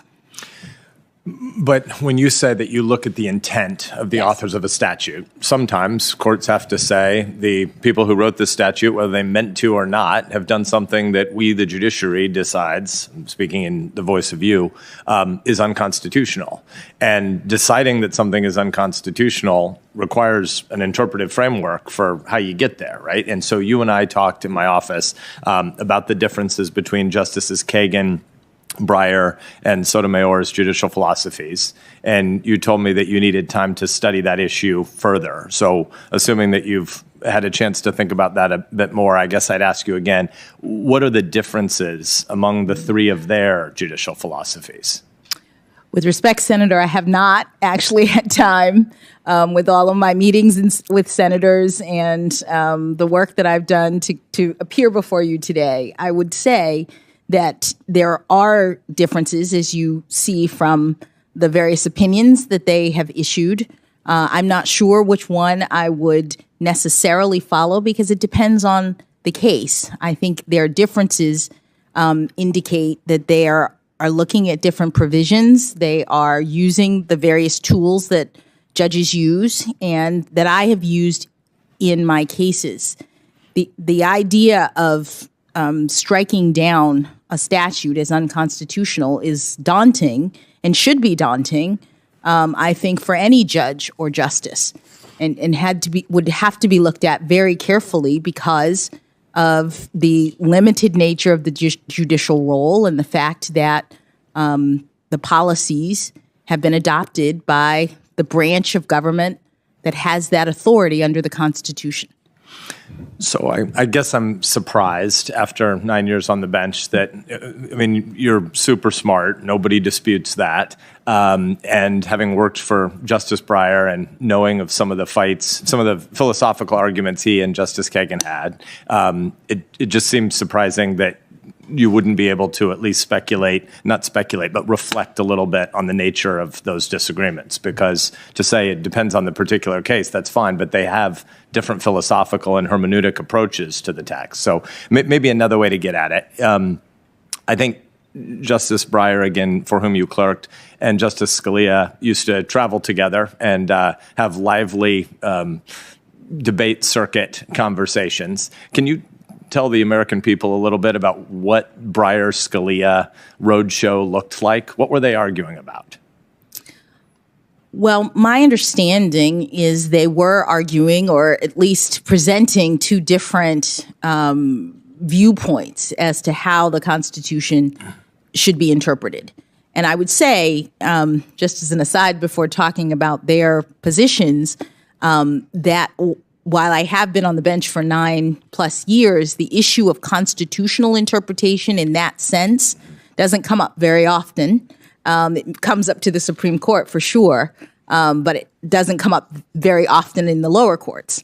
What Justice Scalia and Justice Breyer, I believe, were debating was Justice Scalia's notion of originalism, meaning that the words of the Constitution should be interpreted as they were written by the founders in the founding era, and that they should not be considered to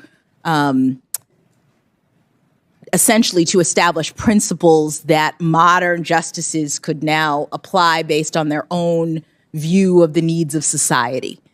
And that Justice Breyer's position was more toward that latter view, that the idea of the Constitution needing to be interpreted in a way that is consistent with modern sensibilities about the principles that the document reflects. And I would just say that it appears now that the Supreme Court has taken Justice Scalia's view that the prevailing interpretive frame for interpreting the Constitution is now very clearly looking back through history. So we see that even in the Heller case, where the justices, even the justices in dissent, were all analyzing the issues in the Second Amendment through a historical lens, what was meant at the time of the founding. So that is now the way in which constitutional interpretation is done. But do you identify with that position? I identify with the position insofar as that's how the text is interpreted of the Constitution.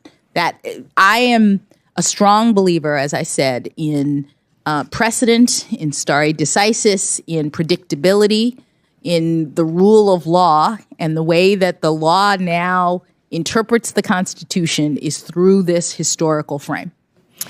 I'm grateful for your last couple of minutes because I think that it's in the American civic interest for us to understand these different schools. Again, non-lawyer here, but my simple way of summarizing some of what I think I heard you just say is that Scalia argues hard that the Constitution has a fixed meaning and justices aren't really free to depart from it without a constitutional amendment passed by the political branches so that the voters get to hire and fire the people or have a role at the state level in the ratification of a constitutional amendment.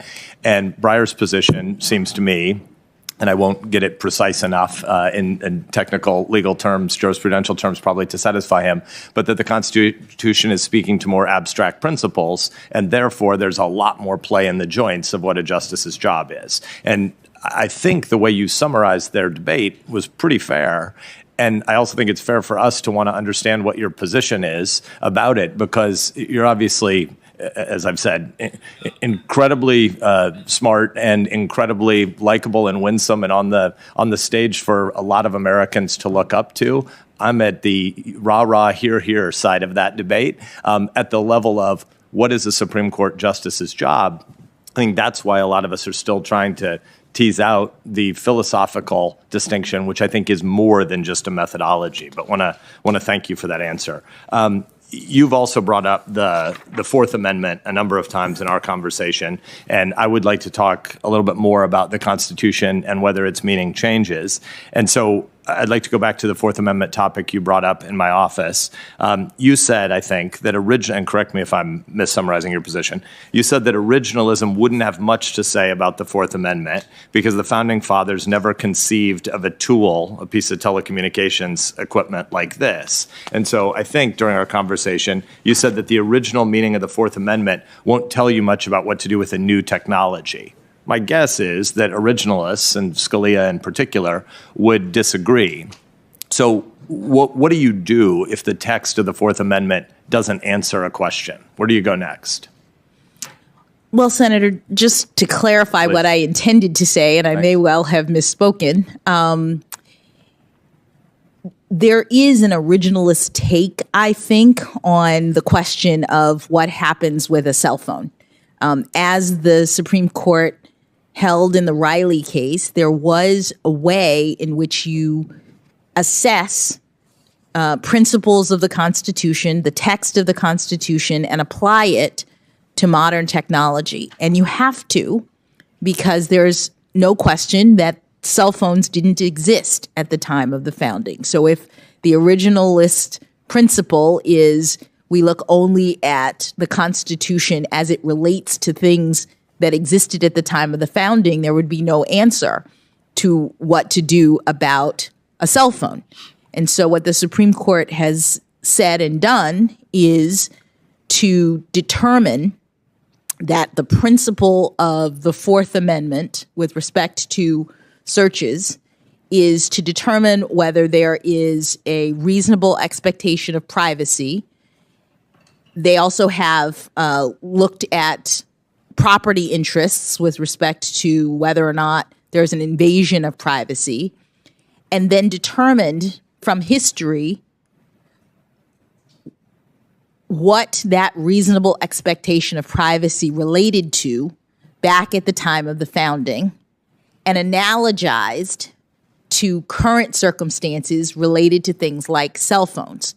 It's a method of interpretation that allows you to, instead of the alternative, which would be don't worry about the history, just look at the words in the Constitution and say, what do I think is reasonable or unreasonable with respect to police officers searching cell phones? That's not the way the Supreme Court handles it. They try to determine what was unreasonable historically, and then given those principles, historically it would be unreasonable for police officers to enter someone's home, to rifle through their papers and documents. They then analogize to current circumstances and the fact that a cell phone is like your personal file cabinet. And they say, okay, given what we understood the framers to have intended about the need for a warrant or the need for protection against unreasonable searches, we're going to apply that to modern circumstances. It's still an originalist way of analyzing the current dispute. So are there non-originalist ways to wrestle through that same question? And what would they be? One could imagine that rather than referencing history at all, that the court would look at the Constitution. It says no unreasonable searches and seizures, and would just ask in light of modern sensibilities, in light of what we would think would be reasonable today, or what the court itself would think would be reasonable today, we'd apply that modern understanding to the cell phone situation. And the danger, I think Justice Scalia would say, is that that's a kind of framing that permits judges to make a determination based on their own views rather than hewing themselves, as Senator Lee said before, that Justice Barrett pointed out, hewing themselves to the text of the Constitution. And does Breyer have a different view? I haven't, I'm just trying to think. My understanding of the living constitutional principle is that it's closer to looking at the needs of modern society.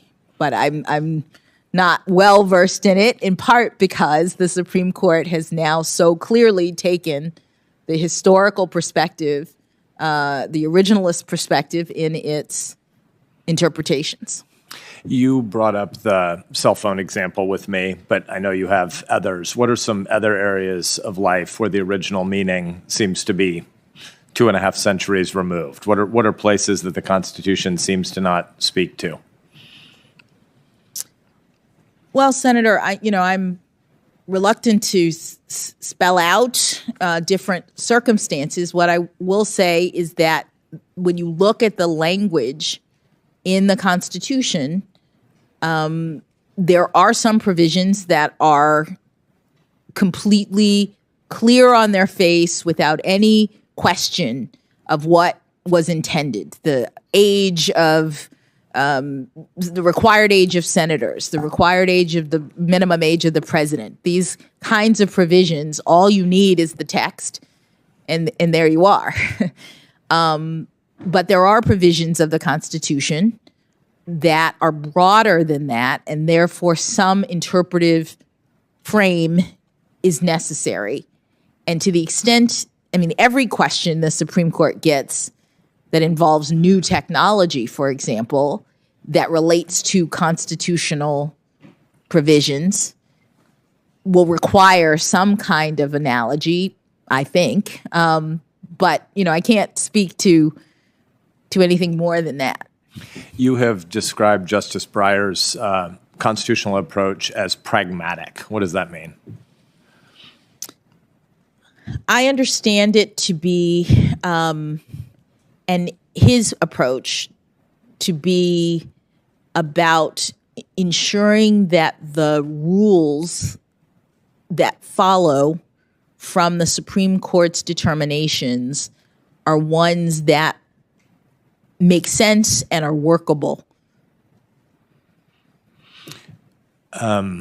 He said recently, explaining his approach to interpreting a statute, you're not going to go outside the words, but it often doesn't give you the answer. And you look at the history, and you look at its purposes, and you'll look at the consequences too, and you'll try to evaluate them from that, the point of view of what a reasonable legislature writing this statute have thought that these words were there to achieve. Do you align yourself with that position? In the broad sense that what it is that the court is tasked with when statutory interpretation is being undertaken is to achieve the purposes of the legislature. The text is the primary and in most cases sole indication of what the legislature intended, as opposed to the court saying, I see this statute, but I'm, uncomfortable with how it's going to turn out or what it's going to mean, and so I'm going to import my own policy perspective. Instead, the court is constrained to say, regardless of what I think the right policy objective should be in this, with respect to this law, my purpose, my requirement is to determine what Congress intended. But with respect to legislative intent, when a Congress of 535 often distracted people, 100 in this body and 435 in the other, pass something, by a 2-to-1-ish vote, and it's a part of a large piece of legislation, how do you determine what the intent is when it's 535 people doing something that has many, many different purposes for why somebody might vote yes? Well, you look at the text. The way in which statutes are interpreted is based on what the legislature says. There are times in which there are statutes in which Congress includes a purpose statement, for example, in the actual text of the statute. You look at the text of the provision. If that isn't clear, you look at the structure of the statute. There are canons of interpretation that courts use to evaluate and interpret statutes. Things like a word that appears in the section that you are interpreting should be defined the same way it is in another section. The same word being used, Congress probably intended for it to have the same meaning. So there are tools in the law that exist to help courts to interpret the text. But again, the goal is to interpret the text as a means of understanding and reflecting what Congress intended. And of course, in statutory interpretation, if Congress decides that the court has gotten it wrong, then, as has happened many times, Congress comes back and clarifies and tells the court, no, this is what the statute means. I want to go back to an exchange you had with Senator Cornyn. Substantive due process is a doctrine that often allows courts to create new fundamental rights. What's the test for determining a new fundamental right? The Supreme Court has said in the Glucksberg case that the fundamental rights that are recognized or that are included in substantive due process are those that are deeply rooted in the nation's history and tradition. In a case prior to that, the court had defined it as the rights that are implicit in the ordered concept of liberty or the concept of ordered liberty. So there are standards for the courts to use to identify these types of rights. So did the Supreme Court use this test in Roe or Casey? In Roe and Casey, I don't know that the court used that formulation. I know that after Casey, the court has determined not so much that the right to terminate a woman's pregnancy is fundamental.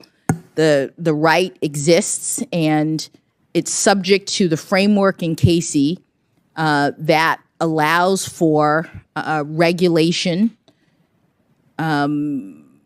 so long as there's not an undue burden on the exercise of the right pre-viability. I think some of what we're wrestling with here is the question of, and I think what Senator Cornyn was driving at, is how particular the concept of deeply rooted goes and how that really is a bound on what the judiciary can do. But I want to thank you. We're nearly at time. I want to thank you for engaging in the back and forth. I want to think more about what you've said and look forward to further discussion tomorrow. It still appears to me that there's a very basic difference between a judicial philosophy and a judicial methodology and how you go about applying that when you're interpreting a law and making a determination about constitutionality or non. And I know that you haven't claimed a judicial philosophy at all, but a judicial philosophy of originalism here. But I do think the fact that you've at least nodded to it in the committee hearing today is in and of itself a pretty great testimony to how much of Scalia and Bork's work has moved the legal field. So I'm grateful for the time you're taking with us. I'll look forward to listening tonight and talking with you again tomorrow. Thank you. Thank you, Senator Sass. Senator Blumenthal. Thanks, Mr. Chairman. Thank you, Judge, for your patience and your perseverance. I want to begin just by thanking you also for an extraordinary moment in our history. I think we all, as Americans, feel excitement and pride in really making history here. And the old saying, a picture's worth 1,000 words, as I look at your parents and your husband and your daughters, what I see is America and the best of America.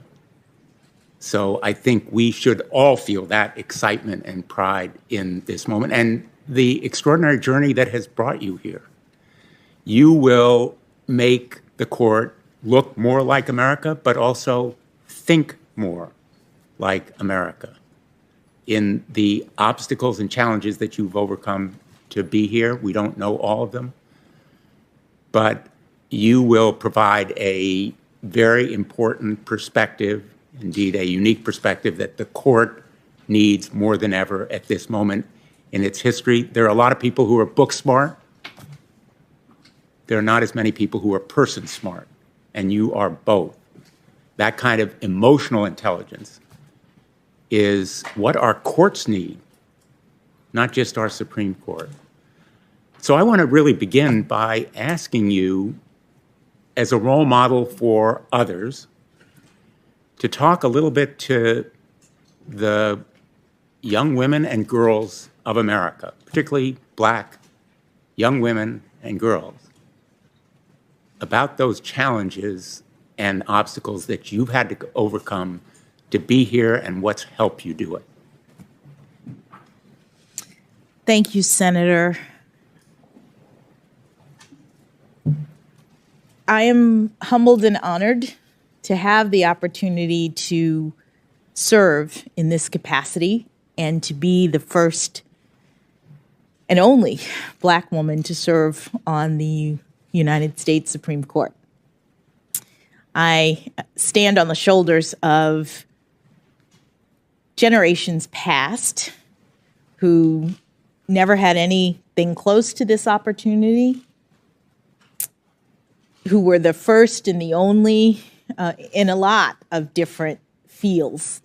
My parents, as I said, were the first in their families to have the chance to go to college.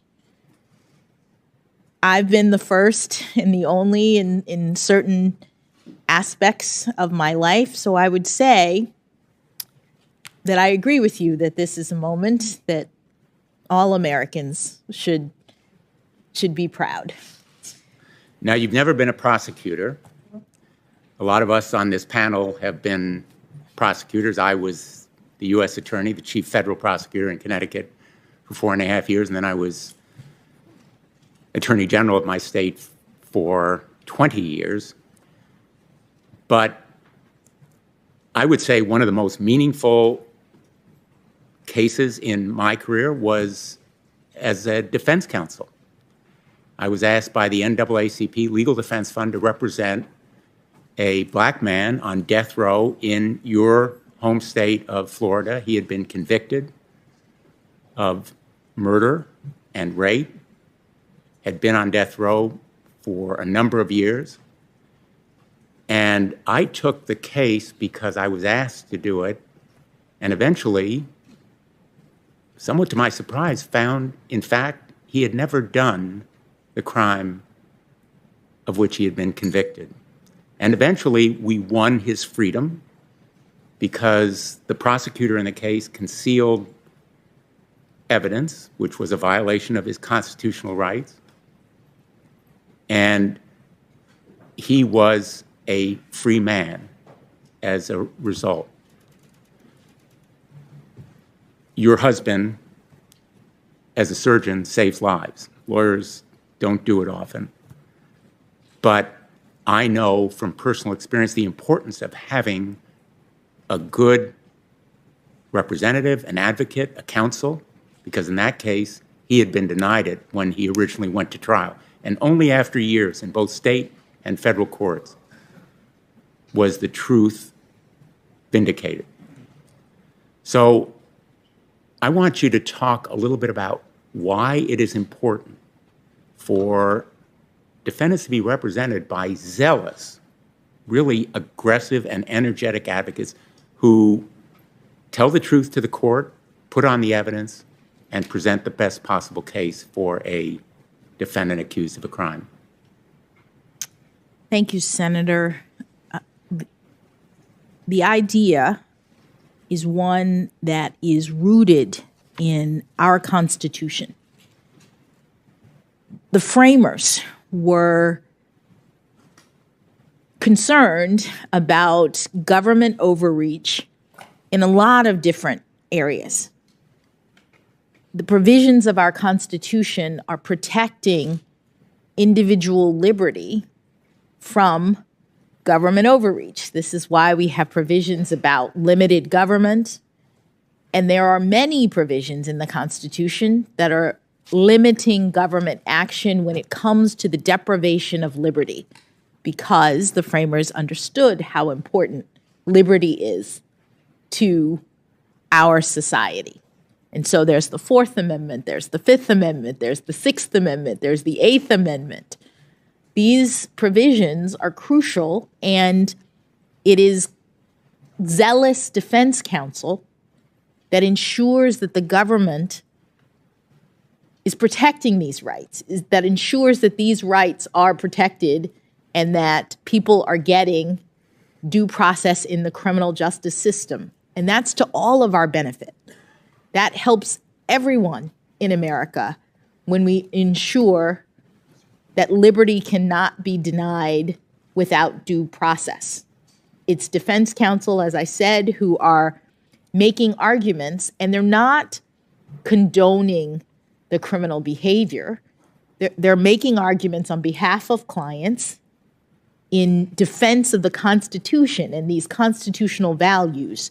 And as a judge, I now see how important it is for me to be able to make my decisions after hearing from both sides. That's crucial. We have an adversarial system, which means that judges are presented with arguments from both the prosecution and the defense. And only when I'm able to hear from both sides can I make a just, fair determination. And fairness is the hallmark of our constitutional scheme, and it's what makes us the best criminal justice system in the world. And it's not only the reality of fairness, but also the perception of fairness, the public's understanding of how courts work, that is essential to the credibility that courts have, correct? That is correct.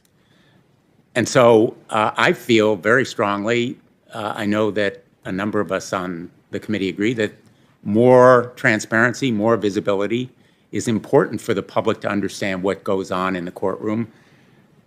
I know you feel transparency is a good thing. You've been asked about cameras in the courtroom. I'm a supporter of Senator Grassley's Sunshine in the Courtroom Act, as well as Senator Durbin's Cameras in the Courtroom Act. I am hopeful that the court, the United States Supreme Court, actually will back these proposals because their support would be very important. Tell me how you feel about the basic principle of transparency and more visibility. Well, Senator, one of the reasons, as I said, that I write such long opinions is because I want everybody to know exactly the arguments I've considered, the facts that I've reviewed, and in pretty fine detail, the course of my reasoning. And I've done this in 570 opinions. I think it's important for public confidence, as you say, for people who are bound by the law and who are affected by the courts to know what the court's views are. With respect to the issue of cameras in the courtroom, I understand that that is something that is proceeding through Congress. And if I was confirmed, I would look forward to talking with my colleagues to understand the positions that people have regarding that issue. I appreciate that response. One of the other areas that I think is important to transparency and to public trust and confidence in the court is visibility as to its own decisions, which I think is directly contradicted by the shadow docket. You've been asked about it before, but I just want folks to understand that some of the most important decisions of the Supreme Court have been decided, or at least issues resolved, without oral argument, without briefs, without any public explanation. A controversial travel ban has gone into effect. The first federal execution in 17 years was permitted. Statewide COVID restrictions were enabled. The collection of data in the 2020 United States Census and enforcement of voting restrictions in the 2020 presidential elections, as well as decisions relating to immigration and blocking the Biden administration from enforcing a federal moratorium on evictions imposed because of the COVID-19 epidemic. Americans have a right to an open, full, fair proceeding with a record of the court's reasons for making decisions. So I hope that you will urge your colleagues, when you talk to them about cameras in the courtroom, also to do less on the shadow docket. And I hope that perhaps, if they don't, Congress will take some action.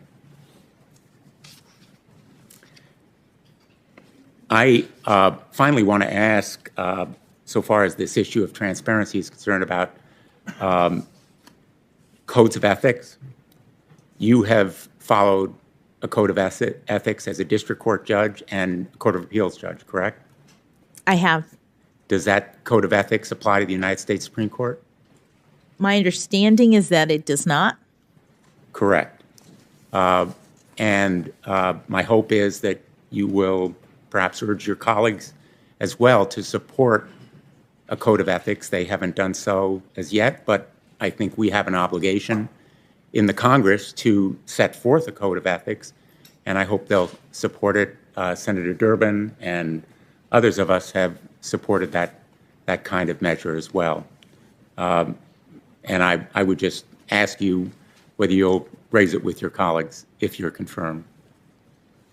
Senator, certainly if Congress is taking anything up that requires our review, I would absolutely consider it, and even if not, I would consider it.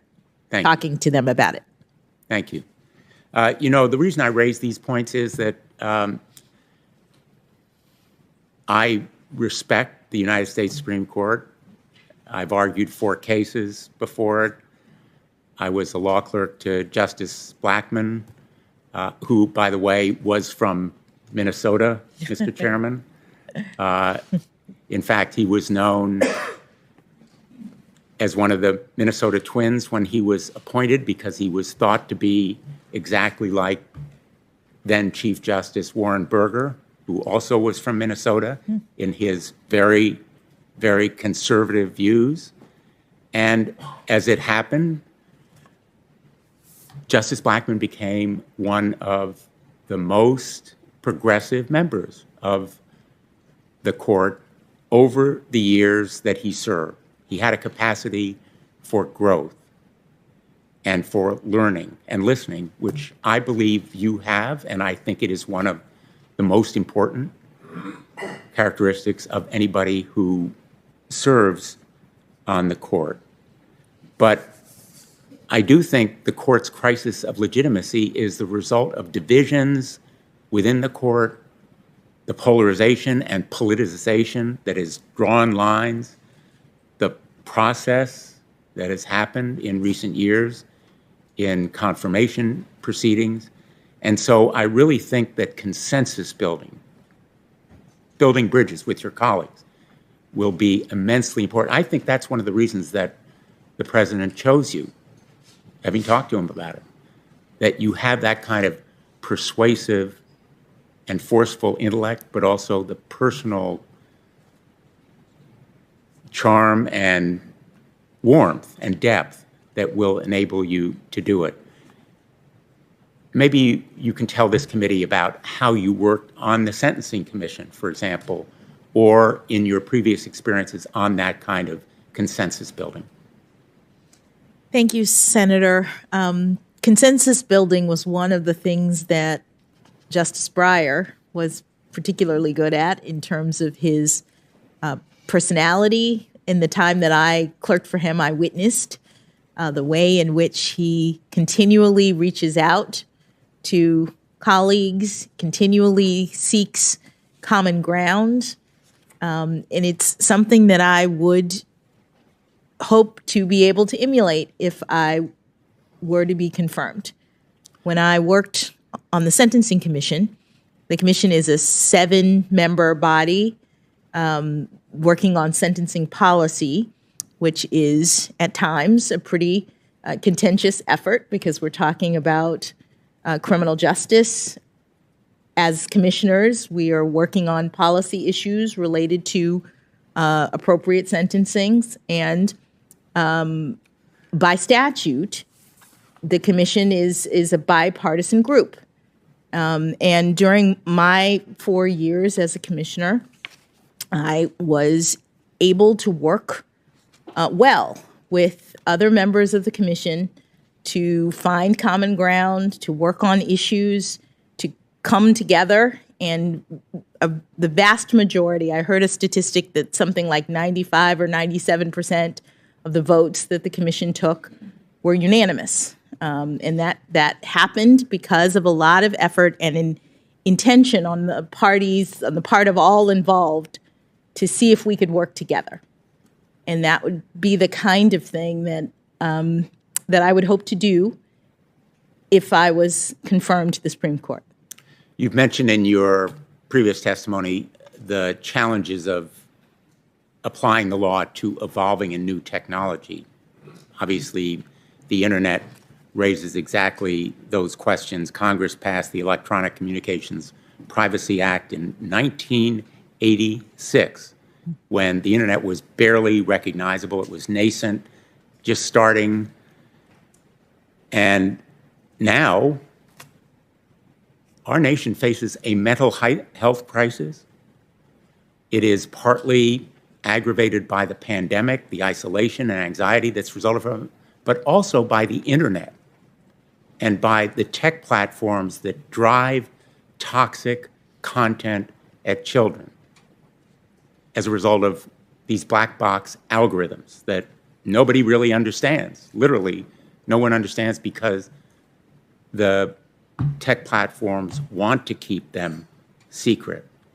And we are trying to upgrade the law and update it to give parents tools to have greater visibility as to what their children are doing, and to give parents and children tools to protect them against some of the bullying and eating disorder content and even suicidal and substance abuse stuff that they are driven to see. And Senator Blackburn and I have introduced a bipartisan measure, the Kids Online Safety Act, that will provide a more modern solution to a modern problem, to update the law to account for the role of social media in our ongoing and aggravating mental health crisis in this country. Do you agree that it helps the Supreme Court and judges in general to do their job when Congress updates our statutes to account for technological change? Thank you, Senator. The role of the court is to interpret statutes when there are disputes related to the statutes, and in circumstances in which statutes have not been updated, I don't think it's surprising to note that there are disputes about the meaning of the statute, about how it applies. And so to the extent that Congress undertakes to make amendments and make the changes, I think it helps courts. Maybe there'll be fewer disputes or easier disputes to resolve. Easier disputes to resolve in the sense that, and I've seen it happen, a judge will say, I don't know what Congress meant to do in this kind of situation because this law was written at a time when none of this stuff now existed. I'm sure you face that situation. I think it's true of social media and the dangers to children as a result of the toxic content that they often find and often seemingly are addicted to use again and again and again because it's part of the business model of those social media and big tech platforms. Yes, I have faced this situation. One of my cases, the Alliance of Artists and Recording Companies versus General Motors, is a case that I ended up writing a couple of opinions about, and involved a statute of Congress related to digital recording audio devices and whether or not royalties were required for the purchase of those kinds of devices. And it was enacted at a time in which recording technology was at a different stage than it is now. And disputes arose that came before me regarding whether or not to apply the royalty requirement in that statute to modern recording devices, and in particular, the recording devices that are now in automobiles, when you take your CD and you put it in your own car and record onto the hard drive of your car, is that the same thing as putting your CD in one of those machines that records from CD to CD, and you give the second recording to all of your friends? That was what the statute was originally meant to cover, and the question was whether recording to your own car's hard drive counted.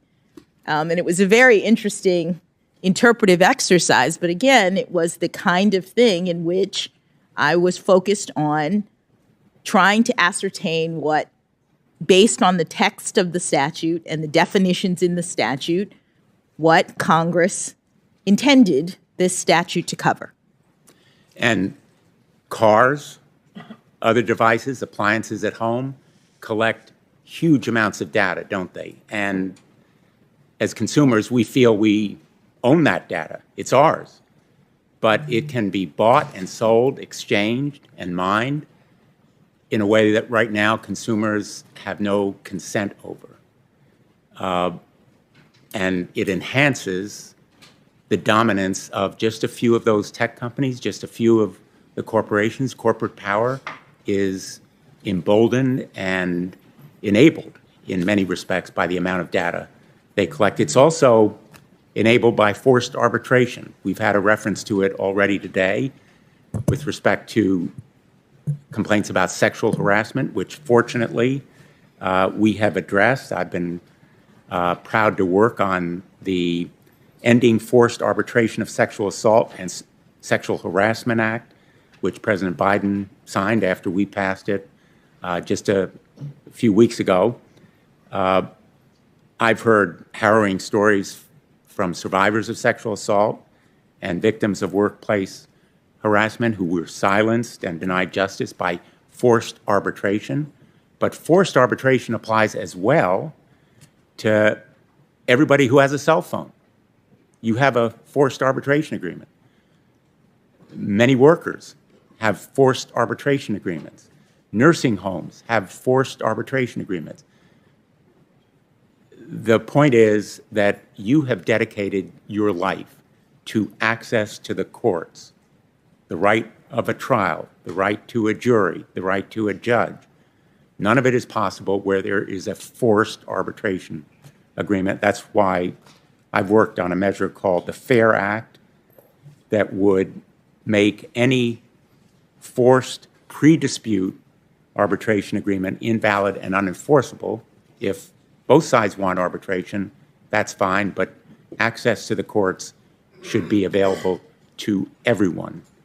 I know that you're limited as to what you can say about measures that are before us and policy issues, but I hope that you will consider the trend that the court has adopted in support of forced arbitration and denial of rights like class action, and review whether they are appropriate.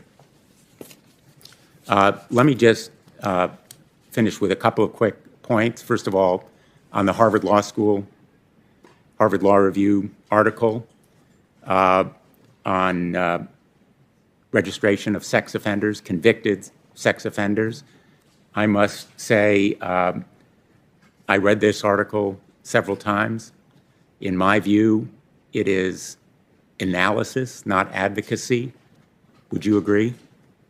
Absolutely, Senator. As a law school student, I was trying to do what law school students do, which is analyze a new set of legal provisions. These laws were new, and I was trying to assess what criteria courts could use to look at them. I was not making an argument about them at all. Exactly. And by the way, one of those statutes was in Connecticut. It was challenged on constitutional grounds, double jeopardy. It went to the United States Supreme Court. I defended it there. It was upheld 9-0. I don't know whether your article was cited, but I would put this law review article very much in the category of analysis, the distinction between prevention and punishment. I would call it protection, not punishment or prevention. That's the argument that I made to the Supreme Court. I ask that this article be put in the record, Mr. Chairman. Without objection. By the way, it took me 2 or 3 times to get through it, so no disrespect to you or the Harvard Law Review. The issue of child pornography, you mentioned, I think, that in your decisions on these sentencing cases involving child sexual abuse material, which, by the way, I agree is absolutely horrific, abhorrent. It's the reason that Senator Graham and I have actually sponsored a measure called the Earn It Act that addresses it.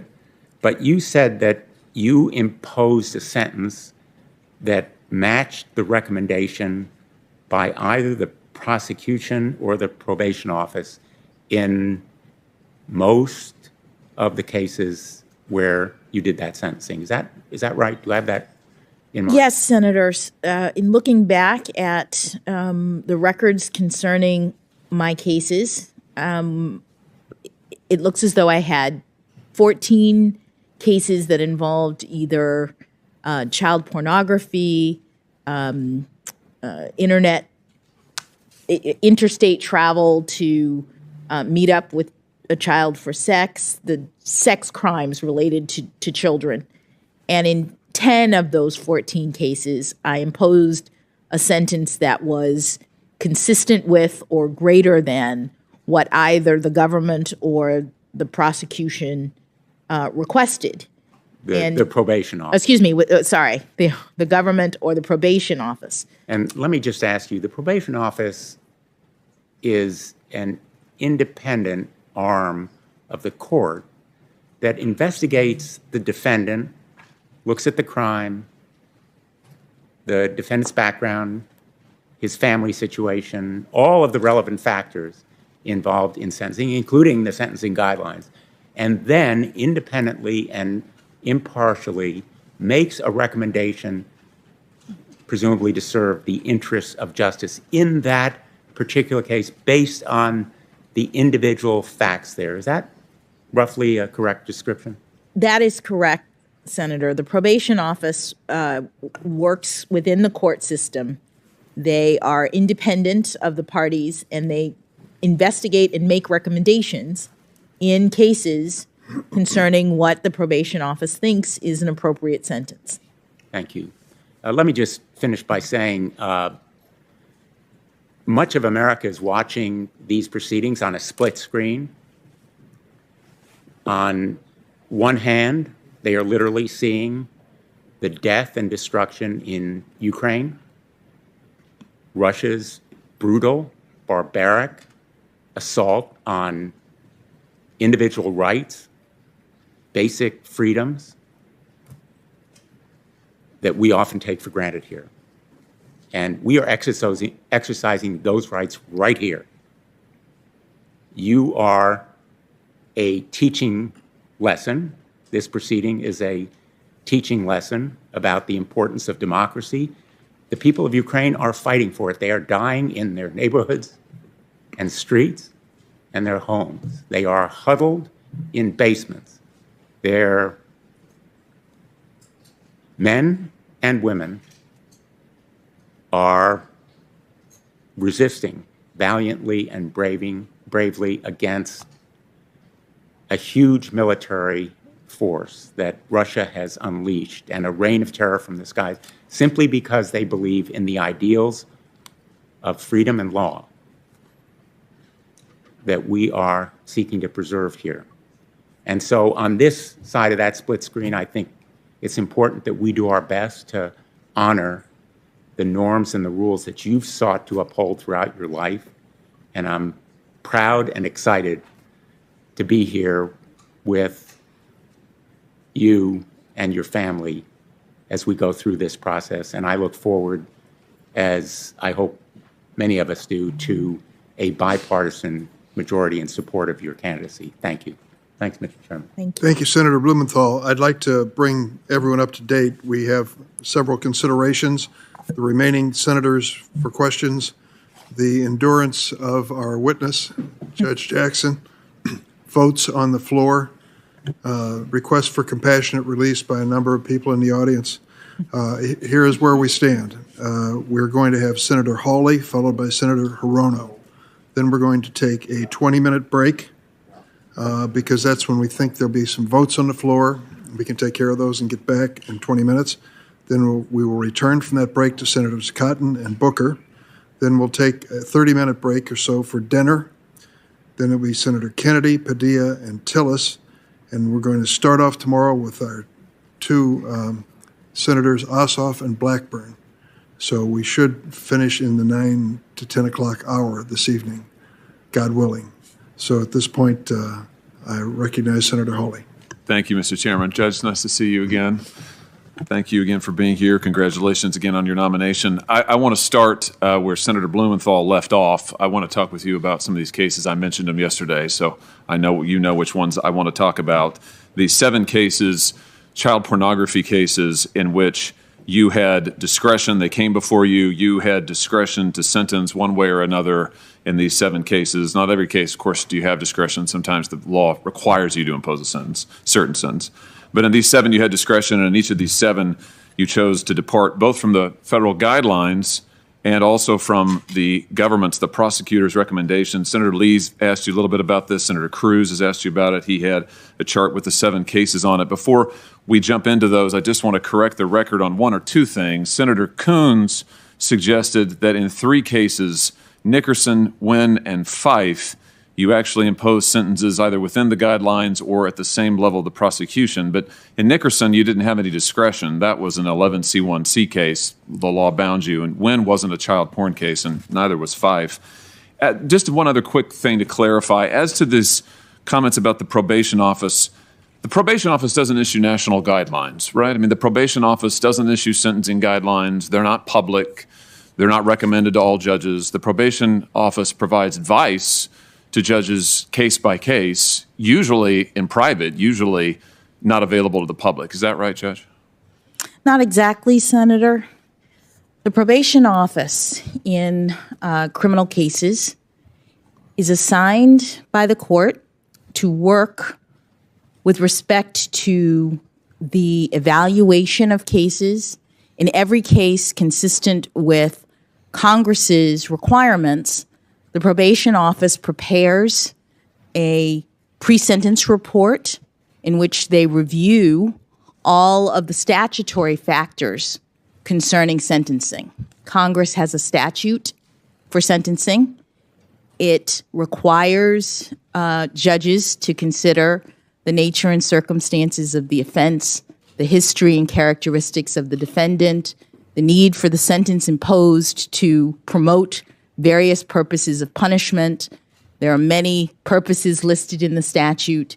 And the probation office is the arm of the court that does factual investigations in every criminal case, unless there are certain cases in which you can waive it, but the background is the probation office's assessment of the facts related to a particular sentence and a particular crime. And the probation office's report, when a court sentences, actually, in most cases, becomes the findings of fact of the court. And so the probation office appears just like the prosecution and the defense. The probation office has written a report, and they make a recommendation to the court based on their independent analysis related to the facts of a particular crime and defendant and sentence. Understood. So they give the court counsel. Understood. However, they don't issue guidelines. They're not uniform. It is by its very nature a case-by-case inquiry, as you said. The report goes to the judge. As I understand it, the pre-sentencing report, I'm sorry, the probation reports are not public in all of the cases that we're talking about here. I'd love to see them if they are. But it's not as if there's one set of guidelines that are federal sentencing guidelines, and then there's the probation guidelines. The probation office is giving advice to the judge. It varies case by case. Senator, but it's not the same. Sorry, I thought you were done. No, that's all right. Let me ask you about a specific case. I mean, let's talk about, I listed these 7 cases in which you had discretion and you did not follow the prosecutor's recommendation or the sentencing guidelines, but let's just talk about one of them because we've talked about some of them as a group. Let's talk about United States versus Hawkins. I think that's one you probably remember from 2013. The defendant there was Wesley Hawkins. He was 18 years old at the time.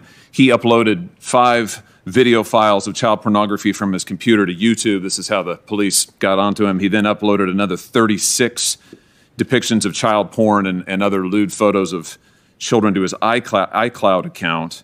When the police executed a search on his apartment on the premises, they found 17 videos on his laptop and 16 images of child pornography, all of them very graphic, some of them involving very young children. 17 videos in particular. This is from the government sentencing memorandum in this case, just so we understand the facts. Here are some of the videos that the government charged and they recovered. There was a 24-minute, 6-second video depicting a 12-year-old male committing a sexual act. I'm not gonna read exactly what it was. There was a 1-minute and 57-second video depicting an 8-year-old committing a sexual act. There was an 11-minute and 47-second video depicting an 11-year-old committing a sexual act and being raped by an adult male. There was a 15-minute and 19-second video depicting 2 11-year-olds committing sexual acts. There was a 7-minute and 51-second video depicting a 12-year-old committing a sexual act. So, as the government said in this case, and I'm quoting now from the transcript of the sentencing hearing, 17 videos is a lot. And some of the videos, including the ones that are described in the statement of the offense, and I've just related some of them, are very lengthy and include numerous images, numerous views, sometimes collages, sometimes multiple victims. You see the act in progress. The government goes on to describe some of these as sadomasochistic images. So this is a tough case. This is one of those tough cases you were referencing earlier. You talked about it this morning. Said these cases are terrible. This is one of them. This is terrible stuff. This is not a good guy who's doing this stuff. Guidelines recommendation in the case was 97 to 121 months. So if I'm doing my math right, that's up to 10 years. And in this case, the guidelines recommendation was essentially written by Congress because in the PROTECT Act of 2003, Congress specified what they wanted the range to be in these kind of cases. And Congress also specified what they wanted the mandatory minimums to be. I know you remember the PROTECT Act because you've talked about it. You've given lectures on it. And it was enacted, as I said, in 2003. It was 84-0 was the vote here in the Senate. The reason the PROTECT Act was put into place is the Senate was concerned over lenient sentences by judges in child porn cases, which is what you described. You said about it, there was an increasing perception on Capitol Hill and within DOJ that liberal judges were to blame for the downward pressure on federal sentences and that legislation was necessary to rein them in. That's you in 2011 describing this law. So Congress has set the guidelines here, 84-0 in the Senate. I noticed the chairman voted for it, as did a number of other members of this committee. So the Congress sets the range. Essentially, it's 97 months up to 10 years. Now, the prosecutor in this case, this is in D.C., of course. You're on the federal district court. The prosecutor in this case, it's a liberal administration, I think it's fair to say. This isn't the state of Texas. See my colleague from Texas next to me here. The prosecutor in this case, nevertheless, still asked for 2 full years in prison. You gave the defendant 3 months. Guidelines called for 10 years. Prosecutor wanted at least 2. You gave him 3 months. And when you did, you made a number of arguments and statements in the record, and I'd like to go through some of them because I've read them all. And the first argument you made was that the federal guidelines that punished child porn offenders, the ones that Congress wrote, were, and I'm quoting you now, are in many ways outdated. That's your quote. And you went on to say about why you thought they were outdated. I'm going to quote you again. You say, and I quote, "I don't feel that it's appropriate to increase the penalty on the basis of the number of images or prepubescent victims," meaning little kids, "as the guidelines require. because these circumstances exist in many cases, if not most, and don't signal an especially heinous or egregious child pornography offense, end quote. I just want to ask you about that because I just have to tell you I'm having a hard time wrapping my head around it. We're talking about 8-year-olds and 9-year-olds and 11-year-olds and 12-year-olds. He's got images of these, the government said added up to over 600 images, gobs of video footage of these children, but you say this does not signal a heinous or egregious child pornography offense. Help me understand that. What word would you use if it's not heinous or egregious? How would you describe it?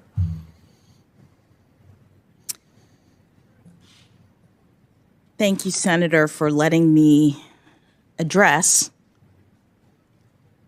the concern that you've put forward based on the record that you've reviewed.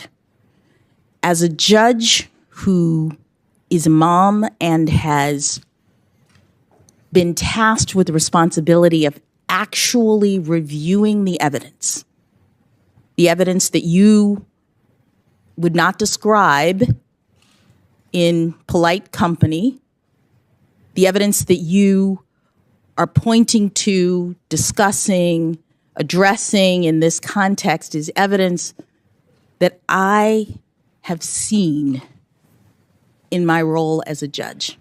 And it is heinous, it is egregious. What a judge has to do is determine how to sentence defendants proportionately consistent with the elements that the statutes include, with the requirements that Congress has set forward. Unwarranted sentencing disparities is something that the Sentencing Commission has been focused on for a long time in regard to child pornography offenses. All of the offenses are horrible. All of the offenses are egregious. But the guidelines, as you pointed out, are being departed from even with respect to the government's recommendation.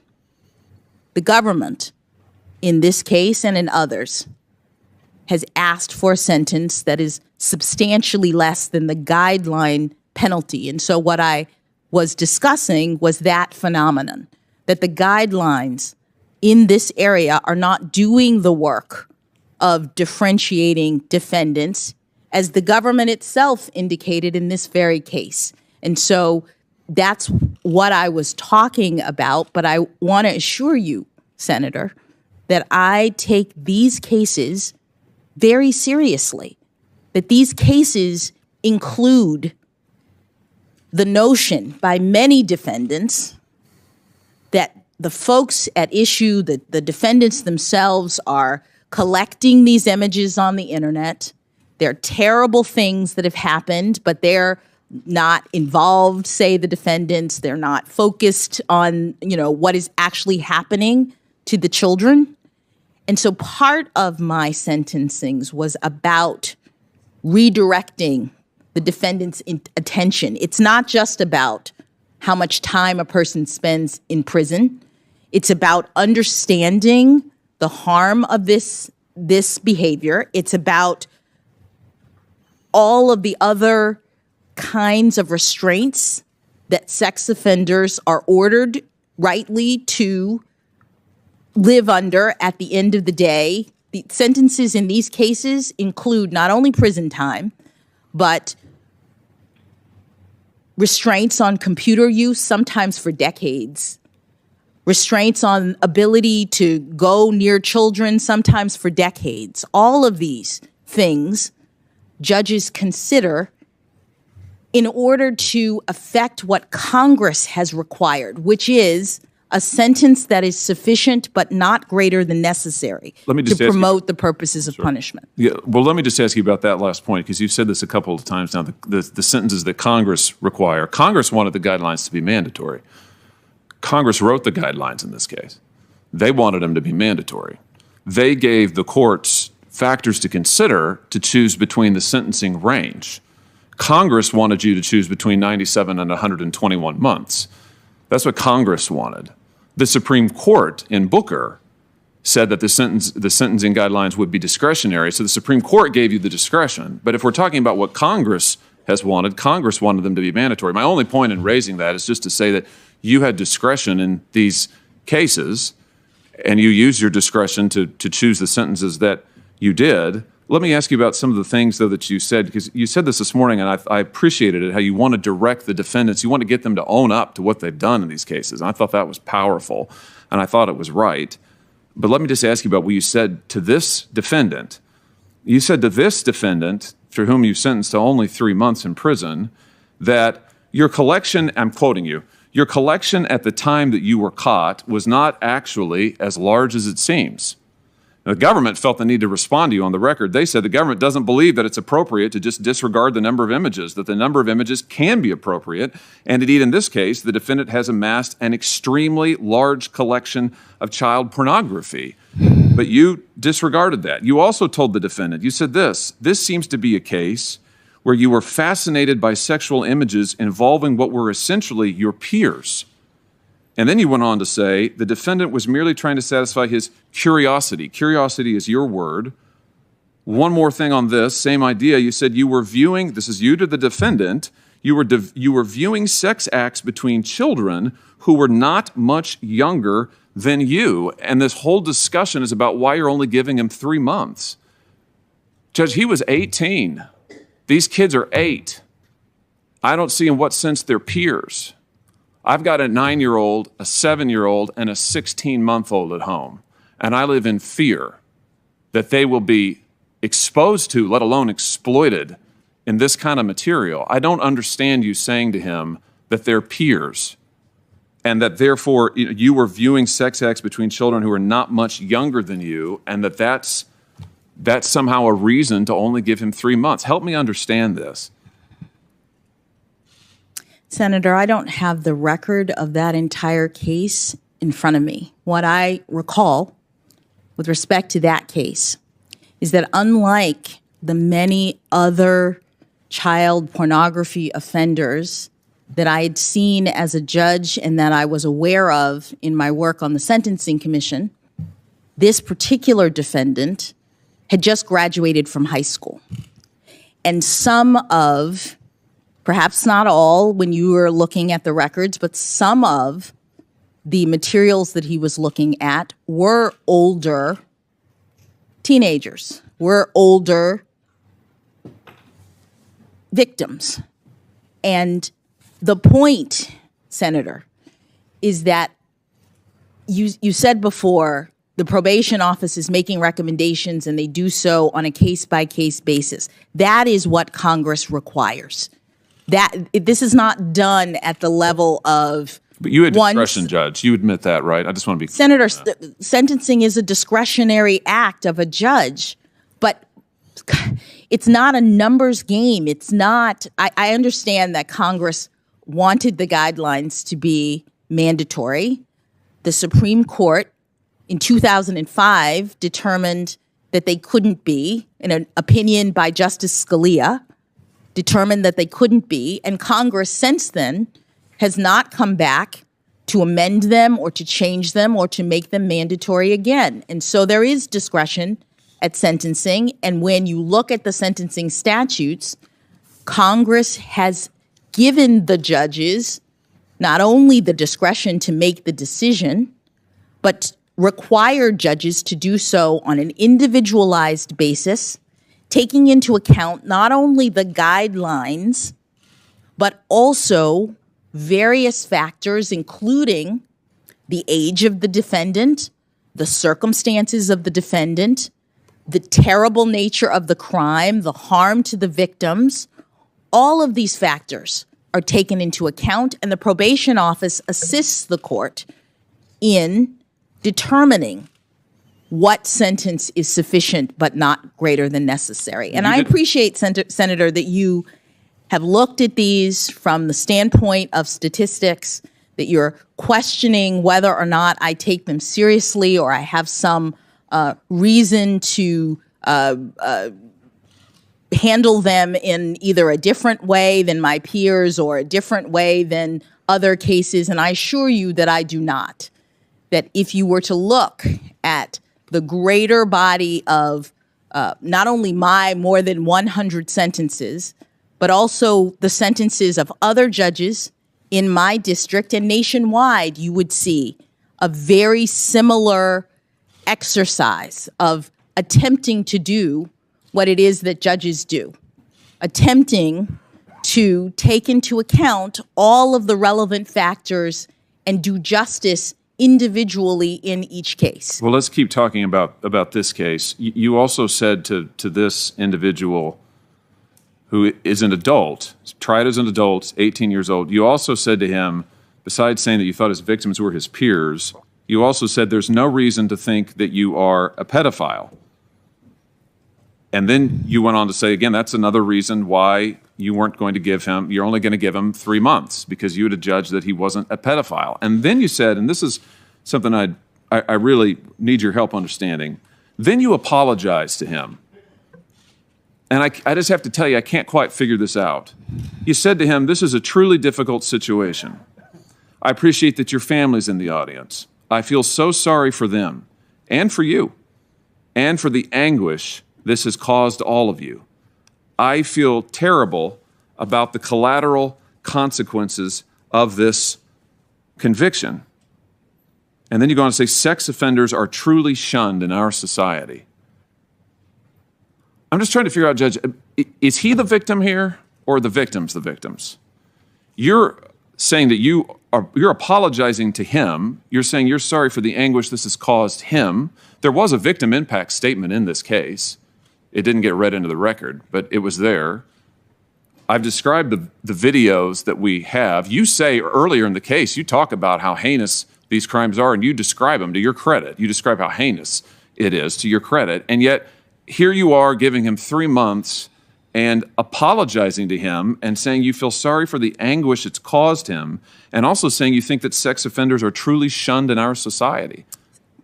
So just talk about that. Help me understand. I mean, is he a victim? Is that your view here? Is that why you said this? Is that what you meant by it? Senator, I again don't have the entire record. I remember in that particular case, I considered it to be unusual, in part for the reasons that I described. I remember in that case that defense counsel was arguing for probation, in part because he argued that here we had a very young man, just graduated from high school. He presented all of his diplomas and certificates and the things that he had done and argued, consistent with what I was seeing in the record, that this particular defendant had gotten into this in a way that was, I thought, inconsistent with some of the other cases that I had seen. Part of what a judge is doing, as required by Congress, is thinking about this case, thinking about unwarranted sentencing disparities, that's in the statute, other cases, other determinations that a judge may have made about this. I don't remember in detail this particular case, but I do recall it being unusual. And so my only point to you is that judges are doing the work of assessing in each case a number of factors that are set forward by Congress, all against the backdrop of heinous criminal behavior. But the guidelines are no longer mandatory. Congress has not corrected, as you would say, the Supreme Court's determination about that. Justice Scalia's decision that the guidelines are not mandatory. Congress has not said that. And Congress has given judges factors to consider. This, in my view, was an unusual case that had a number of factors that the defendant was pointing out, that the government was pointing out, that the probation office was pointing out. And I sent this 18-year-old to 3 months in federal prison under circumstances that were presented in this case because I wanted him to understand that what he had done was harmful, that what he had done was unlawful, that what he had done violated the law and needed to be punished, not only by prison, but also by all of the other things that the law requires of a judge who is sentencing in this area. But Judge, with all due respect, and I'm telling you what, I'll be direct with you. I am questioning your discretion, your judgment. That's exactly what I'm doing. I'm not questioning you as a person. I'm not questioning your excellence as a judge, frankly. But you said it. You had discretion, and that's exactly what I'm doing. I'm questioning how you used your discretion in these cases. And to me, to take a guy who's 18 years old, who has what the government says is an extremely large collection of prepubescent pornography, 8-year-olds, 10-year-olds, 11-year-olds, we're talking about, I mean, gobs of hours of time here that he has. And you say to him, what? That you say that, well, you know, it was just a collection. I mean, he was just viewing it, and it was, you know, essentially they were his peers. You say to him that he's not a pedophile. I don't know how you know that. I don't know why that's relevant to the guidelines, but maybe it is. You say he's not a pedophile. You say that you're very sorry for him and what he suffered, and then you give him 3 months when, frankly, a liberal prosecutor is asking for 2 full years. I mean, it does seem like an extraordinary case to me. It would bother me no matter what. It really bothers me when in every case, child porn case you've had discretion, you've sentenced below the guidelines and below the government's recommendation. And saying that sex offenders are truly shunned in our society, as you said to him, it reminds me, it echoes what you said as early as law school on that Harvard Law Review article Senator Blumenthal was just talking about. There you say, and I'm quoting you now, in the current climate of fear, hatred, and revenge associated with the release of convicted sex criminals, courts must be especially attentive to legislative enactments regarding these sex criminals. I guess like this, the enactment here, the Protect Act that Congress enacted. So I want to try to understand here, is it your view that society is too hard on sex offenders? You say they truly are shunned in society. You wrote that many of these laws are products of a climate of fear, hatred, and revenge. So just is that still your view? I mean, do you think that these laws are too tough, that we're too tough on sex offenders? Explain what you meant in this case in 2013, and it seems to be the same thing you said many years ago. Senator, it's not the same thing I said many years ago. Many years ago, as a law school student, I was evaluating a new set of legislation, state laws about registration, and I was analyzing them as law students do. It wasn't about the sex crime. It was about the characterization of the law. Is it a punitive law? Is it a prescriptive law? And how would a court go about determining that? That was the frame that I used then. It could have been about anything. It was about the characterization of legislation. But I'm sorry, I don't mean to interrupt you. I've only got 2.5 minutes left, but I just want to make sure I understand this. I'm quoting from your conclusion now. This is on page 1728 of the Harvard Law Review. This is your conclusion. In the current climate of fear, hatred, and revenge associated with the release of convicted sex criminals, courts need to be especially attentive to legislative enactments. So that's a conclusory statement. You're saying that there is a climate of fear, hatred, and revenge that are informing these laws. And you described some of the laws earlier, I think, Megan's Law and others. Senator Cruz asked you about some of those. I'm trying to understand what you meant by that, because you're saying something similar in the Hawkins case. You're saying that society truly shuns our sex offenders. Senator, with all due respect, my article is now in the record. People can read it, and they can see that I was evaluating these laws not to determine their constitutionality, not to say that they shouldn't be enacted, but to talk about the ways in which courts make determinations about the character of the law and all of the consequences that follow from them. In law school, I had not had any experience in terms of the criminal justice system, and I was doing what law students do, which is seeking to analyze in a creative way new legislation. With respect to Mr. Hawkins, I was doing what judges do, which is look at the statute, 18 U.S.C. 3553A, exercise discretion as Congress has required us to do, take into account all of the various aspects of a particular case, and make a determination consistent with my authority, my judgment, and understanding fully the egregious nature of the crime. As you said, even the prosecutors in these cases are not recommending guideline sentences. The probation office, which is an independent authority looking at these cases and the facts related to them, are not recommending guideline sentences. This is a particular area where the commission has seen an enormous amount of disparity and has in fact asked Congress to come back and address, to help judges who are looking at these cases to be able to rely on the guidelines. Which Congress has declined to do.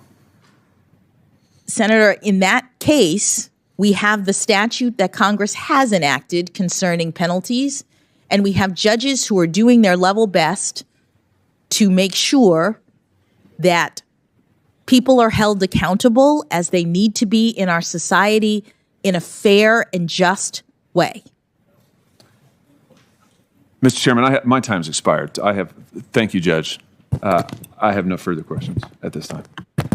Just checking with my staff. So the original statute was passed in 2003, the Scalia decision 2005, the Booker decision? So the original statute that I'm talking about, I'm just thinking, I felt like it was in the 80s.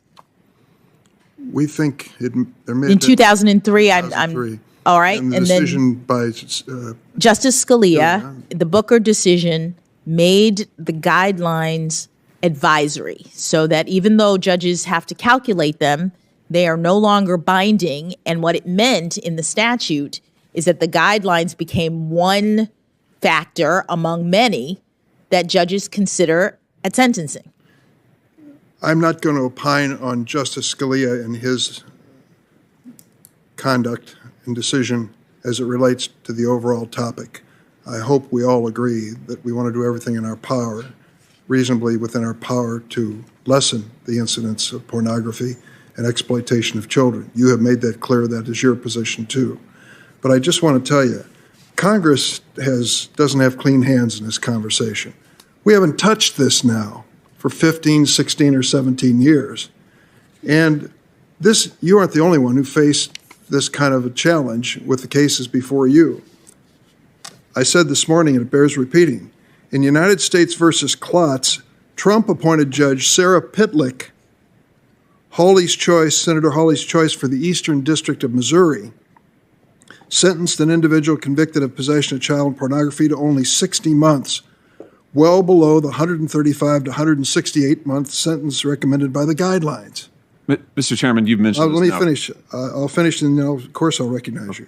Senator Hawley, you've said some very powerful things in support of this judge, but clearly she faced a situation where she decided she would not follow the guidelines and took a sentence of less than half of what they recommended. We have created a situation because of our inattention and unwillingness to tackle an extremely controversial area in Congress and left it to the judges. And I think we have to accept some responsibility for that, Senator. I just wanted to say, Chairman Durbin, since you mentioned Judge Pitlick in the Klotz case, she followed the prosecutor's recommendation in that case. As I've said over and over, part of my concern with Judge Jackson is that she has not followed the prosecutor's sentences. She didn't in the Hawkins case we were just talking about, or the guidelines. And I'm happy we can have a policy debate about whether or not the guidelines are too lenient. I would argue in this era of exploding child pornography, they're not too lenient at all. I think you were right the first time when you voted in 2003 to make them tougher. I will just say that I don't know if you sponsored a bill to change this. I'll be looking for it. But I will tell you that there isn't a long line of people waiting to co-sponsor this controversial issue. If we're going to tackle it, we should, but we should concede in the meantime that we've left judges in the lurch in many of these situations. There is no clarity in this situation, and I think to hold this judge responsible for the overall situation is to ignore our nonfeasance, malfeasance, whatever it might be, and lack of responsibility in dealing with this. Senator Hirono. Thank you, Mr. Chairman.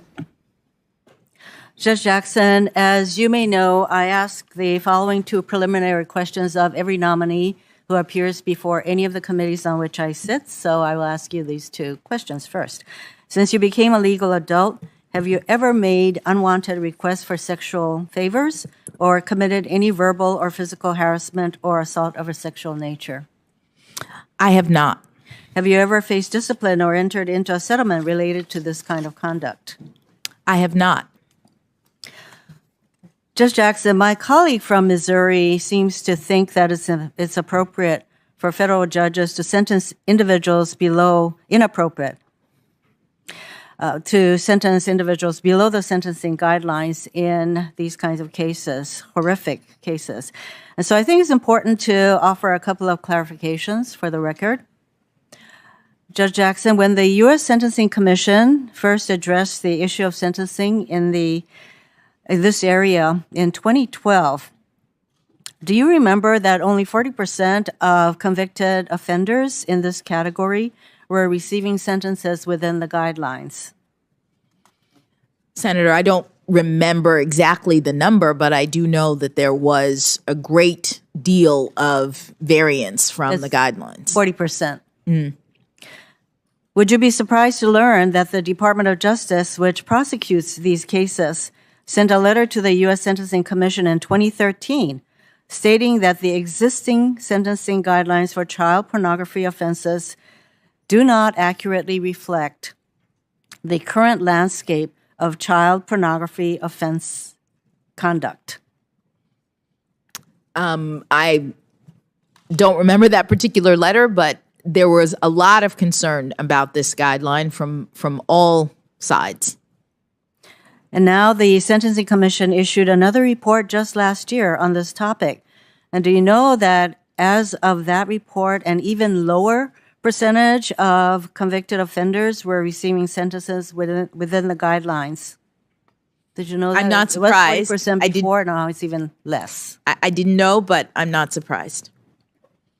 Did you know that as of last year, it was just 30% of non-production offenders who were sentenced within the guidelines? I did not know, but I'm not surprised. My Republican colleagues made a big show yesterday of promising a fair process. And to me, that means ensuring that you are treated no differently than any other federal judges that have nominees that have come before us. See, there was an article recently that highlighted the fact that many of President Trump's circuit court nominees who were previously district court judges had also issued below guideline sentencing to child pornography cases.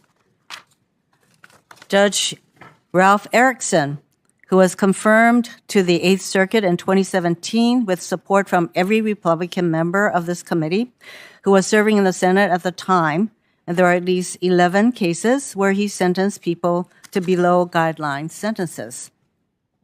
Does that surprise you? It does not, Senator. I'm not sure if you know Judge Erickson, but do you have any reason to believe he's soft on child pornography based on these sentences? I don't have any reason to believe that. Do you think my Republican colleagues are soft on child pornography just because they voted for Judge Erickson to become a federal appellate judge even after he issued these 11 sentences? Senator, I'm not in a position to evaluate whether your colleagues are soft on crime because of their votes. I have no reason to believe that.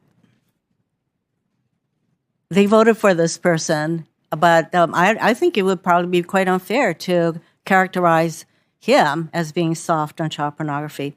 I would also like to talk to you about Judge Joseph Bianco, who was confirmed to the Second Circuit in 2019 with support from every Republican member of this committee who was serving in the Senate at the time, including Senator Hawley. In the case United States v. Bowen, Judge Bianco sentenced a defendant to 60 months in prison when his guidelines range was 151 to 188 months. And here's what Judge Bianco said in the sentencing transcript for that case. Quote, "And the guidelines here are just way disproportionate under the facts of this case, and I don't view them as particularly helpful in this case. I believe the probation department got it right in terms of the statutory mandatory minimum being sufficient, but not greater than necessary to achieve the factors of sentencing." Quote, I'm not sure if you know Judge Bianco, but do you have any reason to believe that he's soft on child pornography based on that sentence or those comments? I do not, Senator.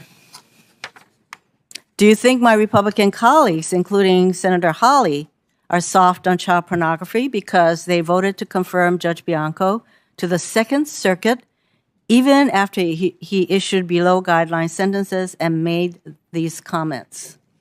I have no reason to believe that. Here are some of the other circuit judges that all of my Republican colleagues voted to confirm, despite the fact that they sentenced child pornography defendants to below guideline sentences. Judge Amal Thapar on the Sixth Circuit, Judge Richard Sullivan on the Second Circuit, Judge Andrew Brasher on the 11th Circuit. Again, I'm not sure if you've ever met these judges before, but do you have any reason to believe they don't take child pornography seriously? I do not. I would like to note that Senator Cruz referred to a chart that listed 8 cases and the government recommendations and the sentencing guidelines, and that you did not adhere to those sentencing guidelines. What was not included in the chart was what the probation recommendations were. And if you add those probation recommendations, in 5 of the 8 cases, you followed the probation recommendations. In one instance, you were lower, and one instance, you were higher than the probation recommendations. Mr. Chairman, I would like to introduce the complete chart for the record. Without objection. You've been asked to answer a lot of questions about your judicial philosophy. Some of my colleagues, particularly on the other side, seem dead set on finding out if you are an originalist, a textualist, if you believe in a living constitution, or various other labels. I don't find these labels particularly useful. Take originalism. Proponents claim you just have to dig deeply enough into the historical record and you'll somehow find the one true meaning of a constitutional provision. The fallacy of this approach is illustrated in District of Columbia versus Heller. There, Justice Scalia's majority opinion and Justice Stevenson's dissenting opinion each applied originalism. Justice Stevens more effectively, in my opinion, and reached completely different conclusions about the scope of the Second Amendment. Take textualism. In Bostock, Judge Gorsuch applied textualism to find that Title VII of the Civil Rights Act protected employees from discrimination based on sexual orientation and gender identity. In dissent, Justice Alito mocked Justice Gorsuch's application of textualism, and he wrote the following, Justice Alito, quote, "The court attempts to pass off its decision as the inevitable product of the textualist school of statutory interpretation, championed by our late colleague, Justice Scalia. But no one should be fooled. The court's opinion is like a pirate ship. It sails under a textualist flag, but what it actually represents is a theory of statutory interpretation that Justice Scalia excoriated, the theory that courts should update old statutes so that they better reflect the current values of society, end quote. And these are two justices who are usually in agreement. So much for labels. So instead of trying to fix some label on you, I'd rather focus on the fact that you are fair and objective in your approach, that you are even-handed in your application of law to the facts, and that you are independent. During your last confirmation hearing, you spoke about judicial independence, about what you learned during the 3 clerkships and your then 8 years on the bench. You said, and I quote, "I know very well what my obligations are, what my duties are, not to rule with partisan advantage in mind, not to tailor or craft my decisions in order to gain influence or anything of the sort," end quote. Well said. So my question is the following. What do you do to ensure that you maintain independence free of partisanship when you handle a case? Thank you, Senator. What I do and what I've done in all of my 570 some odd opinions is to apply a methodology that is designed to ensure my impartiality and to respect the limits of my judicial role. What it means is that I am receiving the cases, and at the outset, I am setting aside any personal views that I might have about the parties, about the issues. As I also said in my D.C. Circuit confirmation, it doesn't matter to me whether the argument is being made by the President of the United States or a death row inmate. What I'm doing is looking at the argument. I'm looking at the facts. I am applying the law in as neutral and consistent a manner as I can, because that is the duty and requirement of the judicial oath. I'm also very conscious of the limits of judicial authority, of the restrictions that exist in the law to prevent me as a judge from becoming a policymaker. This means that I carefully scrutinize my jurisdiction. It means that I look at the text and focus on the text and the intentions of the legislatures that drafted that provision, or the intentions of the framers that put forward that constitutional principle. It means I'm looking at precedent. If I was fortunate enough to be confirmed to the Supreme Court, I would be upholding the principles of stare decisis as I consider the precedents and making sure that the court is putting forward consistent and predictable rulings, as is important to maintain the rule of law. All of these I see as constraints on judicial authority that I care deeply about in order to maintain my independence, as is necessary to ensure public confidence in my rulings as a judge. Judge Jackson, I have sat on this committee now for a number of years. And as some of my colleagues continue to try to pin labels on the nominees who come before us, frankly, I find your methodology to be as succinct a definition of what would lead a judge to come up with fair and objective results. I thank you for that. As a lower court judge, you were generally bound by the Supreme Court's and the D.C. Circuit's precedents. That certainly won't be the case if you are confirmed to the Supreme Court. The Supreme Court can overturn its own precedents. That's why I found your analysis in Committee on the Judiciary versus McGahn instructive. In that case, you had a precedent, Committee on the Judiciary v. Myers, that had already confronted the issues you faced. However, it was another district court decision, and you were not bound by it. you nonetheless followed that precedent. Why did you find that opinion so persuasive?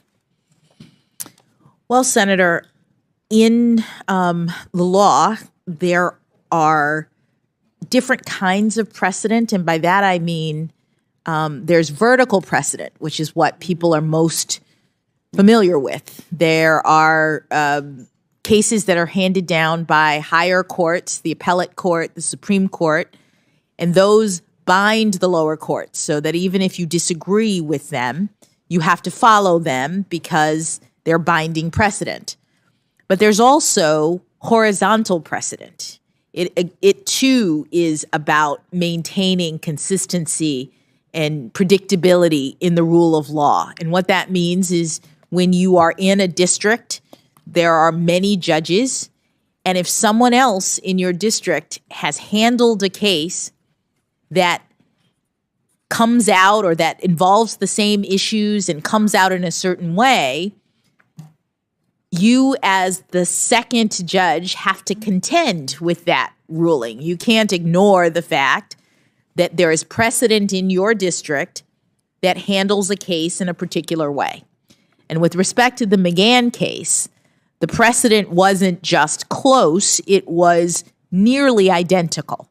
The Myers case involved the former White House counsel and the argument by the executive that the former White House counsel had absolute immunity with respect to a request by the legislature that she provide testimony. My case involved a former White House counsel who was claiming absolute immunity at the request of the executive in response to a legislative subpoena.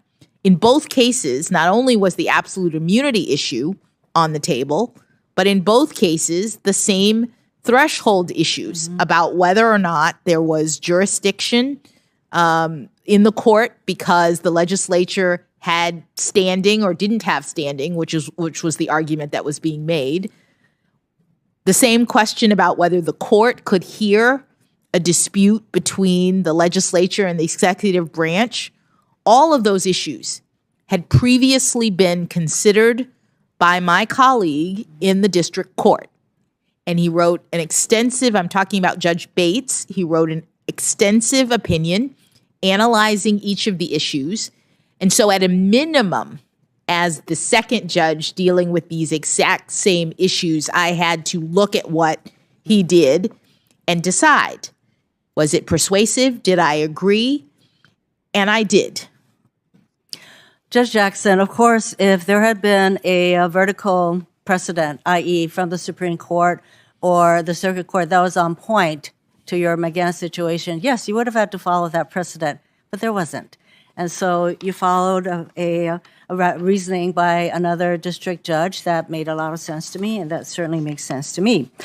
You discussed stare decisis and the importance of precedent in your opinion, and this is what you wrote, quote, "It is interesting to note that the doctrine of stare decisis performs a limiting function that reflects the foundational principles that undergird the federal government's tripartite constitutional system.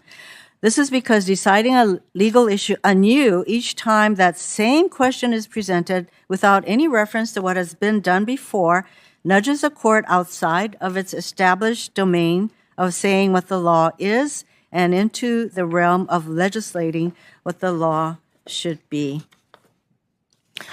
I know that you've been asked the questions about the importance of precedent before, but maybe you can just tell us one more time why precedent is important in our judicial system. Thank you, Senator. Our judicial system is one that is designed to uphold the rule of law. Unlike other systems in other societies, some other societies, we believe that we have a government of laws and not men. And yet there are men and women who are acting as judges in the context of our system. What precedent does is ensure that there's consistency across the different individuals who are tasked with the solemn responsibility of interpreting the law.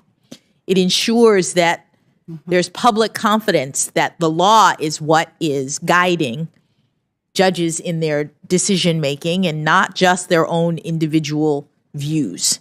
And so it's crucial for maintaining public confidence, maintaining stability in the law, establishing a system that has predictability in it, all of which supports confidence in the judiciary, which is the currency of the judicial branch. Because of the importance of precedents in promoting confidence, et cetera, people need to know what the law is. And so precedent is important on that score. And if you are confirmed to the Supreme Court, what factors would you consider before overturning precedent? Well, there are many factors that the Supreme Court considers, and not just whether they think a prior precedent is wrong. That is one of the factors. The court has said that a precedent that is egregiously wrong is one that is subject to reconsideration. But in order to actually make the determination about overturning it, in addition to it being wrong, the court considers whether or not there's been reliance on that precedent, and if so, how much. The court considers whether or not the precedent is workable. Sometimes the court will issue a ruling in a case, and it turns out that it's not actually functioning in the way that the court intended, and so that might be a reason to revisit it. The court considers whether or not other precedents in the area have shifted such that the foundation for the particular precedent is no longer sustainable. And the court considers whether there are changes in the facts that relate to that precedent, or a new understanding of the facts that relate to a precedent. All of those factors are things that that the Supreme Court takes into account when it decides whether or not to revisit a precedent. Therefore, the court should consider all of those factors. I would say reliance factors loom large, as far as I'm concerned, before overturning a precedent. But basically, if you have 5 members of the court deciding to overturn a precedent, they can do so, right? Under our scheme, yes, under the Constitution. Mm-hmm. And so we're seeing more and more precedents being asked to be overturned. An analysis by National Affairs found that since 2017, when Justice Gorsuch was appointed to the court has shown, and I quote, an increasing readiness to overturn precedent, end quote. This is true for both longstanding precedents and those that are just a few years old. For example, in 2018, Janus decision, the court overturned a 41-year-old precedent called Abood. That decision weakened public sector unions. Justice Alito first signaled that he wanted conservative anti-union groups to challenge Abood in his 2012 decision in Knox versus SEIU. This is called signaling. And Justice Alito definitely signaled his desire to revisit the Abood decision. So yes, these groups, they got the message. They brought case after case to meet the criteria that Justice Alito laid out. And although they came close in 2016, Justice Scalia's death left the court stuck in a 4-4 decision in a case called Fredericks v. California Teachers Association. Basically, the minute Justice Gorsuch was confirmed, the court finally had a conservative 5-4 majority to overturn Abood, and the result was Janus. I followed these lines of cases very closely. So that is what happened. They waited for Justice Gorsuch, and boom, 5-4 against unions. In another example, the court's acknowledged 4 most conservative justices, Thomas, Alito, Gorsuch, and Kavanaugh, dissented in June Medical, voting to overturn a precedent banning burdensome and unnecessary restrictions placed on abortion providers. This particular precedent was only 4 years old. Now the court is poised to overturn Roe v. Wade, even though women have relied on their constitutional right to have an abortion for nearly 50 years. Of course, I'm not suggesting that Supreme Court decision or precedents are sacrosanct, because I'm thankful the court can and did revisit precedents like Plessy v. Ferguson that were wrong the day they were decided. But justices should not be seen to be advancing their individual political or ideological agendas at the expense of individual rights and precedents that people have relied on. One result of the court's new approach is that people's view of the court is changing for the worst. A recent Pew poll found that 44% of Americans now disapprove of the Supreme Court. This is up 15 points from August 2020, shortly before the late Justice Ruth Bader Ginsburg died and Amy Coney Barrett was appointed to fill her seat. I think court watchers acknowledge there is an ideological split in this current Supreme Court when we are seeing more cases decided on ideological bases, not on the facts and the law. I think it leads to the American people questioning whether the court is a fair and objective arbiter of cases in controversy.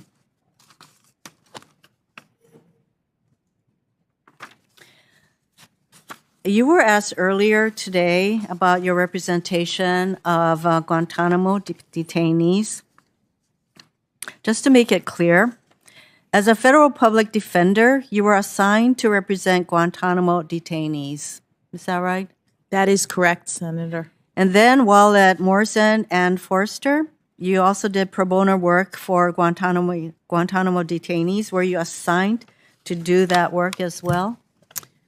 So there was one detainee who I had represented as a federal public defender who was brought into my firm's practice unbeknownst to me.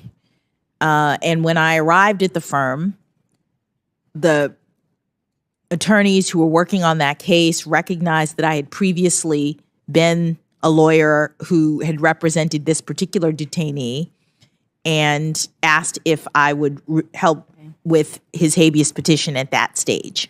I think you clarified that earlier today. And you served as counsel of record on amicus briefs related to detention. I think that was brought out today. Yes. Were you working on behalf of detainees at that point, or were you working on behalf of other groups or individuals? I was working on behalf of other groups or individuals with respect. Were they retired judges?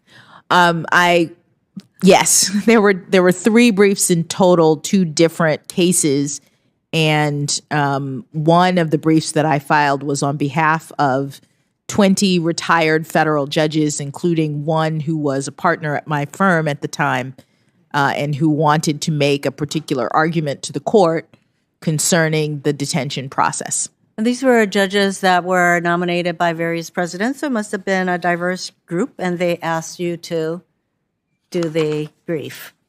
And they did, yes. So as part of your work at the law firm, a responsibility of your employment, you were assigned to work with this diverse group of retired judges and to represent conservative or libertarian organizations such as the Cato Institute and the Rutherford Institute to advocate their views. Yes, the other 2 briefs that I filed were at the cert stage and then at the merit stage of a case that was eventually mooted. But my clients in those cases were a diverse group of organizations, including the Cato Institute, the Rutherford Institute, and the Constitution Project. Members of this committee know full well that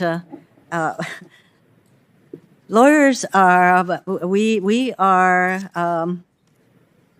have to follow the codes of professional conduct, which says that we have to zealously represent our clients, and that's what you were doing with regard to the detainees. And I would just want to note that some of the very senators who are openly questioning you for representing defendants or detainees have in the past made the argument that judicial nominees should not be opposed for the arguments they make in the course of representing clients. I'm going to quote one of my colleagues. I've been a military lawyer for almost 30 years. I represented people as a defense attorney in the military that were charged with some pretty horrific acts, and I gave them my all. The system of justice that we're so proud of in America requires the unpopular to have an adequate and an advocate. And every time a defense lawyer fights to make the government do their job, that defense lawyer has made us all safer. Do you agree with that? I do, Senator. In 2012, prominent conservative lawyers signed a letter defending attorneys who have represented Guantanamo detainees. In part, the letter said, quote, "The American tradition of zealous representation of unpopular clients is at least as old as John Adams's representation of the British soldiers charged in the Boston Massacre. Good defense counsel is key to ensuring that military commissions, federal juries, and federal judges have access to the best arguments and most rigorous factual presentation before making crucial decisions that affect both national security and paramount liberty interests," end quote.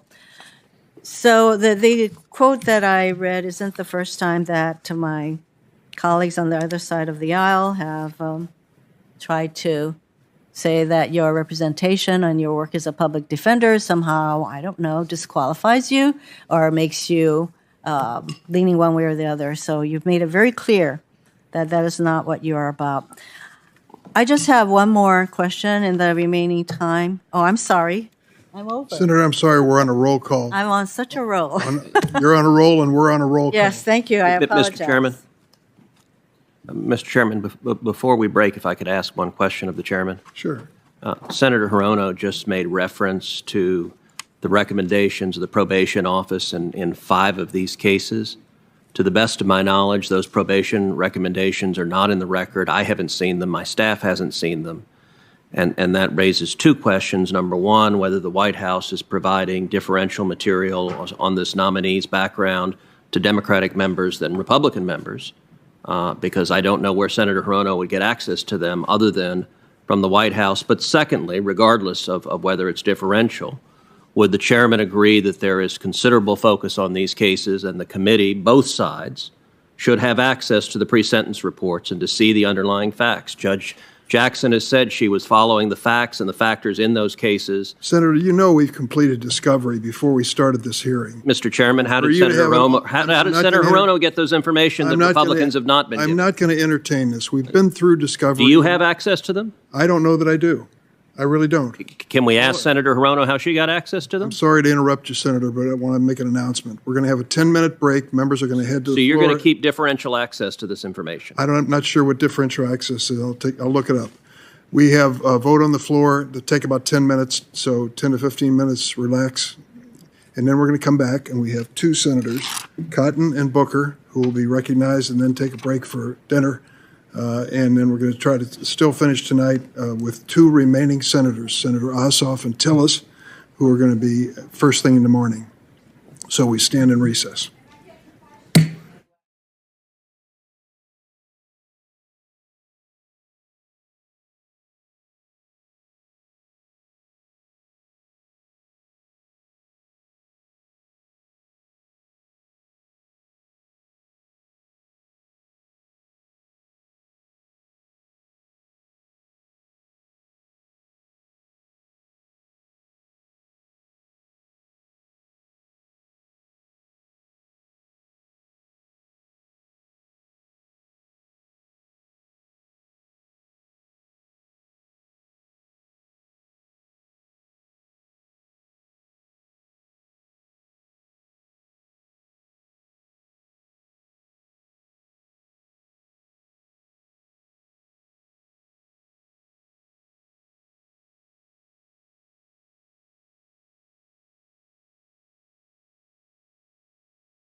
Senate Judiciary Committee will resume. I want to make one thing clear for the record. Senator Blackburn, you're going to be recognized this evening because Senator Tillis has volunteered to be paired in the morning with Senator Ossoff for the morning show.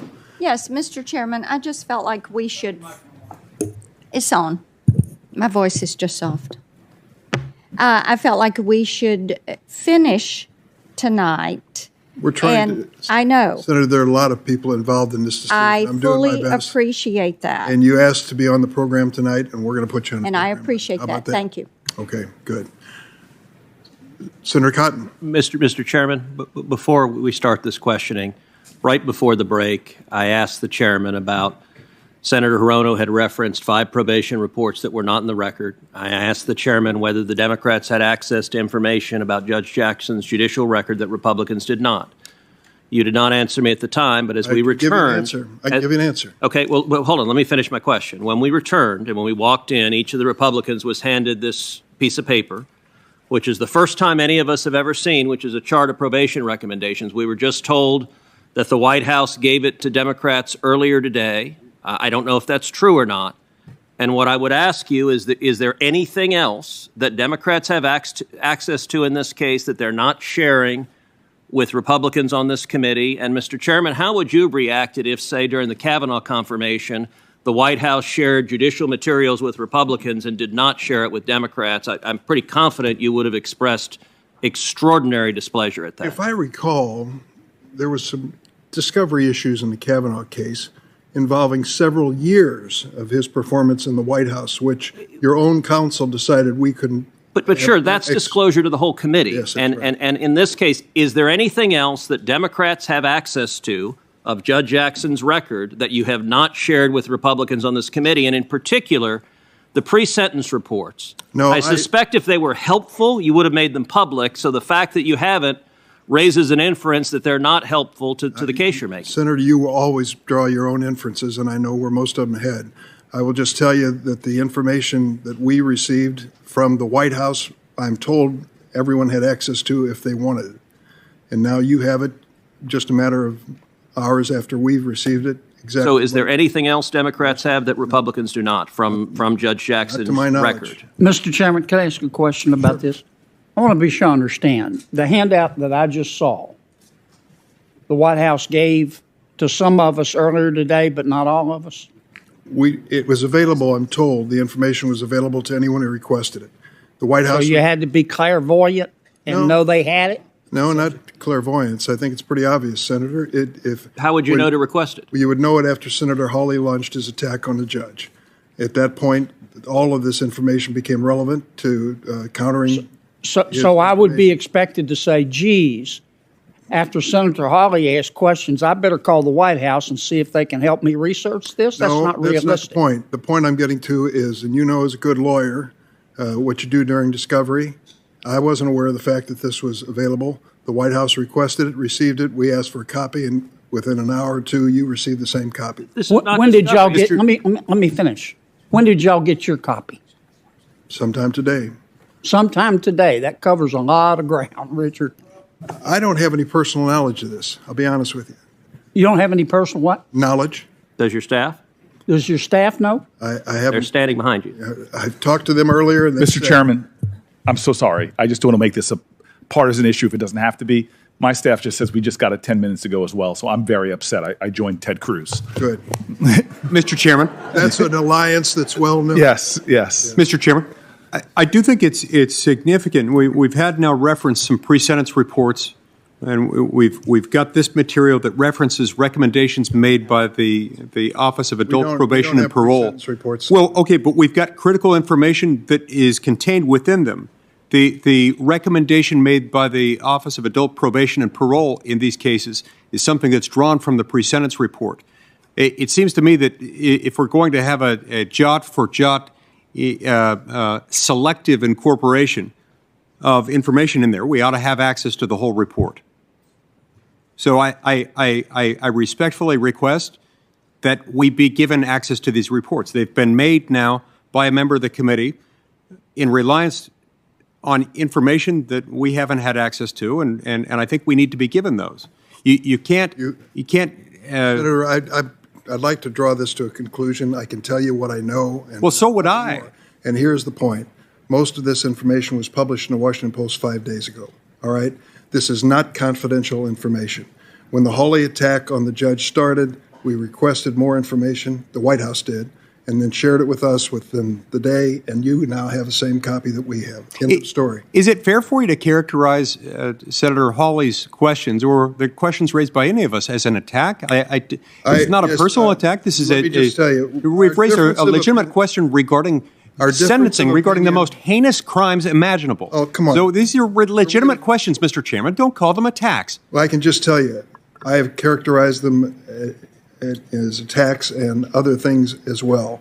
I think it's pretty clear what's going on here, and now you have all the information we have. So Mr. Chairman, enough? for example, in the questioning about the Hawkins case, Judge Jackson said she relied on the factors, relied on probation's recommendation. We just found out in what you just handed us that in the Hawkins case, the probation office recommended 18 months, and Judge Jackson only sentenced him to 3 months. That's you can get more than that almost for a speeding ticket.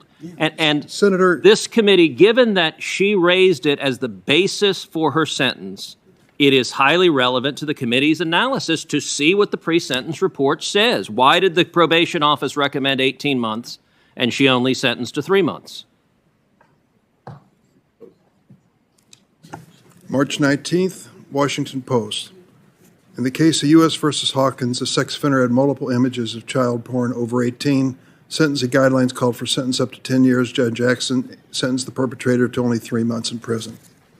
Those facts we knew. It's the probation recommendation. We don't dispute that the guidelines said 10 years and she sentenced him to 3 months. Sorry, I didn't finish reading it. The government and probation both recommended sentences well below the guidelines. The government recommended 24 months, probation recommended 18 months, and defense recommended 1 day. I'm telling you, it was published in a newspaper. Now, well, I can't help what is leaked to the newspaper or not. This committee, you keep referencing discovery. This is not litigation. This is a committee of the United States Senate where both sides of the aisle have a right to access to the record, and we're carrying out our constitutional duty of advice and consent. I will tell you this, for some reason your side didn't request the information. But how would we know to request? So I'm hereby requesting all other information you magically have that you haven't told us you have and you're not sharing with the other side. So noted, for the record. We'll continue with the questioning now. And we're requesting the pre-sentence reports in particular, which are highly relevant to the issues before Senator this Cotton, committee. please proceed. We don't have any pre-sentence reports. Judge, I'd like to talk about crime. In 2019, there were about 16,000 murders in America. In 2020, there were more than 20,000. It's a 25% increase in 1 year. 2021 data isn't complete, but we know many cities have reached record levels of murder, including Philadelphia, Atlanta, and Milwaukee. At the same time, the prison population has decreased by about 14%, in part from pandemic policies, but also from fewer prosecutions and weaker sentencings. I think it's safe to say that there's a surge in crime, especially violent crime and murder across America. You have noted that some members of your family have law enforcement backgrounds, and I honor them and thank them for their service.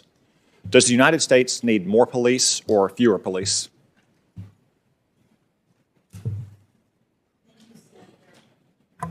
Thank you, Senator.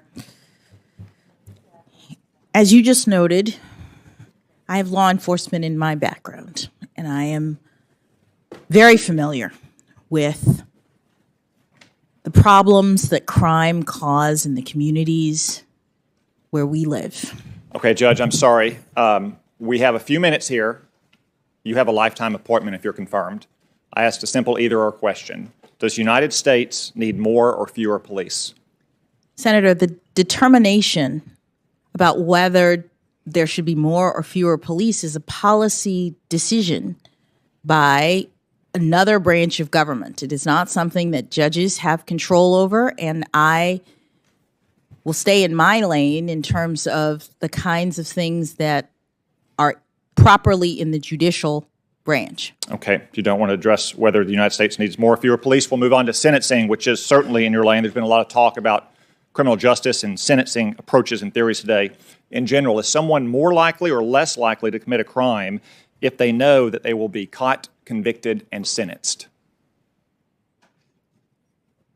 Senator, what is in my lane is the consideration of particular cases of Judge, prosecution. you've spoken a lot today about criminal sentencing, about the theory of sentencing. You've written a lot about it in your record. It is a very simple question. Is someone more likely or less likely to commit crime if they're more certain that they're going to be caught, convicted, and sentenced? Senator, I am aware from my work on the Sentencing Commission and not as a judge that there is research into recidivism rates, into rehabilitation, into the factors that go into a determination about whether someone is more or less likely to commit crime. Part of what Congress has taken into account when it determined that one of the purposes of punishment is deterrence is the idea that if someone is convicted and punished, they will be deterred from committing other crimes. And you've mentioned that, and you've written about that in your writings. There's 4 purposes of punishment. One of those is deterrence. Isn't it inherent in the concept of deterrence that people are less likely to commit crime if they're more likely to get caught, convicted, and sentenced? Why can't you just say that's the case? Senator, it's not that I'm avoiding saying that's the case. No, Judge, that's exactly what you're doing. I'm asking a very simple question. In general, is someone more likely or less likely to commit a crime if they know they're going to be caught, convicted, and sentenced? It's the heart of deterrence theory. It's very difficult to answer questions in general when you're asking about things like phenomena related to crime. It's the theory behind deterrence that by punishing someone, they will be less likely to commit the crime in the future. That is a theory that undergirds. Do you think that theory is correct? Senator, there is research that supports that deterrence is something that can occur. Does it occur in every case? I can't say that. Okay, let's turn to something more concrete then. Do you know how long the average inmate convicted for a murder serves in prison in America? No, I don't. The answer is 17 years on average. Is 17 years too long or not long enough for a criminal to spend in prison for murder? Senator, these are policy questions, whether they're in the province of the Sentencing Commission in terms of recommendations, whether they are in Congress. They're not the kinds of things that I can opine about. So you don't want to opine on whether 17 years is too long or too short a sentence for murder? Senator Cotton, the Congress has prescribed a number of factors that judges look at when they sentence. It may, in many cases, not be. I can't answer in the abstract in the way that you. These are very concrete. Let's turn to rape. Do you know how long the average inmate convicted of rape serves in prison in America? Well, Senator, rape is not a crime in the federal system that I'm familiar with working with, so I don't know. It's 7.2 months. Do you think 7.2 months is too long or too short for someone convicted of rape to be sentenced to prison? Senator, that's a policy question about the egregious crime of rape, and Congress has said that the court is supposed to take into account a number of factors when it sentences. Okay. I can't answer in the abstract. Well, Judge, these are not abstract. These are very concrete. And remember, these are just the length of sentence if you're caught, convicted, and sentenced. Let's look at cases in which people are never caught. As I said, in 2020, murders increased by the fastest rate ever in the United States. Do you know what percentage of murders are solved in America? Majority of cases. I do not, Senator. The answer is about half, 54% in 2020. Do you think we should catch and imprison more murderers or fewer murderers? Well, Senator, it's very important that people be held accountable for their crimes. So that is a fundamental tenet of the rule of law. So is that a yes, we should catch more murderers, specifically the 46% of murderers who get away with it? Senator, I'm not, to the extent you're asking about enforcement or law enforcement, those... Judge, it's a very simple and common sense question. 46% of all murders go unsolved. Should we catch more of those murderers or should we catch fewer of them? Senator, we should hold people accountable for their crimes. And so if people are not being held accountable, then that is a problem. Let's turn to assaults. Do you know how many assaults were solved in this country in 2020? No, Senator. 44%. So 56% of all assault victims did not receive justice. Do you think we should catch and imprison more criminals who commit assault against innocent people or fewer? Senator, it's very important that people be held accountable for their crimes. So if they're not, then it would be a problem for the rule of law. Let's look at sexual assault and rape. Do you know what percentage of sexual assaults and rapes go unsolved in this country? I do not, Senator. 77%, more than 3/4 of all sexual assaults and rapes go unsolved. Do you think we should catch and imprison more rapists and sex criminals or fewer? Senator, one of my two uncles was a detective in a sexual crimes and battery unit. So I'm very familiar with that type of crime. It's a horrible type of crime, as are all of these that you are articulating. And it is important for people to be held accountable for criminal behavior. It's fundamental to the rule of law. Okay. So in 2020 alone, well over 1 million violent crimes went unsolved in America.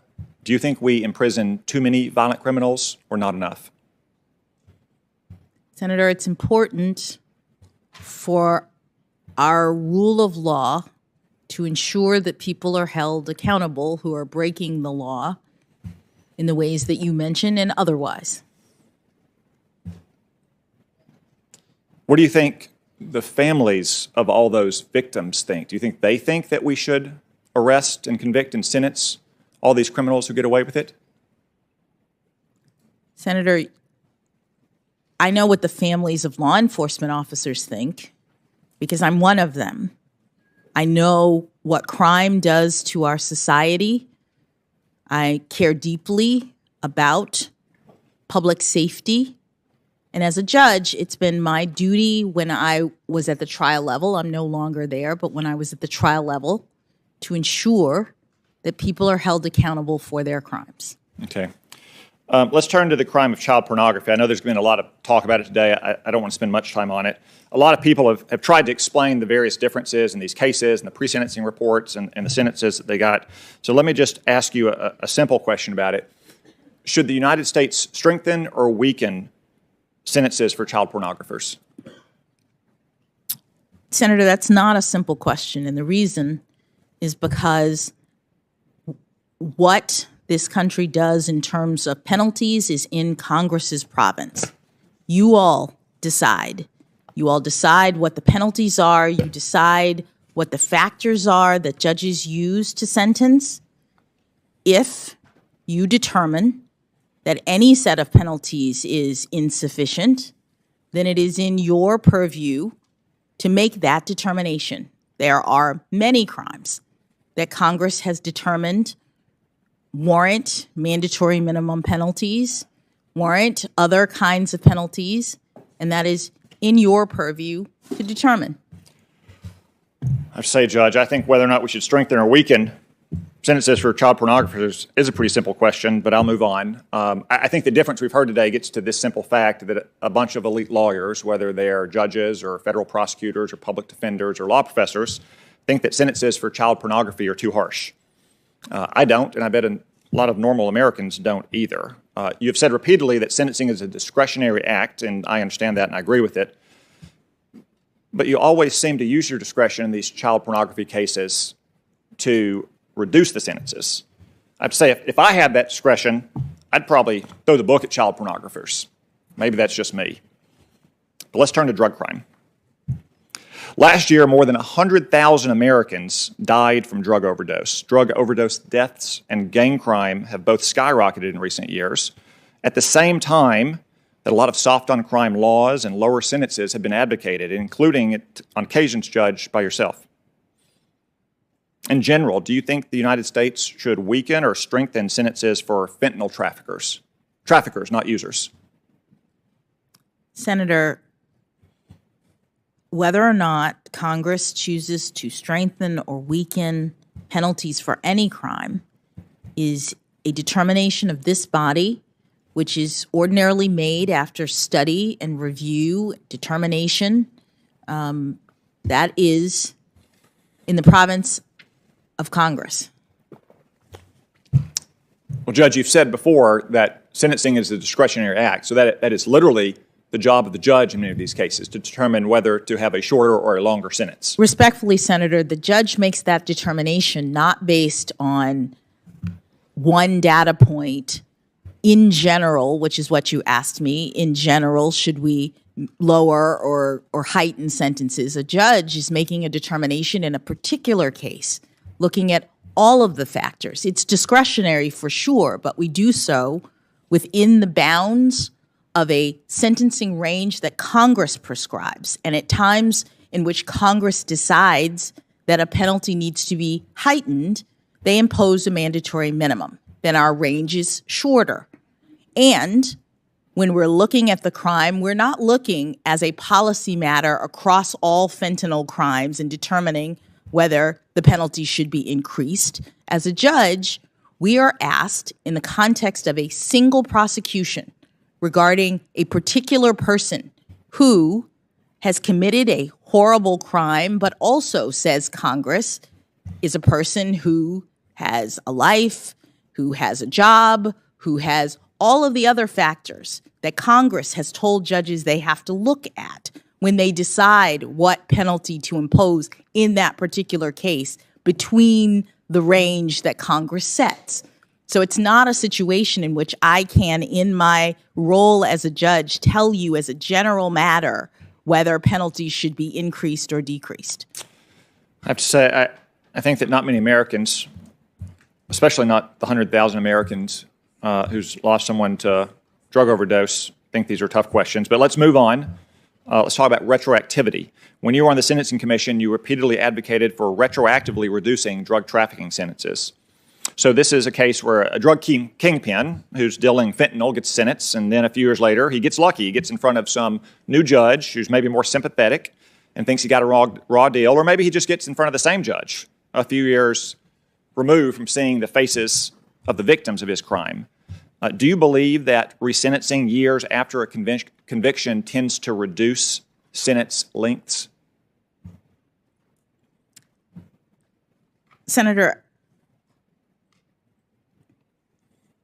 respectfully, I just wanted to remark on your previous question and your statement that these are not difficult questions. It's not that they're difficult questions, it's that they're not questions for me.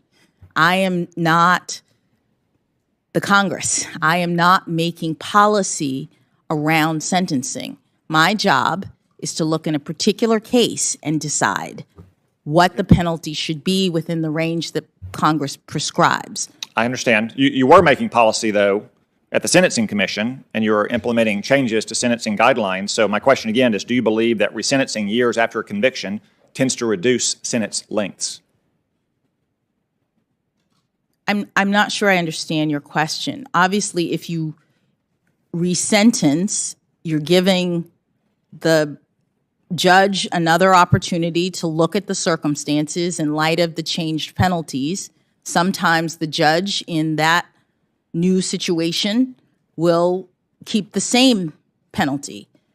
A resentencing is just an opportunity for the judge to reevaluate in light of the changed circumstances. Okay. Almost without exception, retroactively weakening sentencing laws and guidelines lets harden criminals out early. I always hear the argument. I hear it from some of the senators on this panel. I heard a version of it from you earlier, that each case is going to go before a judge and it won't be an automatic release because each judge is going to assess the facts and hear the arguments.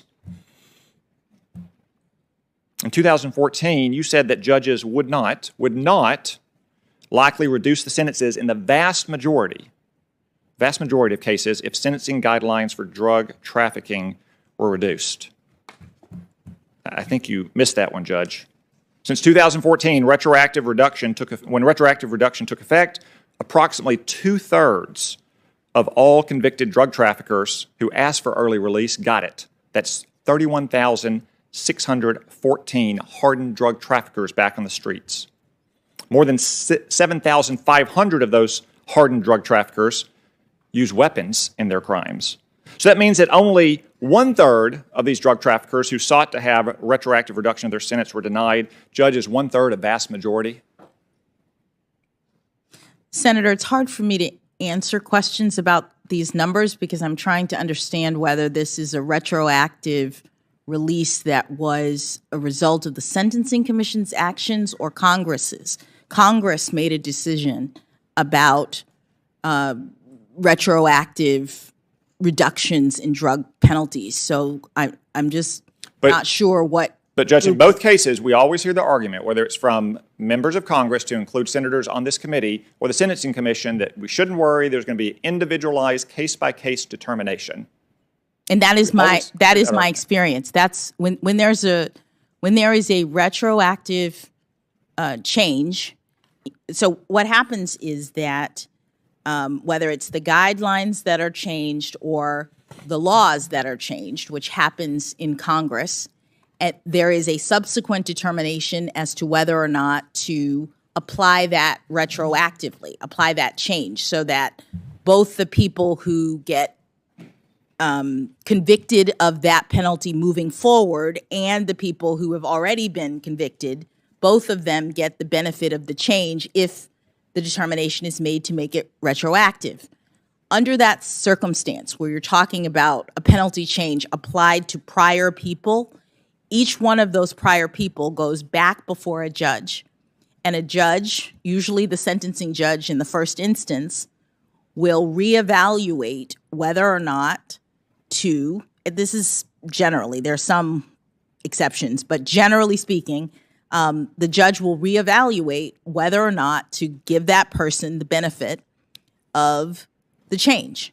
This is an individual assessment. That's what Congress requires in every sentence, and ultimately one that benefits all of us under the law, because judges are being asked to look at these cases and not make just generalized determinations.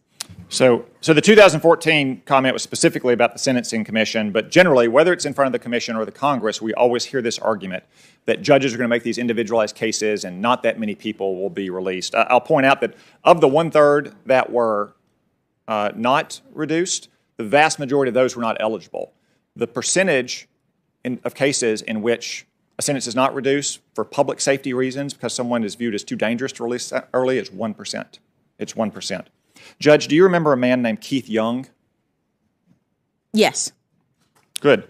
For the benefit of my colleagues, let me quickly cover the basics of his case. You sentenced him in 2018. Keith Young was a career criminal who had previously been convicted of trafficking cocaine.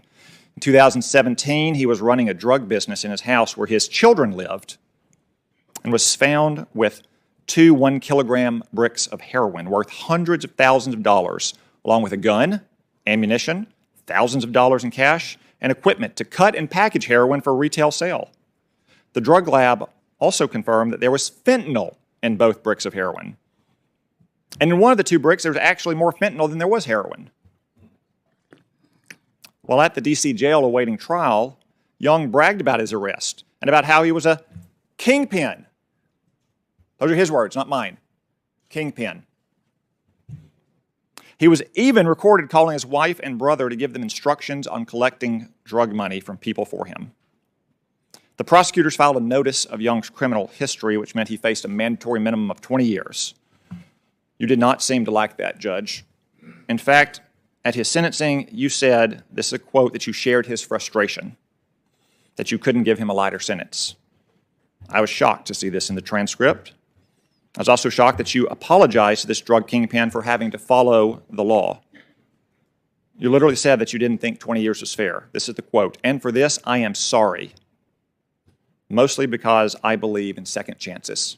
You apologized to this career criminal, a drug kingpin, in his own words. He was not some low-level, first-time drug offender who made a bad choice. That was in 2018. But in 2020, you got a second chance.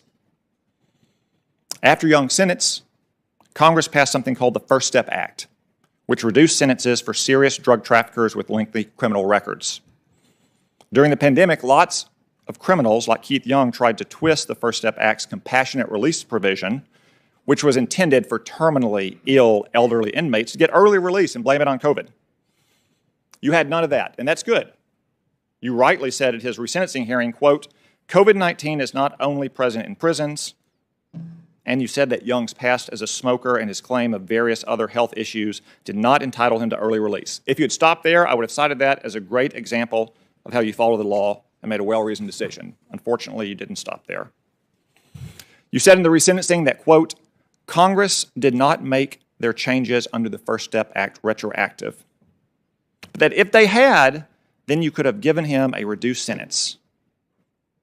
But then you said, no matter what the law says, and this is a quote, Judge, the court feels as though in this moment, per Mr. Young's compassionate release motion, the court is being called upon to evaluate the length of his sentence under the revised section of the law in the First Step Act, and so it is almost as if I am sentencing him today. And if I were to do so, he would face a sentence that would be well below the 240 months that Mr. Young received. And so for that reason, I will grant Mr. Young's motion. Judge Jackson, before you granted this fentanyl kingpin's motion to reduce his sentence, did you contact any of the victims from his case? Senator, thank you for allowing me to address Mr. Young's situation. I asked a simple question. Did you contact the victims in his case or not? Senator, Mr. Young was not released.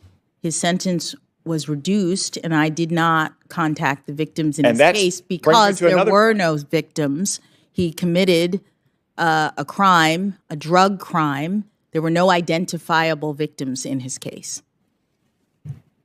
Drug crime is not a victimless crime. 100,000 Americans were killed by overdoses. Understood, Senator, but there was no one to contact because there were no identifiable. Judge, you just acknowledged that you did not release him. You're right, you didn't release him. He filed a motion for compassionate release. You denied that rightly. But you reduced his sentence. He didn't file a motion to reduce his sentence. He wasn't eligible for a reduced sentence under the First Step Act because it wasn't retroactive towards him. You took a motion for compassionate release to get out of prison and turned it into a motion to reduce a sentence. So he's going to be released 7.5 years earlier, years from now. Last week, Judge, when we talked in our office, you talked about a lot about judicial restraint. Is transforming his motion for compassionate release into a motion to reduce a sentence for this drug trafficking kingpin an example of judicial restraint, Judge? Yes, Senator, it is, and I will explain how.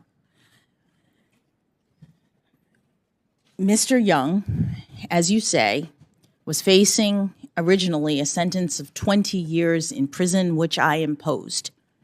I tried Mr. Young, who went to trial, primarily because he was facing such a long penalty. I looked at the evidence in his case. He was absolutely the kingpin that you're talking about. But the way that our laws work, the 20-year sentence that he received for the amount of heroin that he had was increased based on a sentence that he received, I think it was 10 or 15 years before. He had no criminal history between the old sentence, and forgive me, I can't remember exactly what it is, and I'm sure people will look it up. But 10, 15 years before, he had some minor sentence. Then he had this really obviously serious, terrible sentence. And the government filed what is called an 851, which is an enhancement based on his really, really old prior criminal history. I followed the law, which said that he had to go to jail for 20 years. It would have been more like 10 years if the government hadn't taken into account his very old criminal history. But I said, fine, this is the law. I'm following it. You're going to jail for 20 years. In the interim, COVID happens. We get lots of compassionate release motions, and there's a statute that Congress has enacted, which allows defendants to seek compassionate release, to seek reduction of their sentence, not just release, reduction, release, some adjustment to their penalty under the law if there are extraordinary and compelling reasons to do so. That's the quote from the statute, extraordinary and compelling reasons. Doesn't say anything more narrow than that, although you do have to look at the guidelines related to compassionate release, all of which I did related to his motion. And he argued several things. He argued his smoking, his asthma. These were reasons, he said, for compassionate release, and I disagreed. What I did find extraordinary and compelling is the fact that between the 20-year sentence that I gave him originally and the compassionate release motion that he filed, Congress changed the law. Congress decided that the old penalty, the old crime, was no longer eligible for the increased, so that a person who was convicted at the time of his compassionate release motion for doing exactly what Mr. Young had done would not get a 20-year sentence. That would not be lawful for a person at that moment. And one of the things that Congress says to the judges is care about unwarranted sentencing disparity. Care about the fact that the person you're sentencing is being treated differently than someone else who committed exactly the same crime. And I understand it wasn't retroactive in the sense that everybody, absent a compassionate release motion, wouldn't have been eligible for resentencing. But here I have a defendant before me and all of the factors that Congress has asked me to take into account, and a compelling argument that there were extraordinary and compelling circumstances, that is, a change in the law, that would create unwarranted sentencing disparity if I didn't take account of it. And so what I determined under those circumstances is that I would resentence Mr. Young to the penalty that Congress had decided was the appropriate penalty for the conduct that he committed as of the time of his motion. Judge, Congress did change the law after sentencing in the First Step Act. That was a terrible mistake. Congress specifically did not make that change retroactively. And you saw that, and you thought it was extraordinary and compelling, even though Congress specifically did not make it retroactive. You chose to rewrite the law because you were sympathetic to a fentanyl drug kingpin whom you had expressed frustration at having sentenced him to his 20-year sentence in the first place. You twisted the law and you rewrote it so you could cut the sentence of a drug kingpin. That's what you did, Judge. Respectfully, Senator, I disagree. Congress provided judges through the compassionate release motion mechanism with the opportunity to review sentences. Congress, prior to the compassionate release mechanism being enacted, a judge who imposed a sentence would have no opportunity to revisit. In Mr. Young's case, the question was, with this compassionate release motion, under a circumstance in which Congress had changed the law, was that an extraordinary and compelling circumstance to revisit his sentence? And I made a determination that it was. So I suppose then, if you're confirmed, we can just count on you to always rule in favor of retroactivity, no matter what the facts of the case are, because it was a blatant rewrite of the law here, so you could reduce the sentence of a drug kingpin who you didn't like sentencing to 20 years in the first place. No, Senator, it was not. Senator Booker.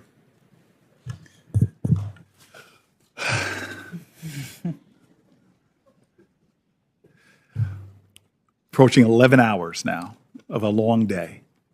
And forgive me, I want to go back to one of my early senators, Lindsey Graham. I think he asked you something, and I'd like to just put it this way. On a scale from 1 to 10, how deep is your faith? That I want to ask that question. You're asking me, or No, you won't ask me? I'm just joking. Okay. I won't ask you that. But I do want to go through some of the things that some of my colleagues did on Top Line. And forgive me, I don't want to dwell too much, but some of it I found today just to me really didn't hold water. And I want to start with my friend and colleague, Ted Cruz, who is my friend. He's a Texan. One of my favorite Texans is Brene Brown's, who says it's hard to hate up close, so pull people in. And a lot of times in this culture of tribal politics, the reality is we know each other, we get to know each other over years, and I've had the privilege of working with Ted on a lot of really good policy. So I went back to my office and re-listened to his questioning of you about critical race theory, and he referenced your speech, which I hadn't read. You Harvard folks are so well focused on these things, but I read your speech. And I was very surprised. Ted had a very big chart. I think he needs to give Senator Whitehouse some advice on charts. Senator Whitehouse's was very small. It was almost as if they were proportionate to their state sizes. Easy there, New Jersey. Mr. Chairman, I would request that my colleagues in the Democratic Party would stop interrupting me. But he talked about your speech, and when I read your speech, there's a couple things that jumped out. First of all, he acknowledged it was a very powerful speech, very moving speech about extraordinary black women. I have a criticism. Your mother was not in it, but I will leave that alone. But there's some things he honed in on, almost as if they seemed to be accusations, which don't hold merit to me. We have a saying in New Jersey, I felt it was all hat and no cattle. And so here he said that you called the woman who wrote the 1619 Project, that you called her provocative.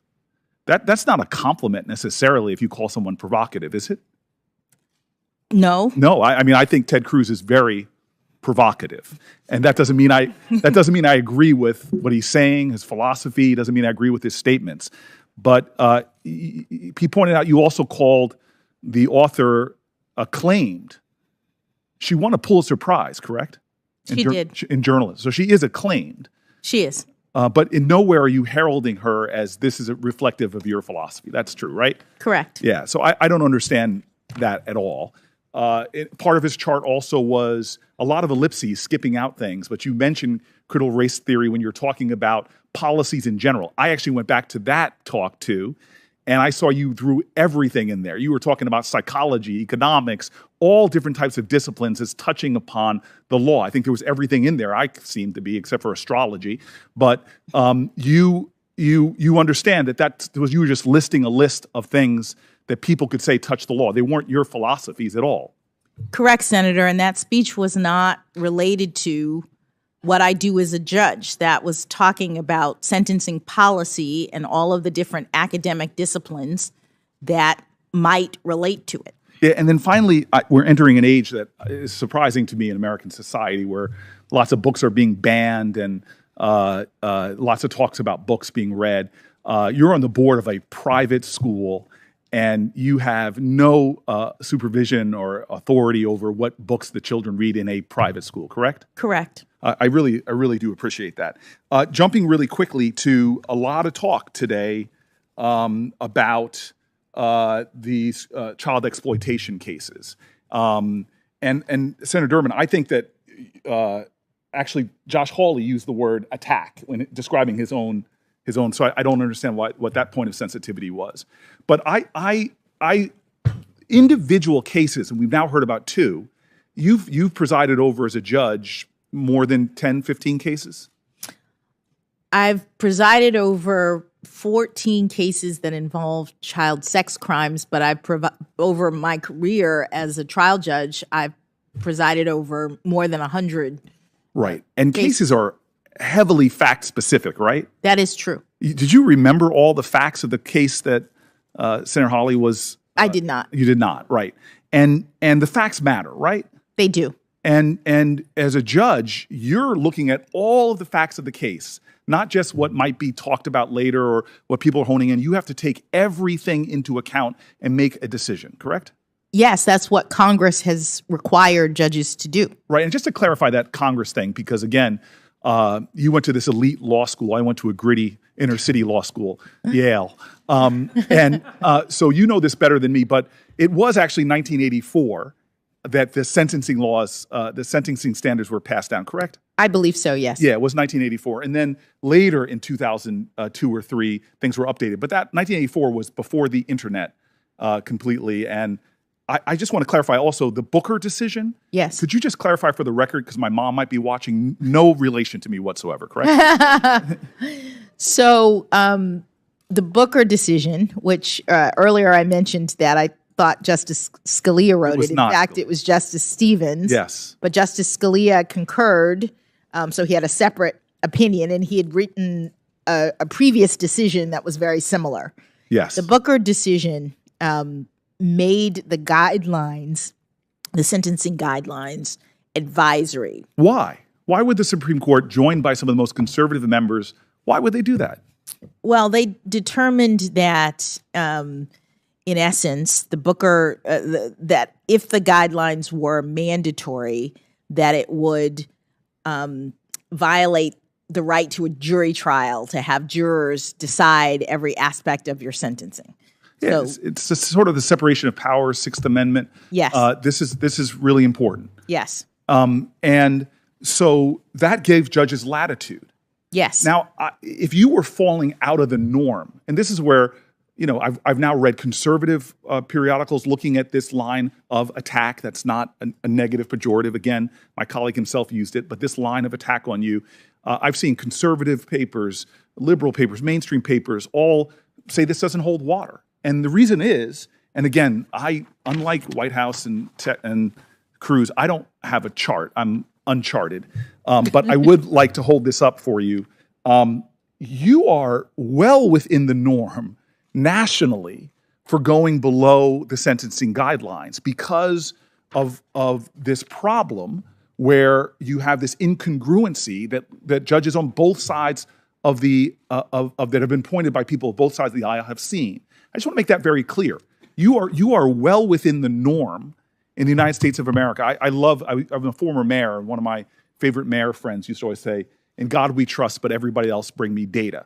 and so the data kind of shows that you're not some outlier.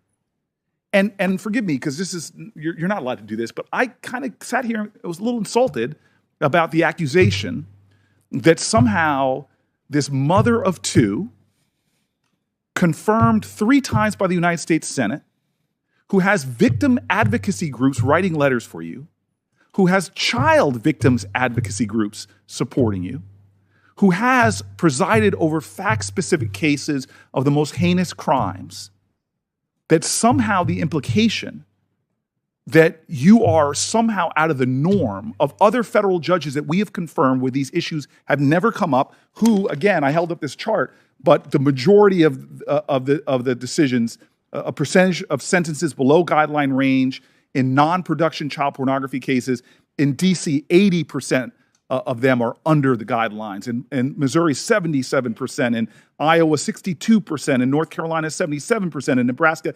81%. And so on and so on and so forth, down to Utah, alphabetical order, 71%. And so this implication that somehow your thoughtfulness on these very dense, fact-specific cases is somehow out of the norm, to me, does not hold up, doesn't head water. And then you add that to the endorsements that you have gotten from folks that deal with victim advocacy groups. It is, to me, just a line of attack that it does not hold in no way for me. I'm sorry. In the totality of your career, what you've accomplished and what you've done. I just think it's unfortunate that, unlike the sort of fair arbiters of this on both sides of the aisle who've dismissed it, I appreciate the way you've sat there and addressed all of that stuff. And that really brings me to the larger implication. You talked a lot about your uncles. One of them served in Baltimore, is that right? As a police officer? My brother was a police officer in Baltimore. The gentleman over there? Yes. Who volunteered to serve in the United States military? Yes. And you have talked about that police work, right? Yes. I live in Newark. I love my city. If you cut me, I bleed bricks. And which the nickname of our city is Brick City. Your brother and I probably understand something. The majority of murder victims in the United States of America, do you know who the majority of murder victims are? I don't. They're black men. I imagine in your conversations with your brother and your two uncles, you who patrolled some of these streets, I imagine you feel in a different way about the anguish of what many communities of color struggle with when it comes to crime. Am I right there? You are right, Senator. It is very anguishing, and it is something that I know all too well. And you are a person that has that same fear that many mothers have for their daughters who do go out in this world. My mom used to say, when you have a child, it's like your heart going around outside of your body all of a sudden. And I just find it hard to believe, given your law enforcement background, you're a mom, that you take any of this urgency to keep America safe. And then I see that, like, folks I know well. I've worked with the FOP. I began negotiating with them. I have to say, I thought Jim Pascoe, before I knew him, it's a whole thing, Brene Brown, bring people close. At first, I thought he was an ogre, biggest police union in the, I had some tough negotiations with my police union. He and I sat down and we shared our stories. And I think we realized we were coming from the same place when we were working on police reform. FOP endorsed you, and they wrote a powerful letter. I won't read it again. The IACP, they represent the largest, that's the rank and file, the FOP. The IACP represents the bosses, the managers. They endorse you. There's another group that maybe my colleagues don't know as well as I do. It's called Noble. Do you know them? I do. They're the black law enforcement organization nationally. People like your brother. Yes. Who love their communities. Yes. Who have seen, like I have, too many young men lying with bullet holes, bleeding into our pavements. These are folks who come from communities like your brother knows, where you too often see sidewalk shrines to murdered youth. I've talked to the women and men of Noble so many times. Anybody ever accuse them of being soft on crime? But they understand the complicated factors of crime in our country. And what they have to say to you about you, I won't read it, is just beautiful. Law enforcement family, mother of two, law enforcement organization after law enforcement organization, victims advocacy organizations after victims advocacy organizations, Republican appointed judges, Democratic appointed judges. That's who's in your corner. We're politicians. We have a sworn oath right now. I've just watched you with dignity and grace field what I can only imagine is behind those questions, is this doubt that is being sown. I just want America to know that when it comes to my family's safety, when it comes to Newark, New Jersey, or my state, God, I trust you. I trust you. Now, I brought in your mother, and I have to go back there. My mom has a saying that is awfully embarrassing when she talks about me. She says, she'll introduce me, and she'll say, behind every successful child is an astonished parent. But there's something about your mother, looking at her, is that she doesn't seem all too astonished. She seems like almost just very slyly, she knew that a day like this might come. And so I just want to share with you that I have done a lot of hiring. Before I was in a legislative body, I ran New Jersey's largest city. And I could write a book about all the management mistakes I made in my first year and how it made me a really good manager. And the first mistake I made was I was just looking for the most talented, credentialed, skillful, smart people to help me run things. And I soon learned it wasn't enough. I made some mistakes in hiring. And I began to see that those skills, which you have a tremendous amount of, it's been said so many times, if stacking you up against other Supreme Court justices, you have more qualifications, more credentials than many of them. But I learned that you should hire first, that's necessary credentials, but not sufficient, that you should hire for character. That's what made me hire a great team in Newark eventually, and we operated so well. And so I believe I've gotten to know your character over these weeks, but I want America to know a little bit more about your character right now. And so I know my values. Booker T. Washington said it. James Baldwin said it. Children are never good at listening to their elders, but they never fail to imitate them. If I want to know your character, you haven't let me do this yet, but I want to hang out with your parents a little bit. And so let's draw them into this conversation. We won't swear them under oath, but just could you share with me what are their bedrock values that are most a part of your values now that you hope and pray are your grandchildren's, unborn grandchildren's values? What are those most important values you inherited from those two folk over there? Thank you, Senator. I inherited a number of bedrock values, as you say, from my extraordinary parents. As I mentioned, my parents grew up in a time in this country in which Black children and white children were not allowed to go to school together. They persevered. They were the first in their families to go to college, to have that chance.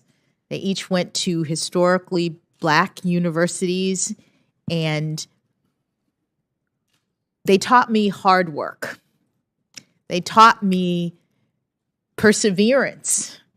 They taught me that anything is possible in this great country. And I think it came, as I said in my introduction, from the sea change that we had in this country from the 1960s when Congress passed 2 Civil Rights Acts and African Americans finally had the chance to become a part of the dream, become a part of the fabric of this wonderful nation. My parents moved to Washington, D.C. because this is where it all started for them in terms of having new freedoms. And I was born here on that hope and dream. I was born here with an African name that my parents gave me to demonstrate their pride in who they were and their pride and hope in what I could be. And it seems to me, as a guy whose parents came here and you and I both were born here months apart, I would hear my parents' tough stories at the dinner table about facing bigotry. Here in the city, my father told me stories about his early jobs, but I never noticed a hint of bitterness or that hate he saw never generated hate with him. In fact, he just loved people, all people. That is correct, Senator. And I would say that my wonderful parents went on to become extraordinary public servants. They had new opportunity. They could have done, other things, but each of them decided to give back to the community. My mother was in the public school system. She was a teacher and then became an administrator, became the principal of a magnet school for the arts in Miami, a new school that had started up, and became the sort of beloved principal of New World School of the Arts. And so many of her students continue to see me, meet me, and they know me from my mother, which is fantastic. And she had diverse students. She had extraordinarily And she diverse. loved on all those children. Everyone. Black, white, Asian. Everyone. Well, let me ask you this, because I'm going to push you a little harder, because I have some people I really respect on the other side of the aisle, and they do. My friends and I talk about religion sometimes. Faith is important. I was teasing Senator Graham earlier, but I don't want to ask you anything specific about your faith except for this, because you brought it up in your opening statement. And I have to tell you, I don't think black women have any providence over struggle. People from all backgrounds in America struggle. But I do know often as the trailblazing black women, they have often faced many challenges being the first or being a trailblazer or breaking glass ceilings. But I know on your journey to this moment right now, you have faced very tough moments. Probably you've been knocked down by life. I always say if America hasn't broken your heart, you don't love her enough. You've been heartbroken by something, circumstance.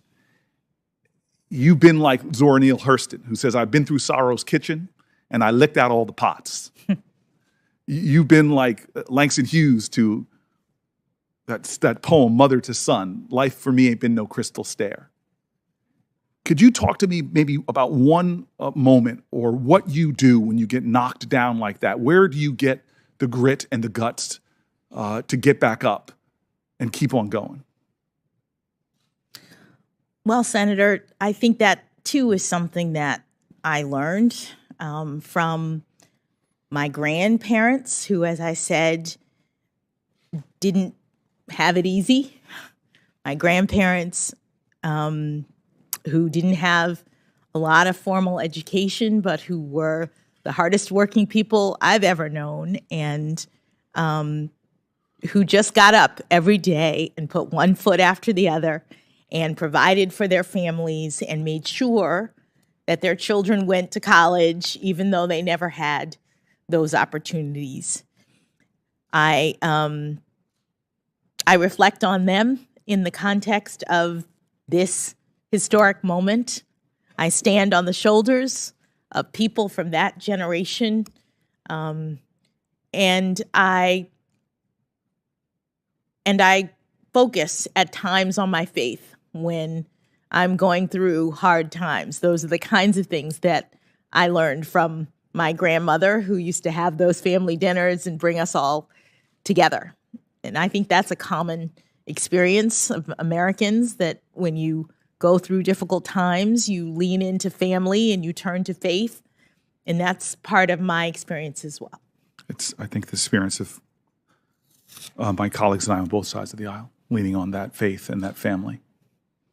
I want to give you, there's one thing about your opening statement, and I have to say, I haven't actually shaken your husband's hand yet, but yesterday I was mad at him because when he started tearing up at your remarks about him, it triggered, I don't really have it, but it triggered a sympathetic cry in me as well. So I'm a little upset at him, but I will deal with him individually.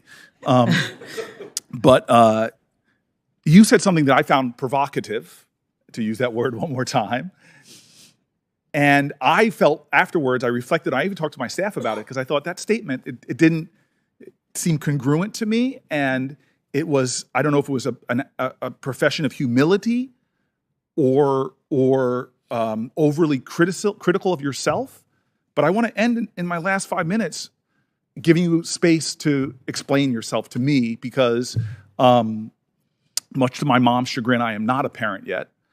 And I'm looking at somebody that I admire, but you said something that struck me because, look, my mom was a working mom. And God, it was tough. My colleagues will not believe this, but there was a time I was very melodramatic.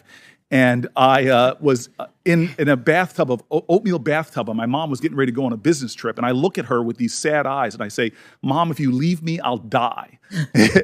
And she looked at me, knowing that you don't die from the chicken pox. But I still remember her going to the phone, having a long conversation, taking off her business suit and changing into her sweatpants. She would tell me later that was not a sign of love. She loved me, but a lot of women who love their kids can't stay home because we don't have paid family leave in this country. So you said in your opening remarks that you haven't been as good of a parent, I think if I'm paraphrasing right, as good as a mom as you'd like to be. And I looked at your two girls, and I look at you, and I don't understand that statement. Could you maybe explain for me what you meant, and maybe take one more beat and explain to me what it means to you to be a mom of two young women growing up in America today? Thank you, Senator. What I said in my statement was that that I had struggled, like so many working moms, to juggle motherhood and career. And it takes a lot of hard work to become a judge, to do the work of a judge, which I've done now for almost 10 years. You have a lot of cases. You don't have all that many resources, comparatively speaking, and it's a lot of early mornings and late nights. And what that means is there will be hearings during your daughter's recitals. There'll be emergencies on birthdays that you have to handle. And I know so many young women in this country, especially who have small kids, who have these momentous events and have to make a choice. You talked about your mom making the choice to make sure that she cared for you in that moment. And there are times when obviously you have to care for your family members. There are other times when there are events that you wish you could be a part of, but here's the emergency case that you have to deal with. And so I said in my opening that girls, you've had to deal with me juggling motherhood and job responsibilities, and I didn't always get the balance right. And so I would hope for them seeing me, hopefully you all will confirm me, seeing me moved to the Supreme Court, that they can know that you don't have to be perfect in your career trajectory and you can still end up doing what you want to do, that you just have to understand that there are lots of responsibilities in the world and that you don't have to be a perfect mom, but if you do your best and you love your children, that things will turn out okay. Well, I'm sure your mom probably feels she wasn't perfect, but things have turned out okay. And I will tell you this. I'm sure they've said it, and if they haven't, I'm sure they will. The older I get, the more I appreciate my parents. I know they're proud of you, but as a guy who does have faith, and I sit at home in a room of my ancestors where I have generations of my ancestors' pictures up, and they're black folk and white folk. I have a very interesting family tree. I sit there to feel my ancestors sometimes and think about them. I hope right now, in this questions and blistering, that you know that at that desk there are a whole lot of spirits around you with their hands on you. Not only your children and your parents proud, but so are your ancestors. Mr. Chairman, thank you. Thank you very much, Senator Booker. And Judge Jackson, and a lot of politicians on this committee, 22 of them. There's only one Cory Booker. And when he does his cross-examination on the human side, I always wait to see, can the witness get through this without a little emotion? There was a little there, as there should have been, as he talked about your family and your parents and your children. Cory, you're one of a kind. We love you. We have three more to ask questions tonight. Senator Kennedy, Senator Padilla, Senator Blackburn. We're going to break for 20 minutes, grab a bite to eat, freshen up, come back for the last round. Thank you. Senate stands in recess.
Senate Judiciary Committee will resume, and the questioning is to Senator John Kennedy of Louisiana.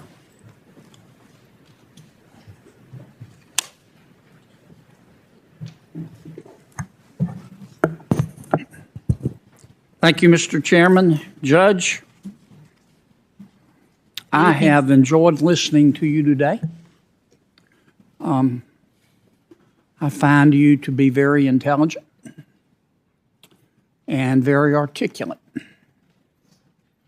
I'm still a little uncertain about how you think, how you approach cases, deciding cases, and we'll talk about that in a moment. I'm not going to ask you, nor should I, how would you would decide a case.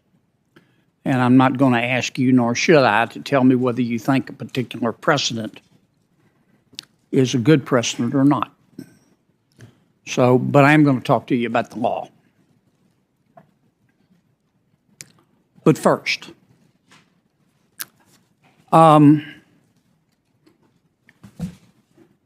you don't support efforts to delegitimize the United States Supreme Court, do you? Senator, I have nothing but esteem for the United States Supreme Court, for my hopefully future colleagues on the court, and the work that the court does. Can we agree that the calls to pack the court delegitimize the court? Senator,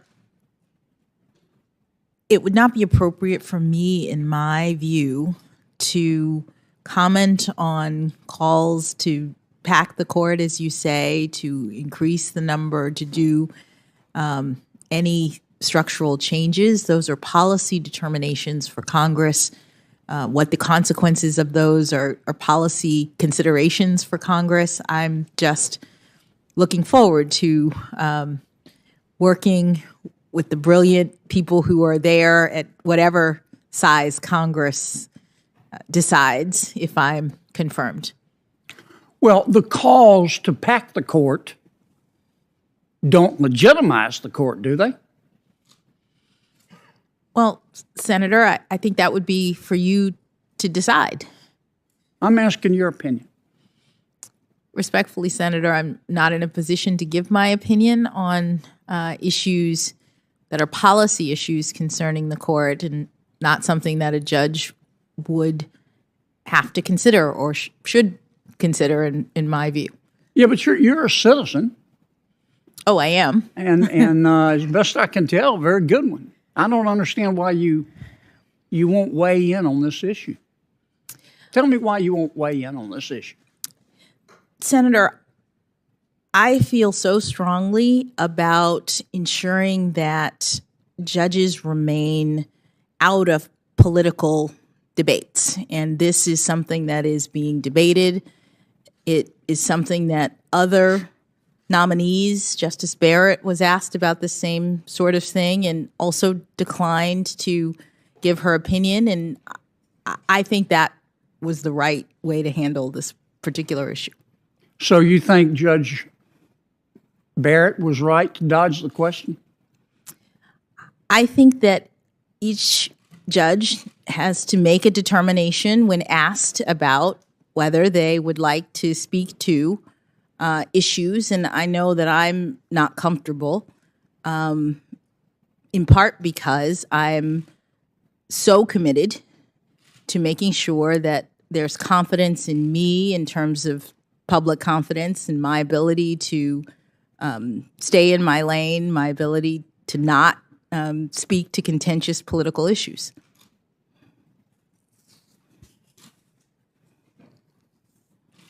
You have an opinion, though, don't you? Senator, any opinion that I would have is not something that would ever come up in my work as a judge, something that I would ever rely on. This is a political issue for Congress. But do you have an opinion, Judge? Not a strongly held opinion, actually. But you have an opinion. I haven't really thought about it, but I hear the arguments on both sides, and I understand it to be a political issue. Now, Judge, you're very intelligent and you're very articulate, and I know you're very well informed.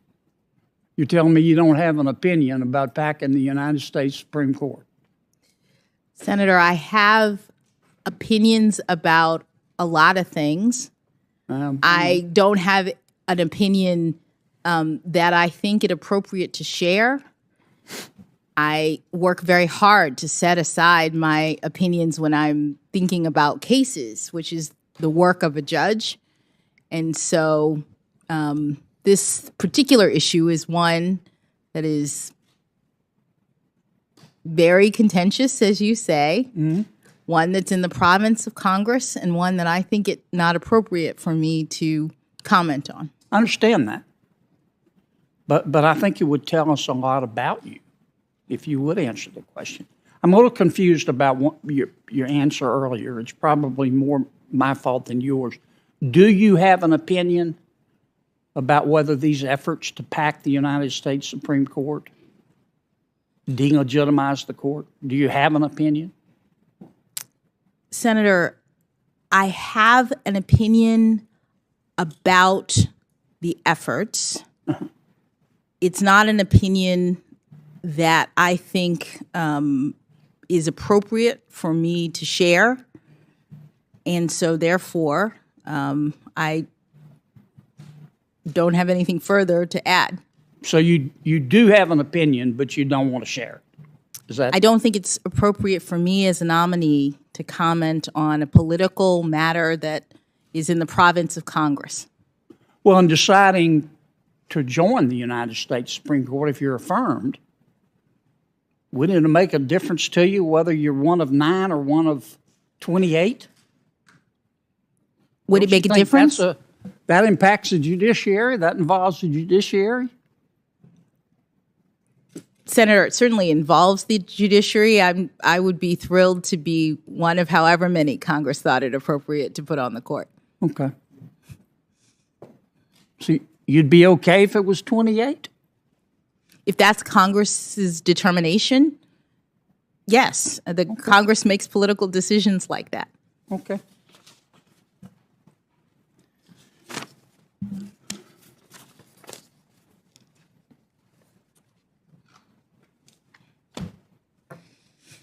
A couple of my colleagues ask you about the Supreme Court overturning precedent. Now, it doesn't happen every other Thursday, but it's not what's the word I'm searching for, Judge? It's not extraordinary that the Supreme Court overturns precedent, is it? I mean, it happens. I won't say a lot, but it's not once every 50 years. Am I correct? You're correct that it's more frequent than once every 50 years, for sure. Yes. And so it happens. Yes. And you talked earlier briefly about the different factors that the court considers. Yes. In deciding. Give me a couple of those. Hit that another lick for me and just give me a couple.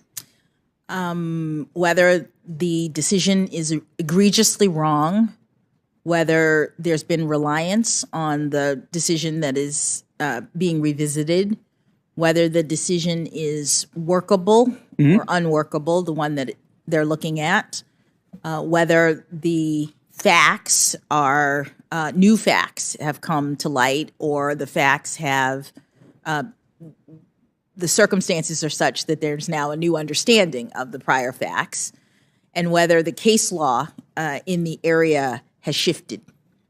And in fact, those are the factors that the Supreme Court listed 3 years ago in Janus, are they not? Those are the factors. I don't have the Janus opinion in front of me, but those are the factors that the court uses when it determines. Janus overruled, I think Senator Hirono talked about it. Janus overruled Abood. Yes. Dealing with whether labor unions can require non-members to pay dues. Remember that case? Yes. Is the age of the case, a factor in whether the Supreme Court will overrule a precedent? I think age relates to the reliance factor. I think the longer an opinion has been in effect, the court has considered that to be relevant to its determination of reliance. But sometimes the court looks at it not just in terms of reliance, they look at it from the other side of the age issue, and that is that maybe facts and circumstances and science have changed. Do they not? I believe that is part of the change circumstances factor. So the Supreme Court is more likely to overturn a case, which would not be that extraordinary, if the precedent were 49 years old as opposed to 4.9 years old. I'm sorry. Can you repeat the question? Yeah. I'm just well. You said that the older the case is, one could make an argument that the reliance interest would be great. But you also said, I think, I don't mean to put words in your mouth, but the older the case is, the more facts and circumstances and science could have changed. So that would argue in favor of overruling it because of a change of circumstances. Did I get that? It might. These are all different circumstances that the court could consider under this multi-factor test. Okay. But all things being equal, let's say a decision 49 years old versus 3 years old, like Janice. The older decision is more likely to be overturned, you think, based on your experience? Oh, I don't know that I could make that prediction. I'm just saying that one of the factors, the reliance factor, the age of the opinion and how long people have been relying on it. Yes, ma'am. Can be relevant to, it is one of the factors that the court considers. Right. Okay. Let me jump gears here. I took some notes. You talked earlier about how you decide cases. I'm going to kind of summarize this. You said you clear your mind of any bias. You read everything. You read the briefs and the record, and then you apply the law. That's your methodology. You said you're not an activist judge. You said, am I right? Yes. You said judges are not politicians. That is true. And judges should stay in their lane. Yes, sir. Tell me again what you mean by stay in your lane. What I mean is that in our system of government, under the Constitution, we have a separation of powers, and each branch has their own sphere of responsibility. To say stay in your lane is the shorthand that I'm using for indicating that judges should not be policymakers, that those responsibilities are left to the elected branches, and that judges are to interpret the law, not make the law. And I use it to refer to the part of my methodology that is mindful of the constraints on judicial authority. Okay. Well put. So let me ask you. We can go to the Constitution, let's say the Bill of Rights, to narrow the discussion, and read about our explicit rights. Religious freedom, our right not to be unreasonably searched or seized, freedom of speech, they're right there. That's why they call them explicit. But the court has ruled we have a bunch of unenumerated rights. Am I correct? The court has determined there are certain personal rights related to individual autonomy that are implicit in the concept of ordered liberty or deeply rooted in our nation's history or tradition. But they're unenumerated? Yes. Okay.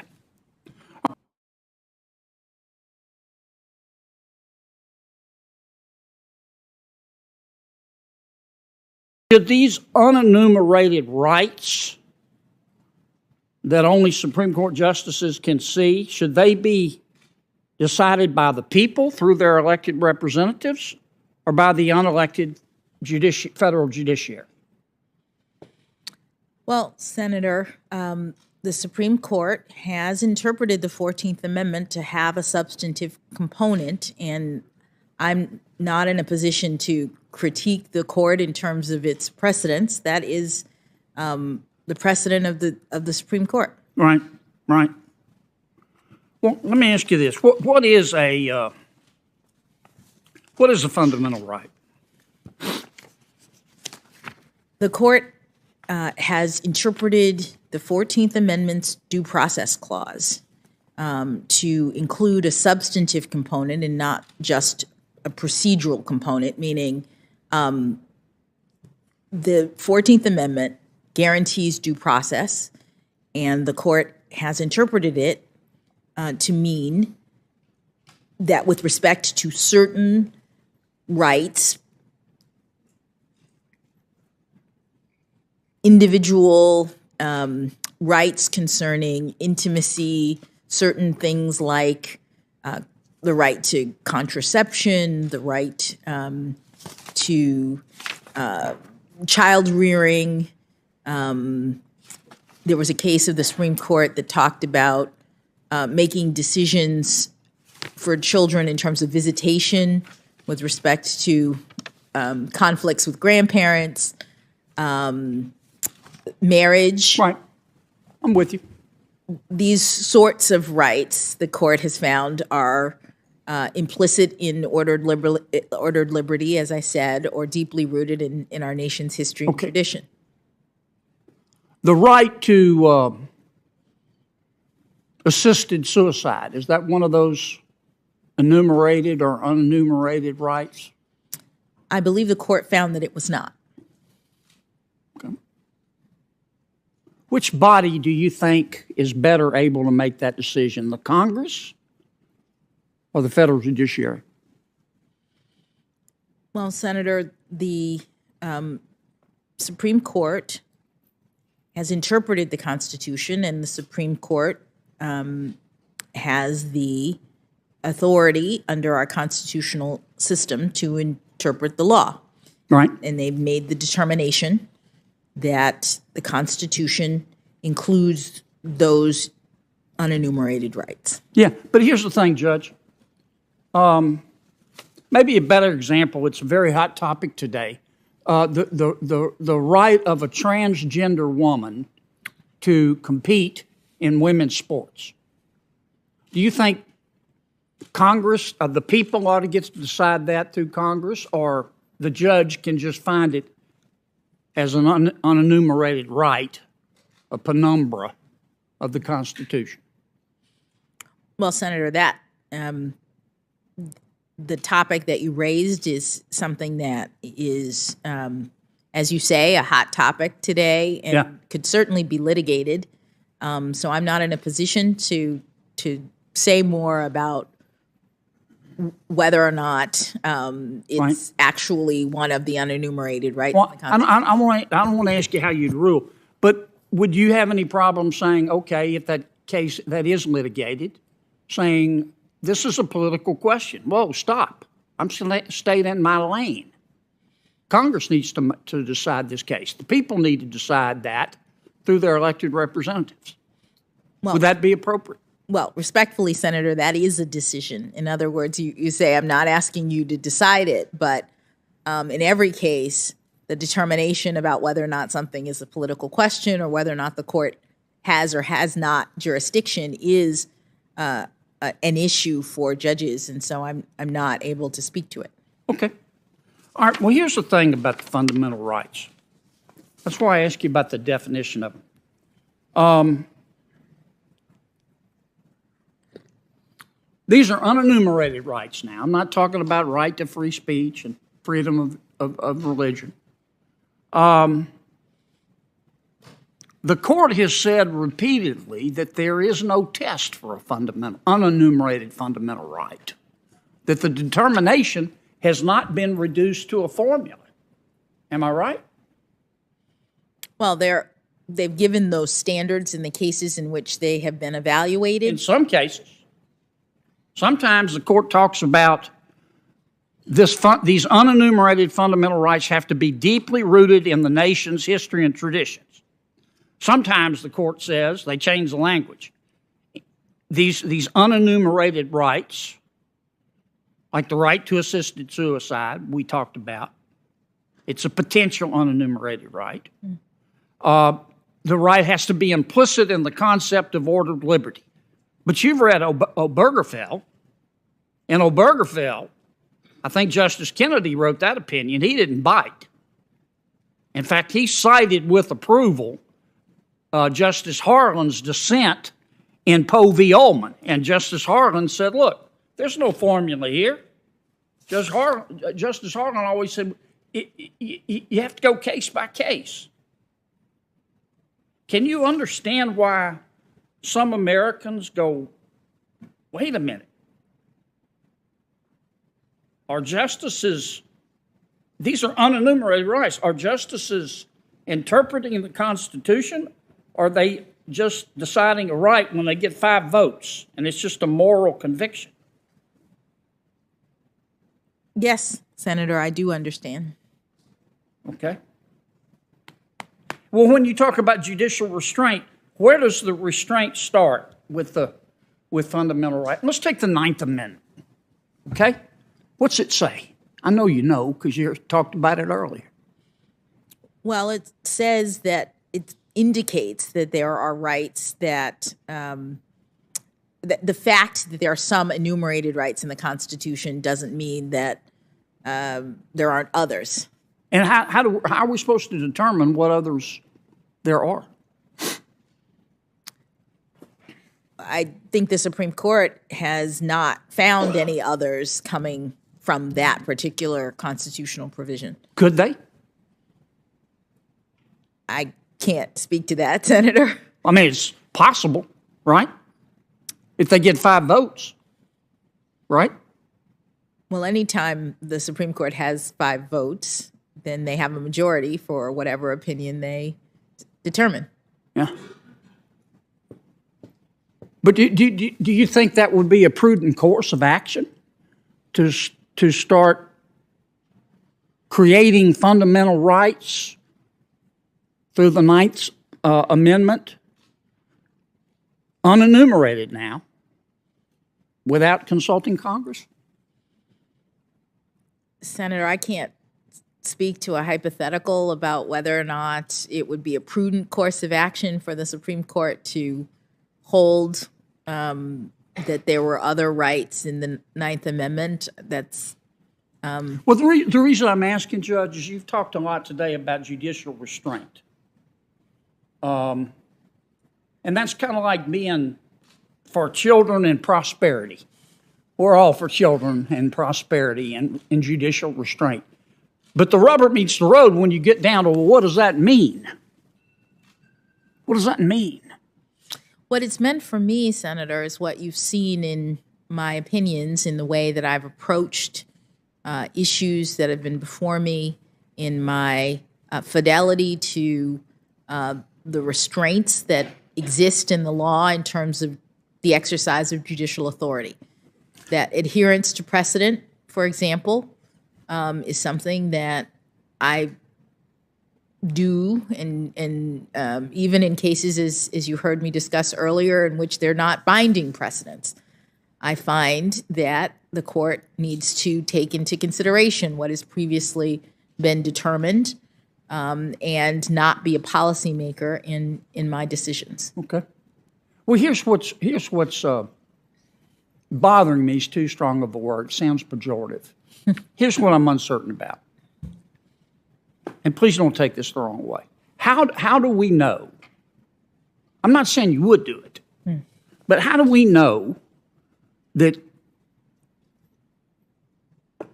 since I can't seem to flesh out this judicial restraint and the limits of it for you, how do we know that if you get on the court, you won't say, well, you know, Congress can't get anything done, and there are all these issues that we need to address.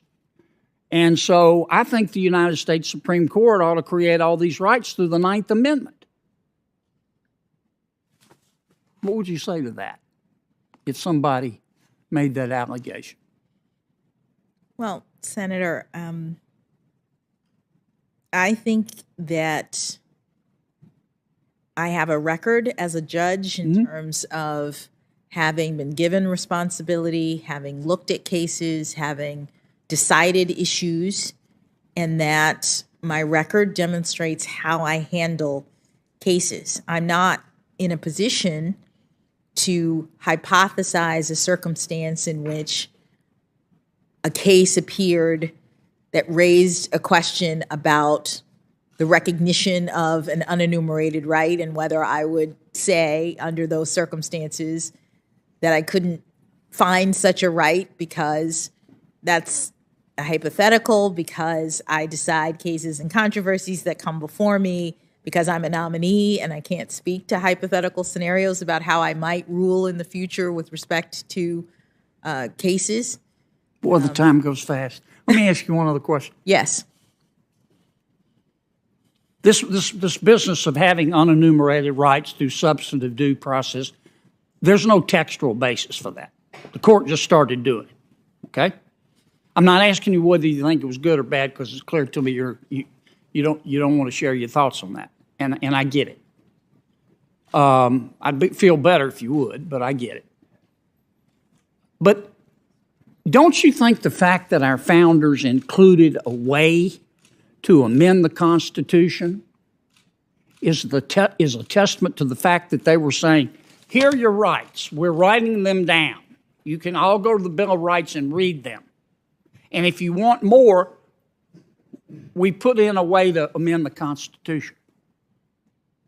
I do understand that argument, and there are people who argue that. The Supreme Court has determined that the Due Process Clause yes, ma'am, includes a substantive component. Okay. And I understand the critiques of that view. I'm going to try to get in two more. Boy, the time flies. When does life begin, in your opinion? Senator, I don't know. Ma'am? I don't know. Do you have a belief? I have personal, religious, and otherwise beliefs that have nothing to do with the law in terms of when life begins. Do you have a personal belief, though, about when life begins? I have a religious view. Religious belief? That I set aside when I am ruling on cases. Okay. When does equal protection of the laws attach to a human being? Well, Senator, I believe that the Supreme Court, actually, I actually don't know the answer to that question. I'm sorry. I don't. Okay. All right. You're familiar with the warrant requirement, I know. Yes. Okay.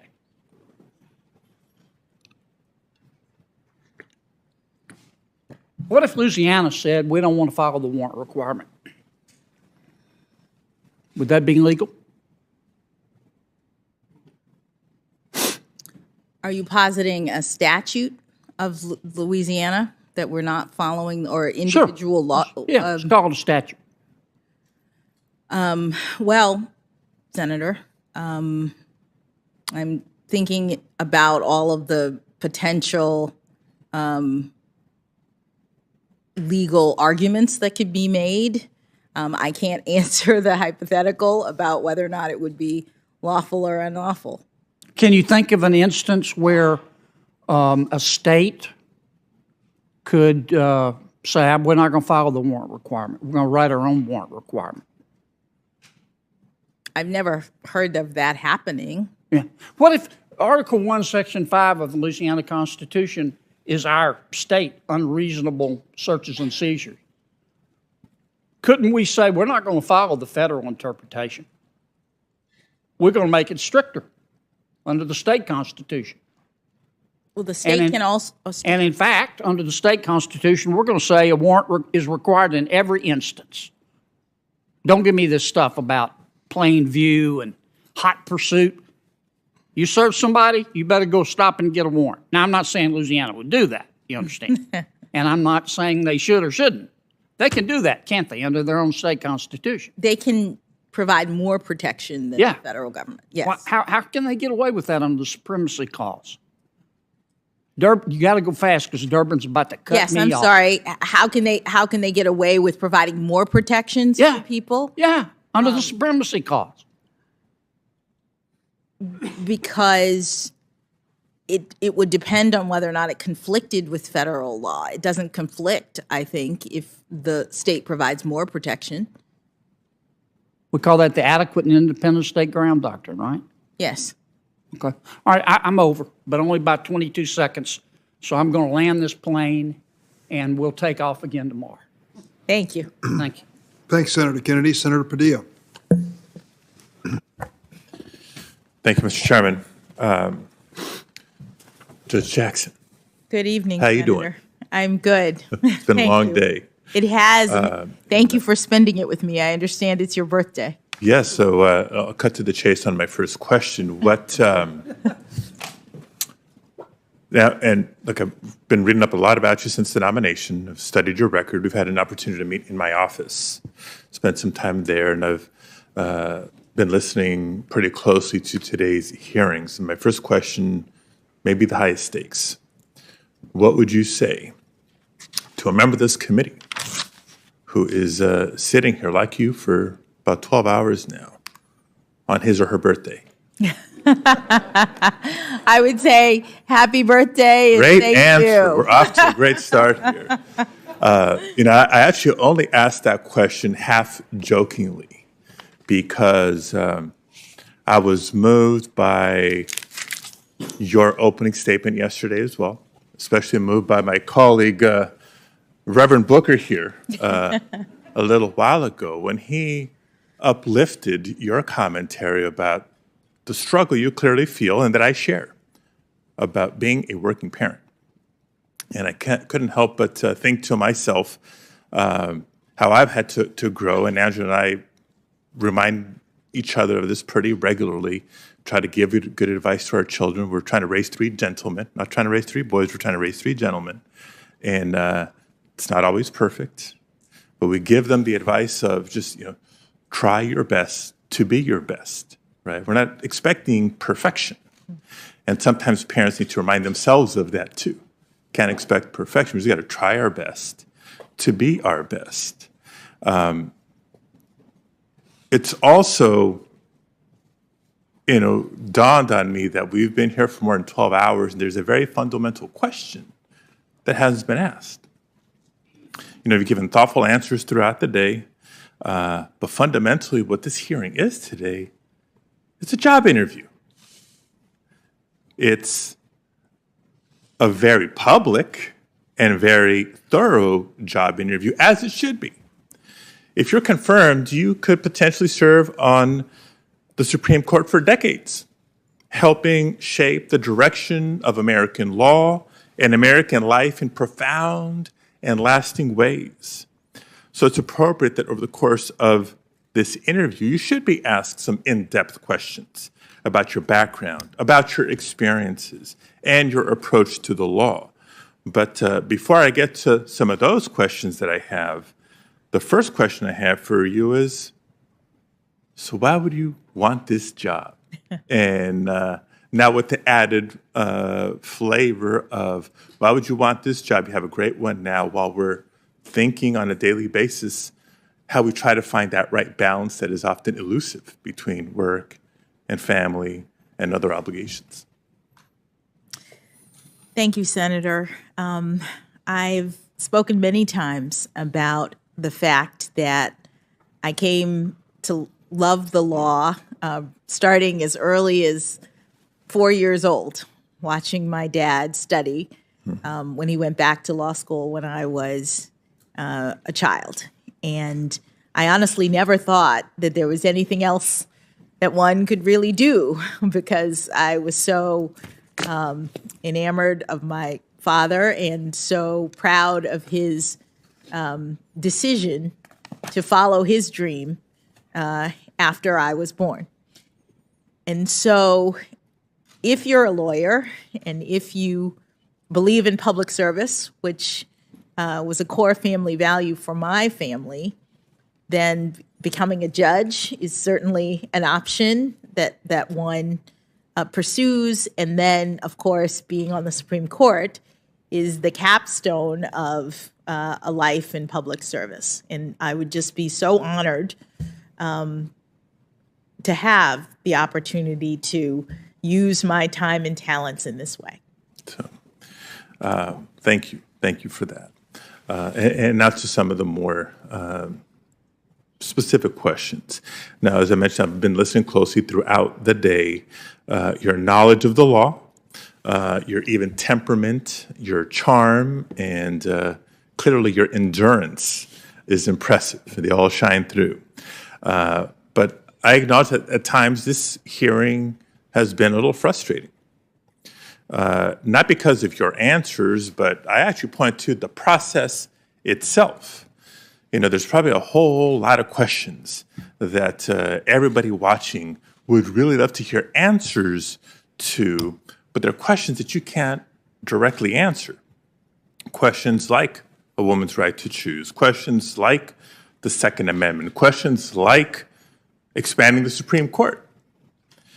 Now, to be clear, this is not a criticism of you. Let me explain. When you're asked a question that comes close to asking your views on a pending case or on an issue that may come before you, you've declined to answer as to not prejudge the issue.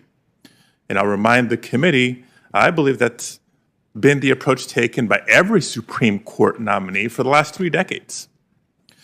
So for the benefit of the people watching at home, can you explain why you and other judicial nominees have followed this approach? Why is it important? Yes, thank you, Senator.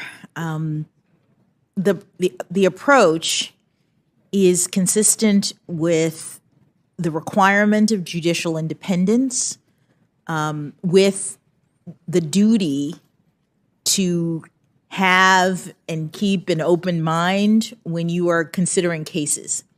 Judges, unlike policymakers, are not supposed to be forming opinions in, as my mother would say, in the ether, right?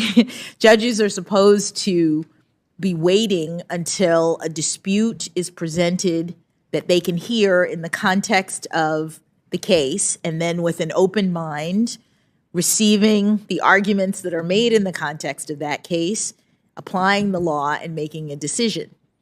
The concern is that if you are engaged in a public forum like this and you start talking about issues that are being litigated in the courts, the concern is that it will erode public confidence in your ability to be open-minded, hear and consider only the facts and circumstances in the cases that are presented.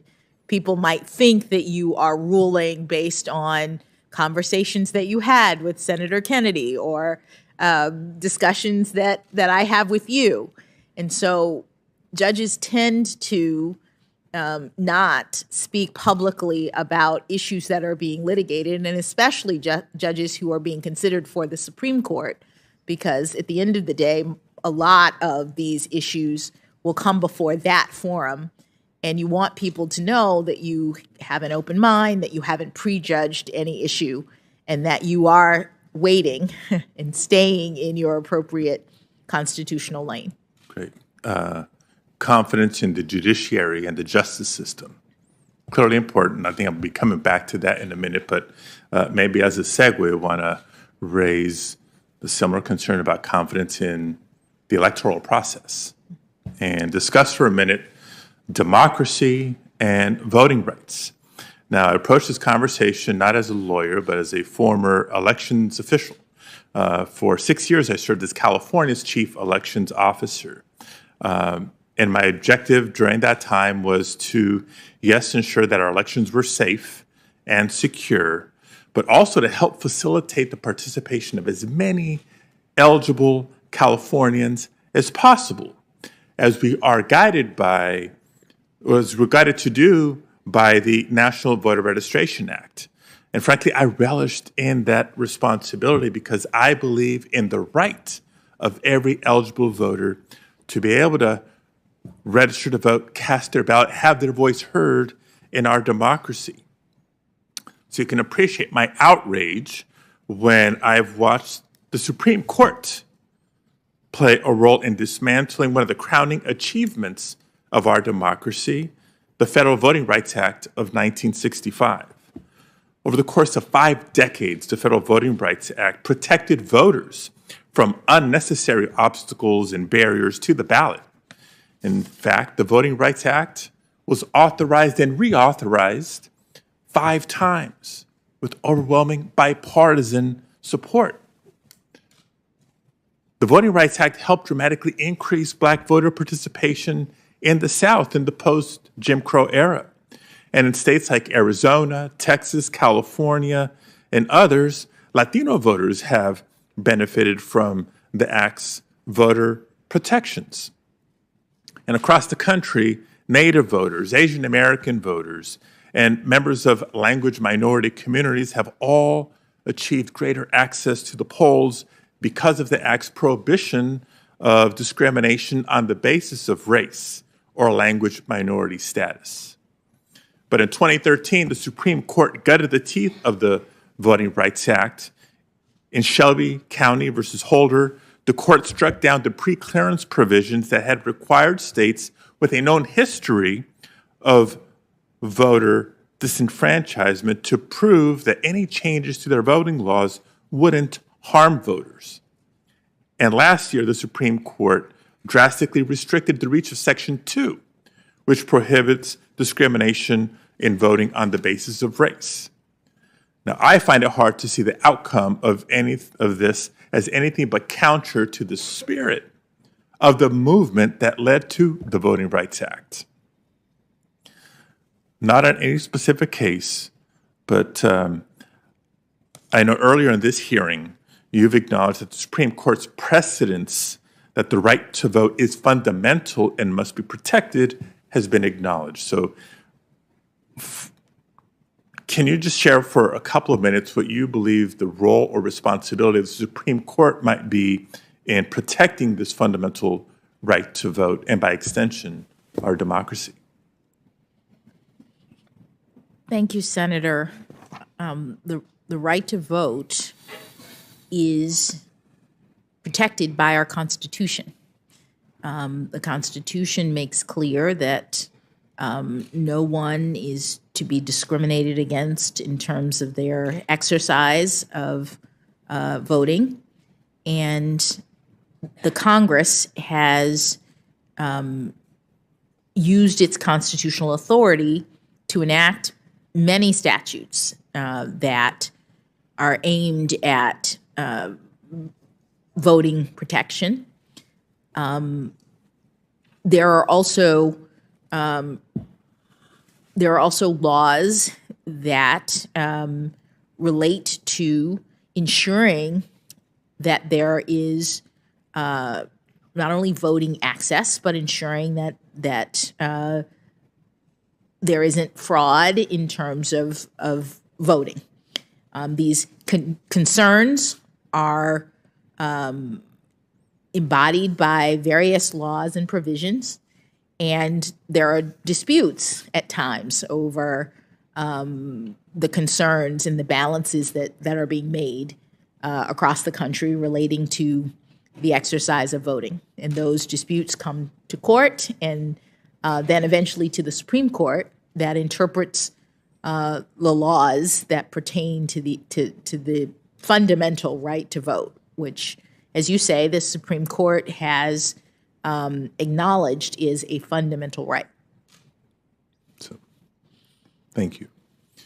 On a different topic, not unique to California, but proud that California is home to the largest Native American population in the country. More than 1 in 10 Native Americans call California home, and California is home to 109 federally recognized tribes who have a nation-to-nation relationship with the United States of America. As a senator from California, I believe that respect for tribal sovereignty is paramount. That's why after your nomination, as part of the homework that I was doing, I carefully considered your record on tribal issues. And for the most part, it seems that you haven't had to deal with too many cases involving the rights of Native peoples or tribes. The cases you've had so far, such as McKinnock versus Jewell, ultimately dealt more with questions of administrative procedure rather than fundamental issues of Native and tribal rights. If you're confirmed, though, I have no doubt that you'll eventually have to weigh in on major questions related to tribal sovereignty, treaty rights, tribal resource preservation, and the federal government's trust responsibility. Now, there's already at least one major case related to Indian law on the Supreme Court's docket for the next term, and it deals with the constitutionality of the Indian Child Welfare Act of 1976. Now, I'm not going to ask you to comment on that case specifically, or any case that may come before you, but as a general matter, can you just share what your understanding is of the federal government's legal and moral trust responsibility and relationship with tribal governments? Yes, Senator. It is established in the law, the Supreme Court has established that there is a special trust relationship between Indian tribes and the federal government. Indian tribes are, as a general matter, considered to be sovereigns, and the relationship is a sovereign-to-sovereign relationship, but it's one in which the federal government has some responsibilities related to the Indian nation, and it's very, very important care and trust responsibility that the federal government has in terms of making sure that the tribes are recognized and cared for in the context of our system. All right. Look forward to our ongoing conversation on that area of the law as well. Want to now revisit something that's been a theme throughout yesterday's opening statements and a lot of today's questions from members, and that's the general appreciation for diversity. Right, we're celebrating history and what the more than potential impact it would be for somebody like you to join the United States Supreme Court. I know some of my colleagues have touched on this already, so I'm going to take it to another level. While judges are certainly the face of the judicial branch, their work, as you can appreciate, is significantly supported by the work of law clerks. Now, typically, these clerks are well-credentialed, talented young lawyers who spend a year or two working closely with a judge who hires them, who helps them conduct research the law, and write legal opinions. Now, clerkships at the district court, the Court of Appeals, and even especially the Supreme Court are often a launching pad for a successful legal career. Many former clerks are leaders in the profession. They serve as law firm partners, public interest lawyers, public sector attorneys, and yes, federal judges. In fact, 7 of the 9 current Supreme Court justices were federal clerks once upon a time. And 6 of the 9 justices clerked at the Supreme Court itself. So it's no wonder that many law students and recent graduates compete pretty intensely for these coveted positions. But like the judiciary itself, the ranks of federal clerks are not particularly diverse. According to a February 2021 bulletin by the National Association of Law Placement, only 21% of federal clerks from the class of 2019 were people of color.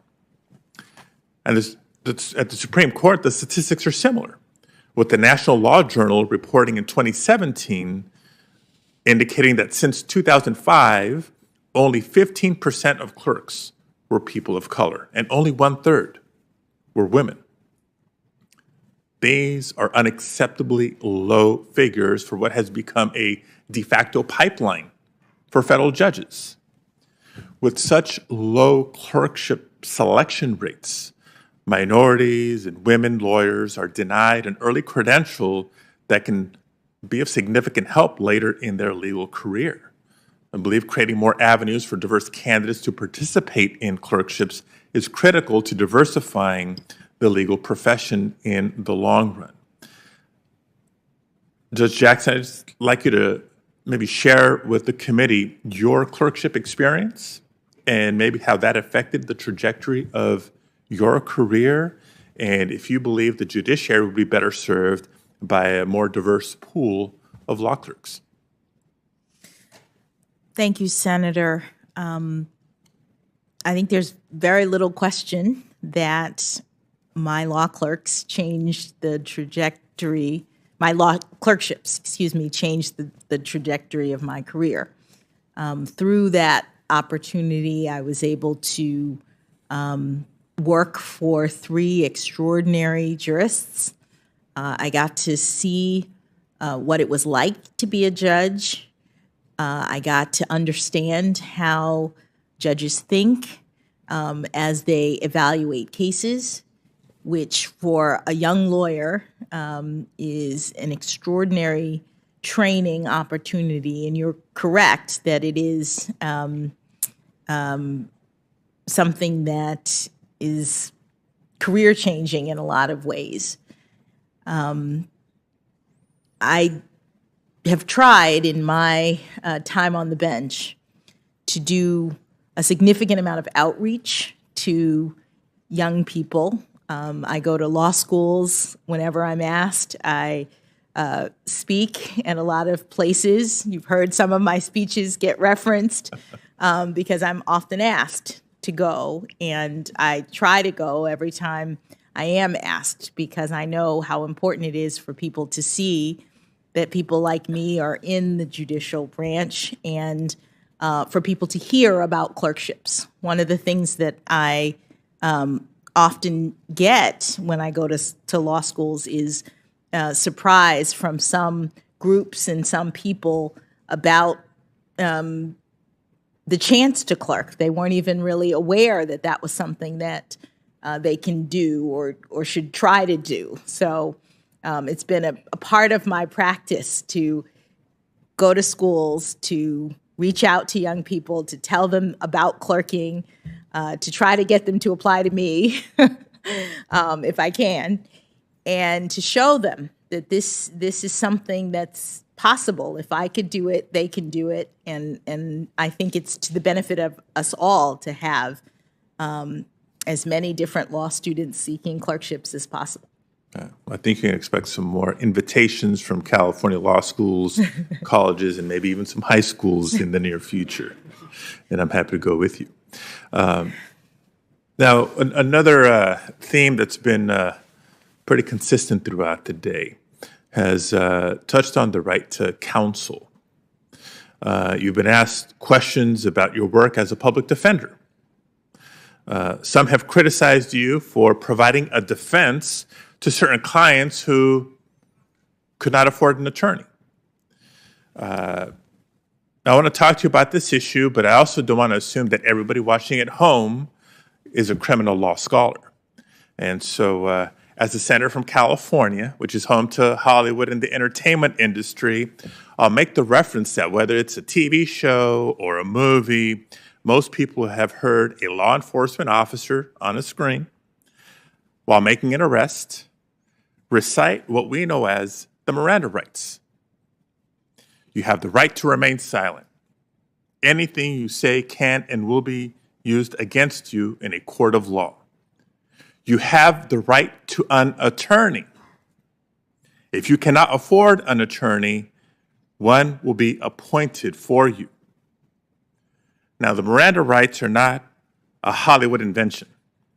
These and other rights afforded to all individuals, including those accused of a crime, come from the 4th, 5th, and 6th Amendments to the Constitution. They come from over half a century's worth of Supreme Court precedents. So Judge Jackson, while many Americans know how critical these rights are to our systems of liberty and justice, not everyone does. So for those who may not fully understand, can you reiterate why the Constitution protects these fundamental rights? Yes, Senator. The Constitution protects these rights because the Constitution is designed to protect liberty. That's one of the values that the framers were focused on when they set up our system of government. The federal government is limited in its powers in part because the framers wanted to preserve liberty, did not want the federal government to encroach on individual freedoms. And there's no bigger sphere of encroachment than the federal government or even state governments using their power to deprive people of liberty in the context of the criminal justice system. So the Constitution says that when the government seeks to deprive someone of liberty because they accuse them of a crime, they have to afford certain rights to the individual. They have to make sure that the person is processed fairly. Criminal defense lawyers protect those constitutional rights by ensuring that the government is doing what the Constitution says the government has to do when they seek to deprive someone of liberty. It's the criminal defense lawyer who makes the objection to prosecutorial overreach in a case, or who makes sure that all of the rights that the framers put into the Constitution are being observed in actual practice by the government. And it's also really important, one of the things that you said, the Miranda rights say, if you can't afford a lawyer, one will be appointed to you. The person who appoints is the court. The court is appointing lawyers for criminal defendants because the court, the judges, know that in order to be able to do our jobs, in order to be able to make sure that criminal processes are fair, we have to get arguments, not only from the prosecution, but also from competent counsel who is making arguments for the defense. So it's the court that appoints lawyers for people who can't afford them to make sure that justice is being done in the cases that come to court. And it's just as a follow-up, as much as we hope the process is always fair, doesn't mean that it's always understood.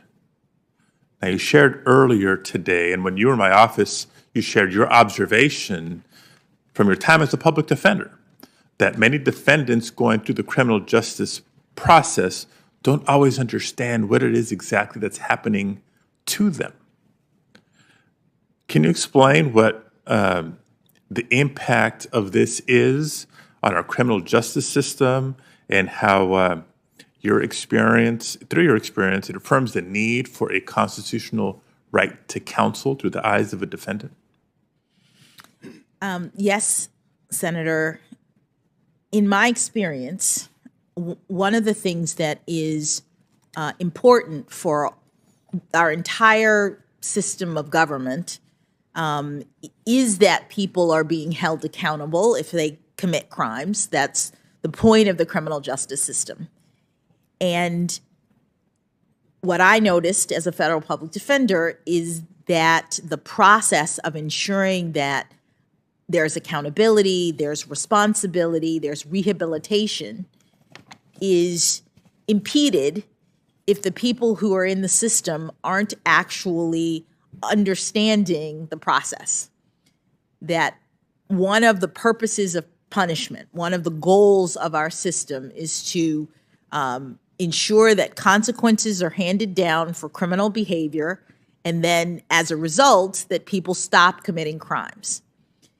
And so the obligation to make sure that people understand what's happening, I've seen, aids in that goal, that the person who is receiving the punishment is more likely to be able to reflect on their own contribution, to be able to realize that they made a mistake, that they committed a crime, that here are the consequences, this is a horrible thing, and I'm not going to do it again, if they understand the process, that this is justice in our system.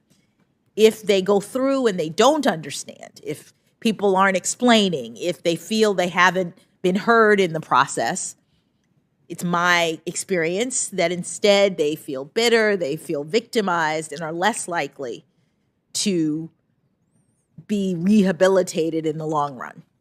And so as a judge, I took that observation and tried to ensure that not only that criminal defendants understood what was happening, but that they understood the harms that they had caused, with an eye toward making sure that rehabilitation was happening in the long run as a result of my sentences. Thank you. And I'd share that I think it's part of the comprehensive work we need to do to buttress the confidence in the justice system as a result.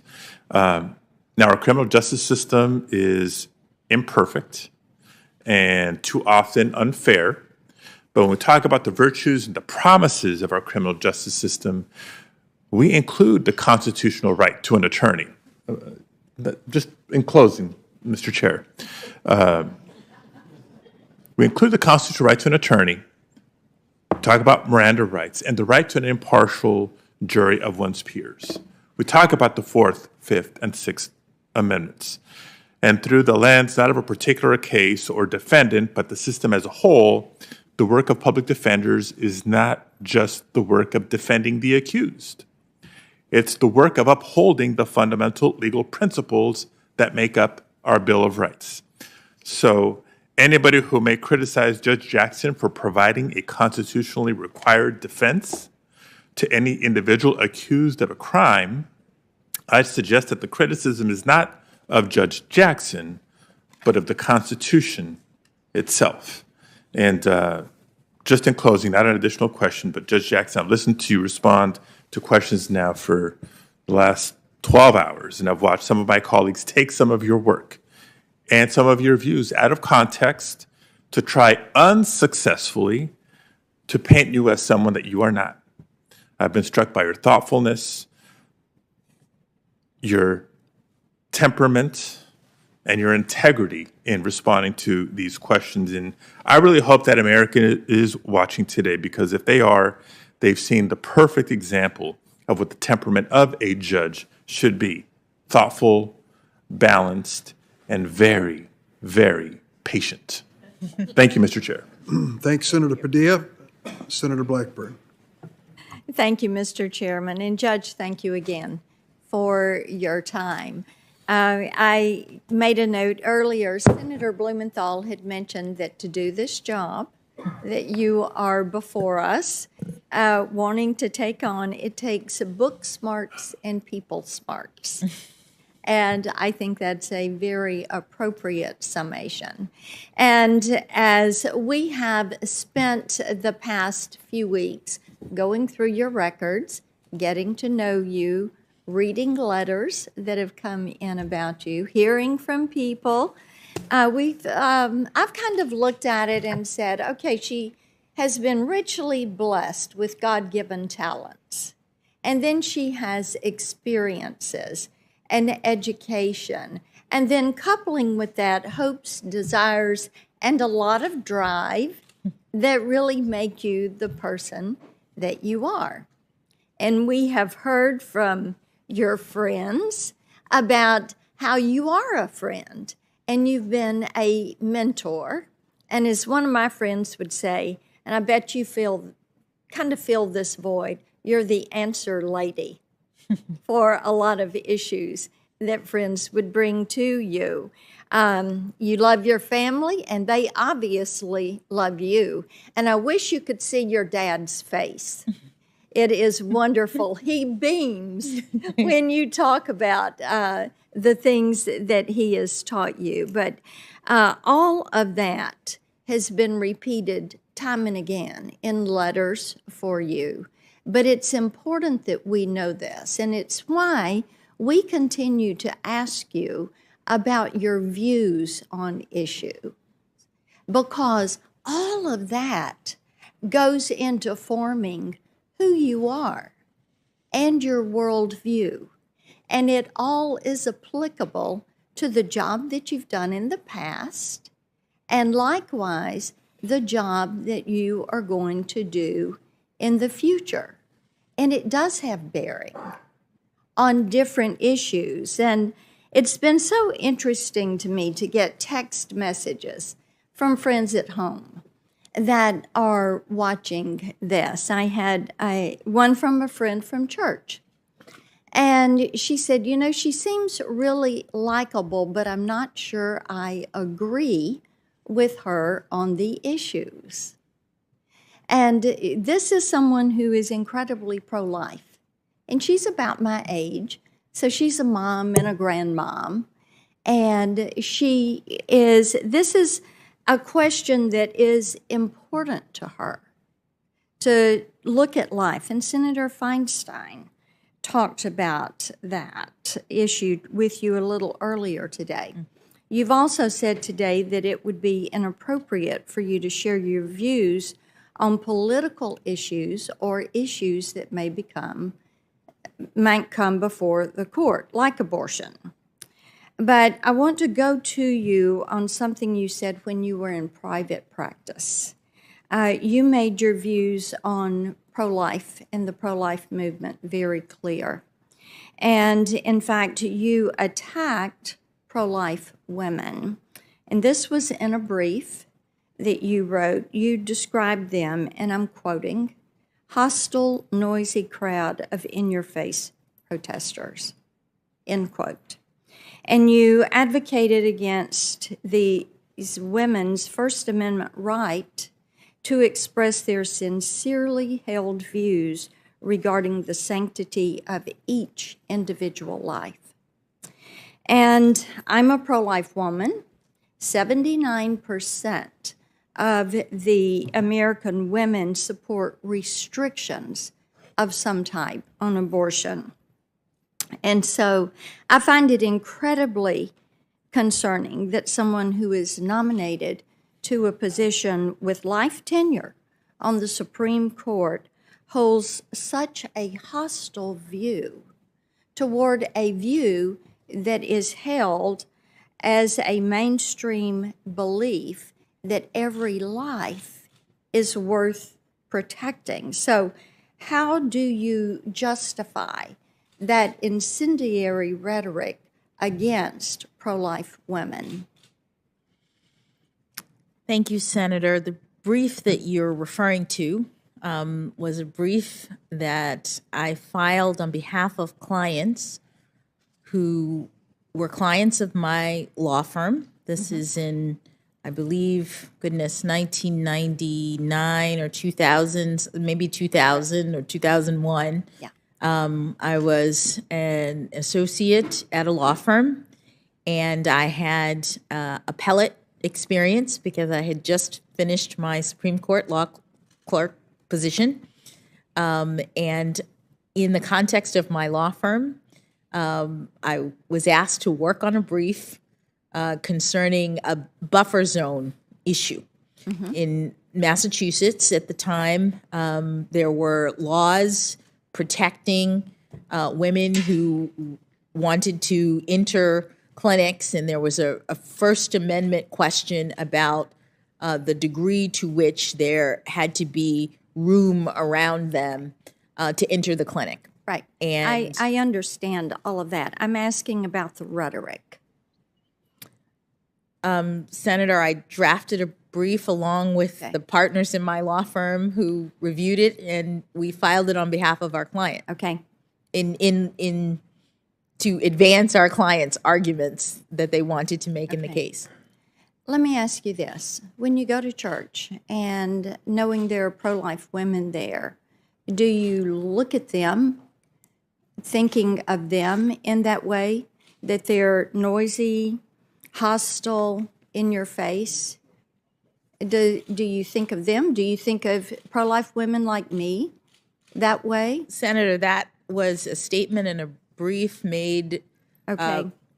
an argument for my client. It's not the way that I think of or characterize people. All right. Thank you for the clarification on that, because I think even zealous advocacy doesn't allow that type of rhetoric on a free speech issue.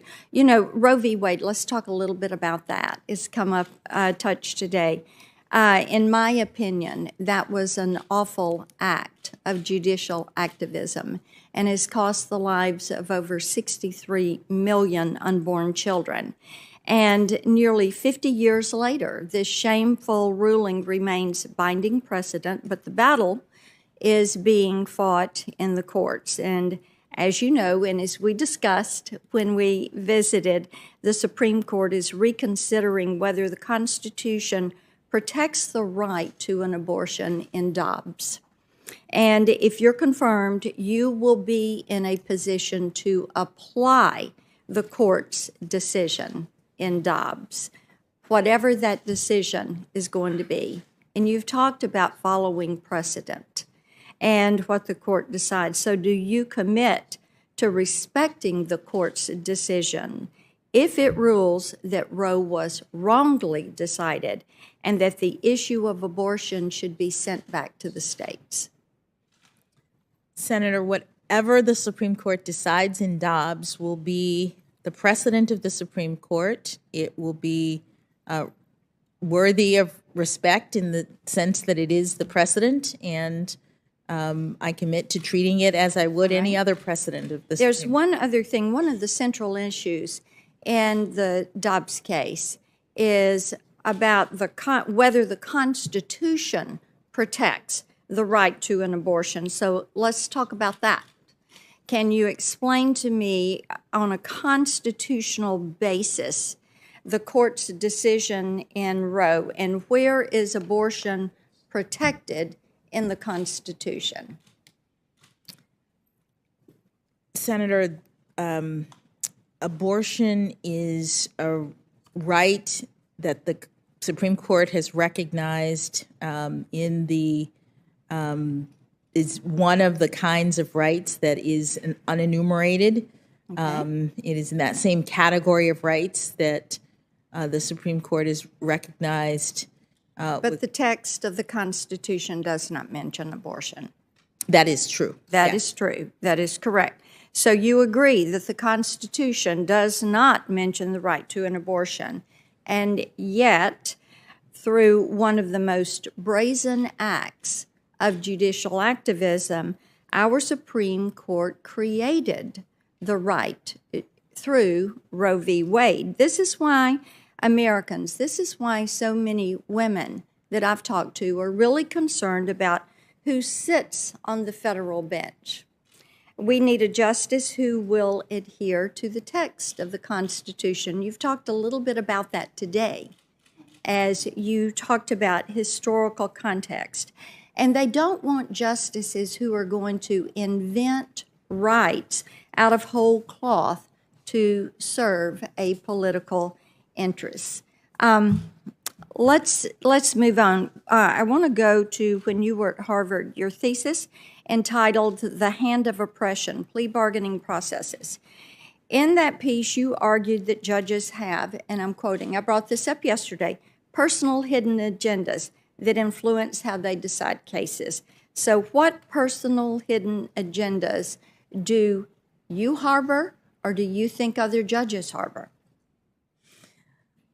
Thank you, Senator. That line, to the extent it appears in my thesis, was written by someone who had not gone to law school and was senior in college, who had spent a summer at an internship working in making observations in the context of a criminal justice internship. It is not a view that I hold. What led you to that belief? I'm thinking back, it's been 30 years, but Okay. the summer before my senior year, I interned at a public defender's office in New York. And I was part of a team of, there was lawyers and interns on this team, and they were handling misdemeanor cases. And So it was from an internship experience? Yes, before I became a lawyer. All right. Let's go to something else. Senator Cruz was discussing with you, and I think this is important. It's something that parents all across the country are worried about, and that is the progressive indoctrination of their children and the pushing of critical race theory in the schools. And you told Senator Cruz that as a board member of the Georgetown Day School, you didn't have any control over what was taught at the school, no control over curriculum, and you weren't aware that the school was pushing CRT. But I would think that there would have been parents that came to you and said, have you seen these books? Are you aware that this is being taught, being on that school board? No, Senator. No one ever mentioned it. Georgetown Day School is a private school. It's not. It's not a public school. I'm fully aware. And you mentioned that you said that you meant you thought he meant that critical race theory isn't being taught in public schools. Correct? Yes. Okay. But we know that's not the case. We know that CRT is being pushed in our K through 12 schools. And I've got a letter here, Mr. Chairman, that Senator Tuberville and I wrote last year to the National Education Association on this issue. I'd like to submit that to the record because it's relevant to our discussion. Without objection. And we had admonished the NEA for adopting pro-CRT materials during their annual organizing meeting and proposing to spend $127,000 in teachers' dues to combat opponents of CRT. And there are countless reports of CRT being pushed in the public school system. And a lot of parents that I work with every day, every week, don't have the funds to send their child to a private school. They're relying on the school systems, the public school systems, and it is important to them to have a Supreme Court that is going to protect parental rights to teach these children as parents see fit to have their children taught. And I will tell you, too, with Georgetown Day School, I found it astounding that it teaches kindergartners, 5-year-old children. And I've got grandchildren. And they teach them that they can choose their gender. So is this what you were praising when you applauded the, and I'm quoting you, transformative power of Georgetown Day School's progressive education? Do you agree that our schools should teach children that they can choose their gender? Senator, I'm not remembering exactly what quote you're referencing, but Georgetown Day School is... It was in a book, and you gave the quote. Okay. Georgetown Day School is a private school. Yes. I'm asking, do you agree that schools should teach children that they can choose their gender? Senator, I'm not making comments about what schools can teach. Let me ask you this then. United States versus Virginia, the Supreme Court struck down VMI's male-only admission policy. Writing for the majority, Justice Ginsburg stated, supposed inherent differences are no longer accepted as a ground for race or national origin classifications.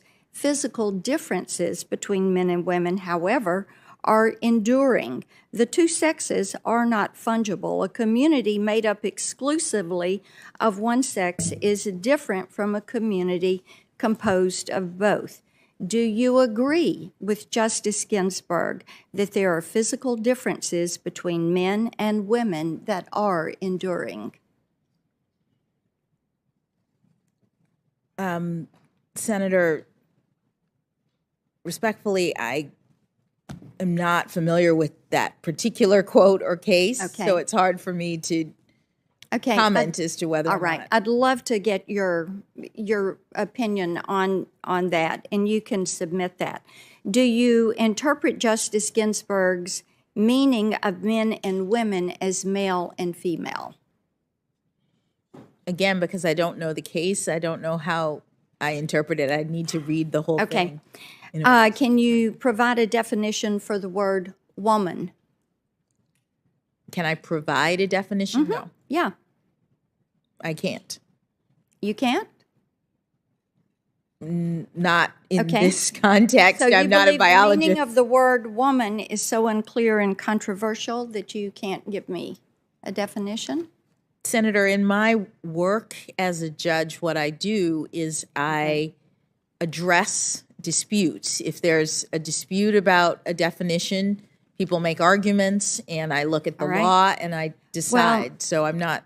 The fact that you can't give me a straight answer about something as fundamental as what a woman is underscores the dangers of the kind of progressive education that we are hearing about.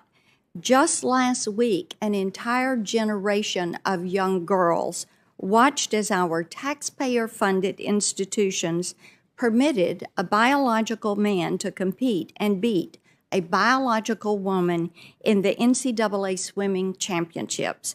What message do you think this sends to girls who aspire to compete and win in sports at the highest levels? Senator, I'm not sure what message that sends. If you're asking me about the legal issues related to it, those are topics that are being hotly discussed, as you say, and could come to the court. So I'm not able to. I think it tells our girls that their voices don't matter. I think it tells them that they're second-class citizens, and parents want to have a Supreme Court justice who is committed to preserving parental autonomy and protecting our nation's children. So let's move on. I want to go to the child porn issue, and I know that we've discussed this today on several different times. What's troublesome to me is your consistent pattern of sentencing these predators below the sentences recommended by the government and the sentencing guidelines. And Senator Cruz, Senator Hawley have laid out some of these disparities. I know Senator Blumenthal mentioned the Kids Online Safety Act that he and I are working on. You have talked about how horrifying it was to get some of that information.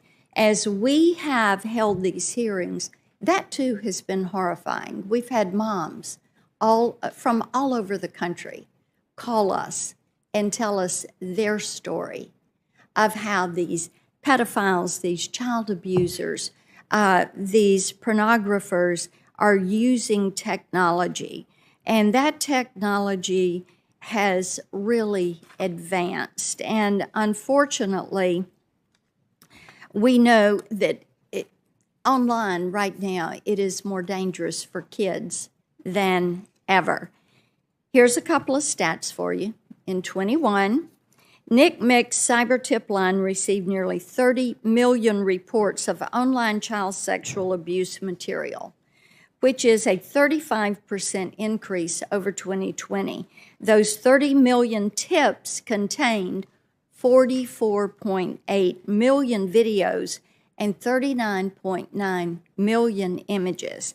And as a mom and a grandmom, this is an issue of tremendous concern. I have grandsons that are 12 and 13 years old. And these are things that concern me, how these people work. I find the discussion that you made, the distinction you made between pedophiles who produce child pornography and those who are only collectors to be one without a difference. You said, and I'm quoting you, that it was a mistake to assume that child pornography offenders are pedophiles. Do you believe that it matters to the children and their parents who suffer abuse, what motivation those abusers had? Thank you, Senator. As you said, and as I've said, these cases are among the most difficult. They are. For judges who have to deal with the evidence, judges who, like me, are parents. My question, Judge, do you think it matters to the kids and their parents, the motives of the abuser, of the pornographer? Senator, it does not matter to the victims in these cases what the motivation is. The quote, I'm not exactly sure where it came from. I know that what Senator Cruz showed me before was questions that I was asking in the context of a hearing to... Okay. Well, I've got some serious concerns about that. I do want to go to your judicial philosophy and back to the 9th Amendment. President Biden said he was looking for a judicial nominee with a judicial philosophy that is more of one that suggests that there are unenumerated rights in the Constitution and all the amendments mean something, including the 9th Amendment. You told Senator Lee that you didn't discuss this statement with President Biden, but I want to know whether you agree with it. Do you share the judicial philosophy that President Biden is looking for? And Senator Kennedy tried to walk through some of this with you. Do you believe that the 9th Amendment is a source of unenumerated rights? Senator, the Supreme Court has not found any unenumerated rights that derive from the 9th Amendment. And so that's not the precedent of the court. And there aren't any rights that have been established under that provision of the Constitution. Okay. White House Chief of Staff Ron Klain has written that the Supreme Court should intervene whenever the nation's conscience and laws need a jolt in a progressive direction. Presumably, that is what he and his boss, President Biden, expect a justice to do. So do you believe that the role of the court is to intervene whenever we need a jolt in a progressive direction? And would you do that through the unenumerated rights? Would you do it on issues like abortion or any other issue? Senator, the role of a judge is to decide cases and controversies based on the facts and the law, mindful of their obligation to rule impartially and to remain in consideration of only the law and their constraints under the Constitution. Okay. A lot of special interest groups have come out in support of your nomination. One of those is Demand Justice, and they are a progressive dark money group that has launched a $1 million ad buy to push for your confirmation. Demand Justice is also pushing for radical changes to the structure of our country and our Constitution, including a demand that Democrats pack the Supreme Court. One of Demand Justice's board members has urged Senate Democrats to add 10 more justices to the court. It's clear that Demand Justice believes that if the issue of court packing were to come before you on the Supreme Court, you would rule in their favor. Are they wrong to believe that you would rule in their favor? Senator, it's very unlikely that the issue of court packing would come before the Supreme Court. That question is in the province of Congress. It's a political question. Okay. Let's see. I want to follow up on this Make the Road New York issue that has come up a couple of times today.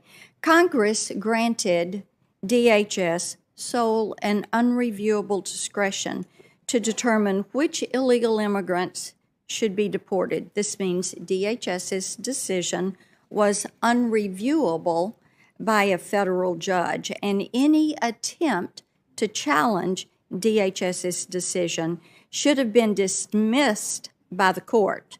And yet, you did the very opposite. You didn't dismiss it.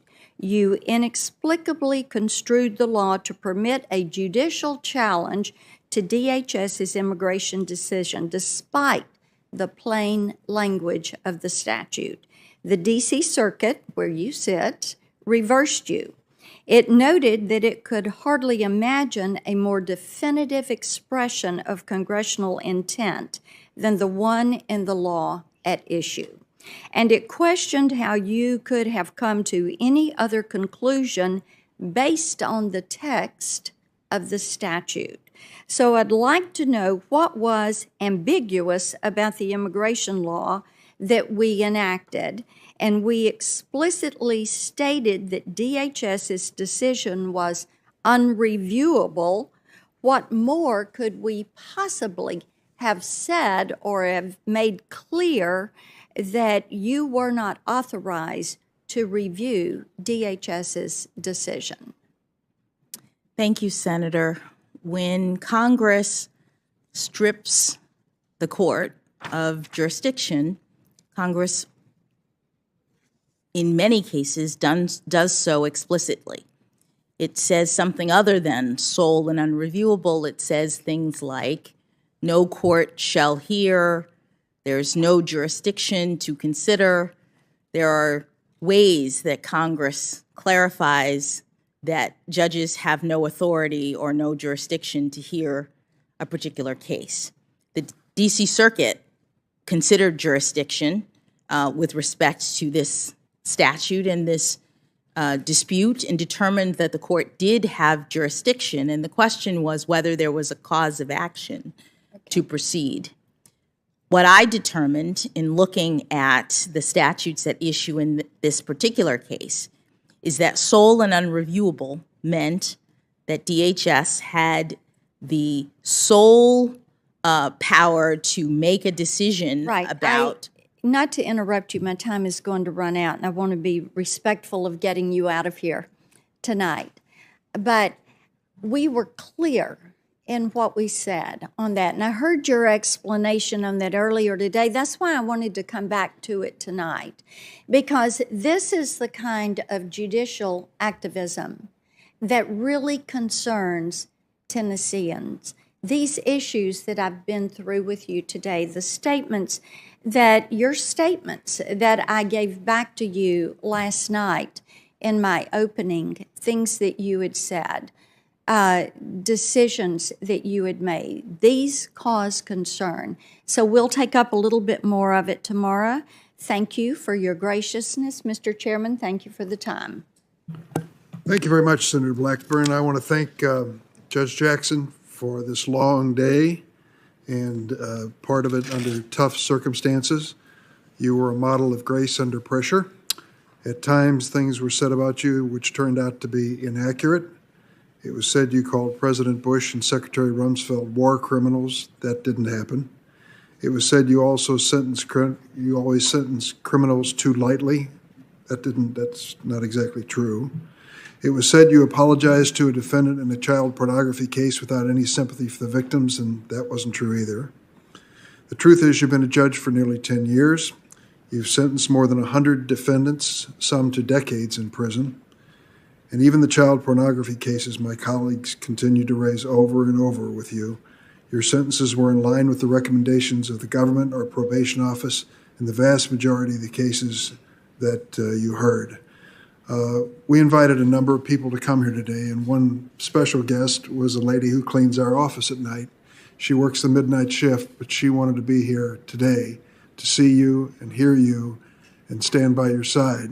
And she said afterwards that it was a great moment for her to be in this room today. But she asked my staff, why are some people so mean? Well, I have to tell you, the overwhelming majority on both sides of the aisle were not mean. They were constructive and positive and really raised the important questions that we all care about. Some are always going to be a little disappointing. That's the nature of human life. Tomorrow morning, we're going to gather at 9 a.m. for John Ossoff and Tom Tillis. I don't know if America is ready. I know this committee will be ready, and thank you very much. And this meeting of the Senate Judiciary Committee will stand in recess.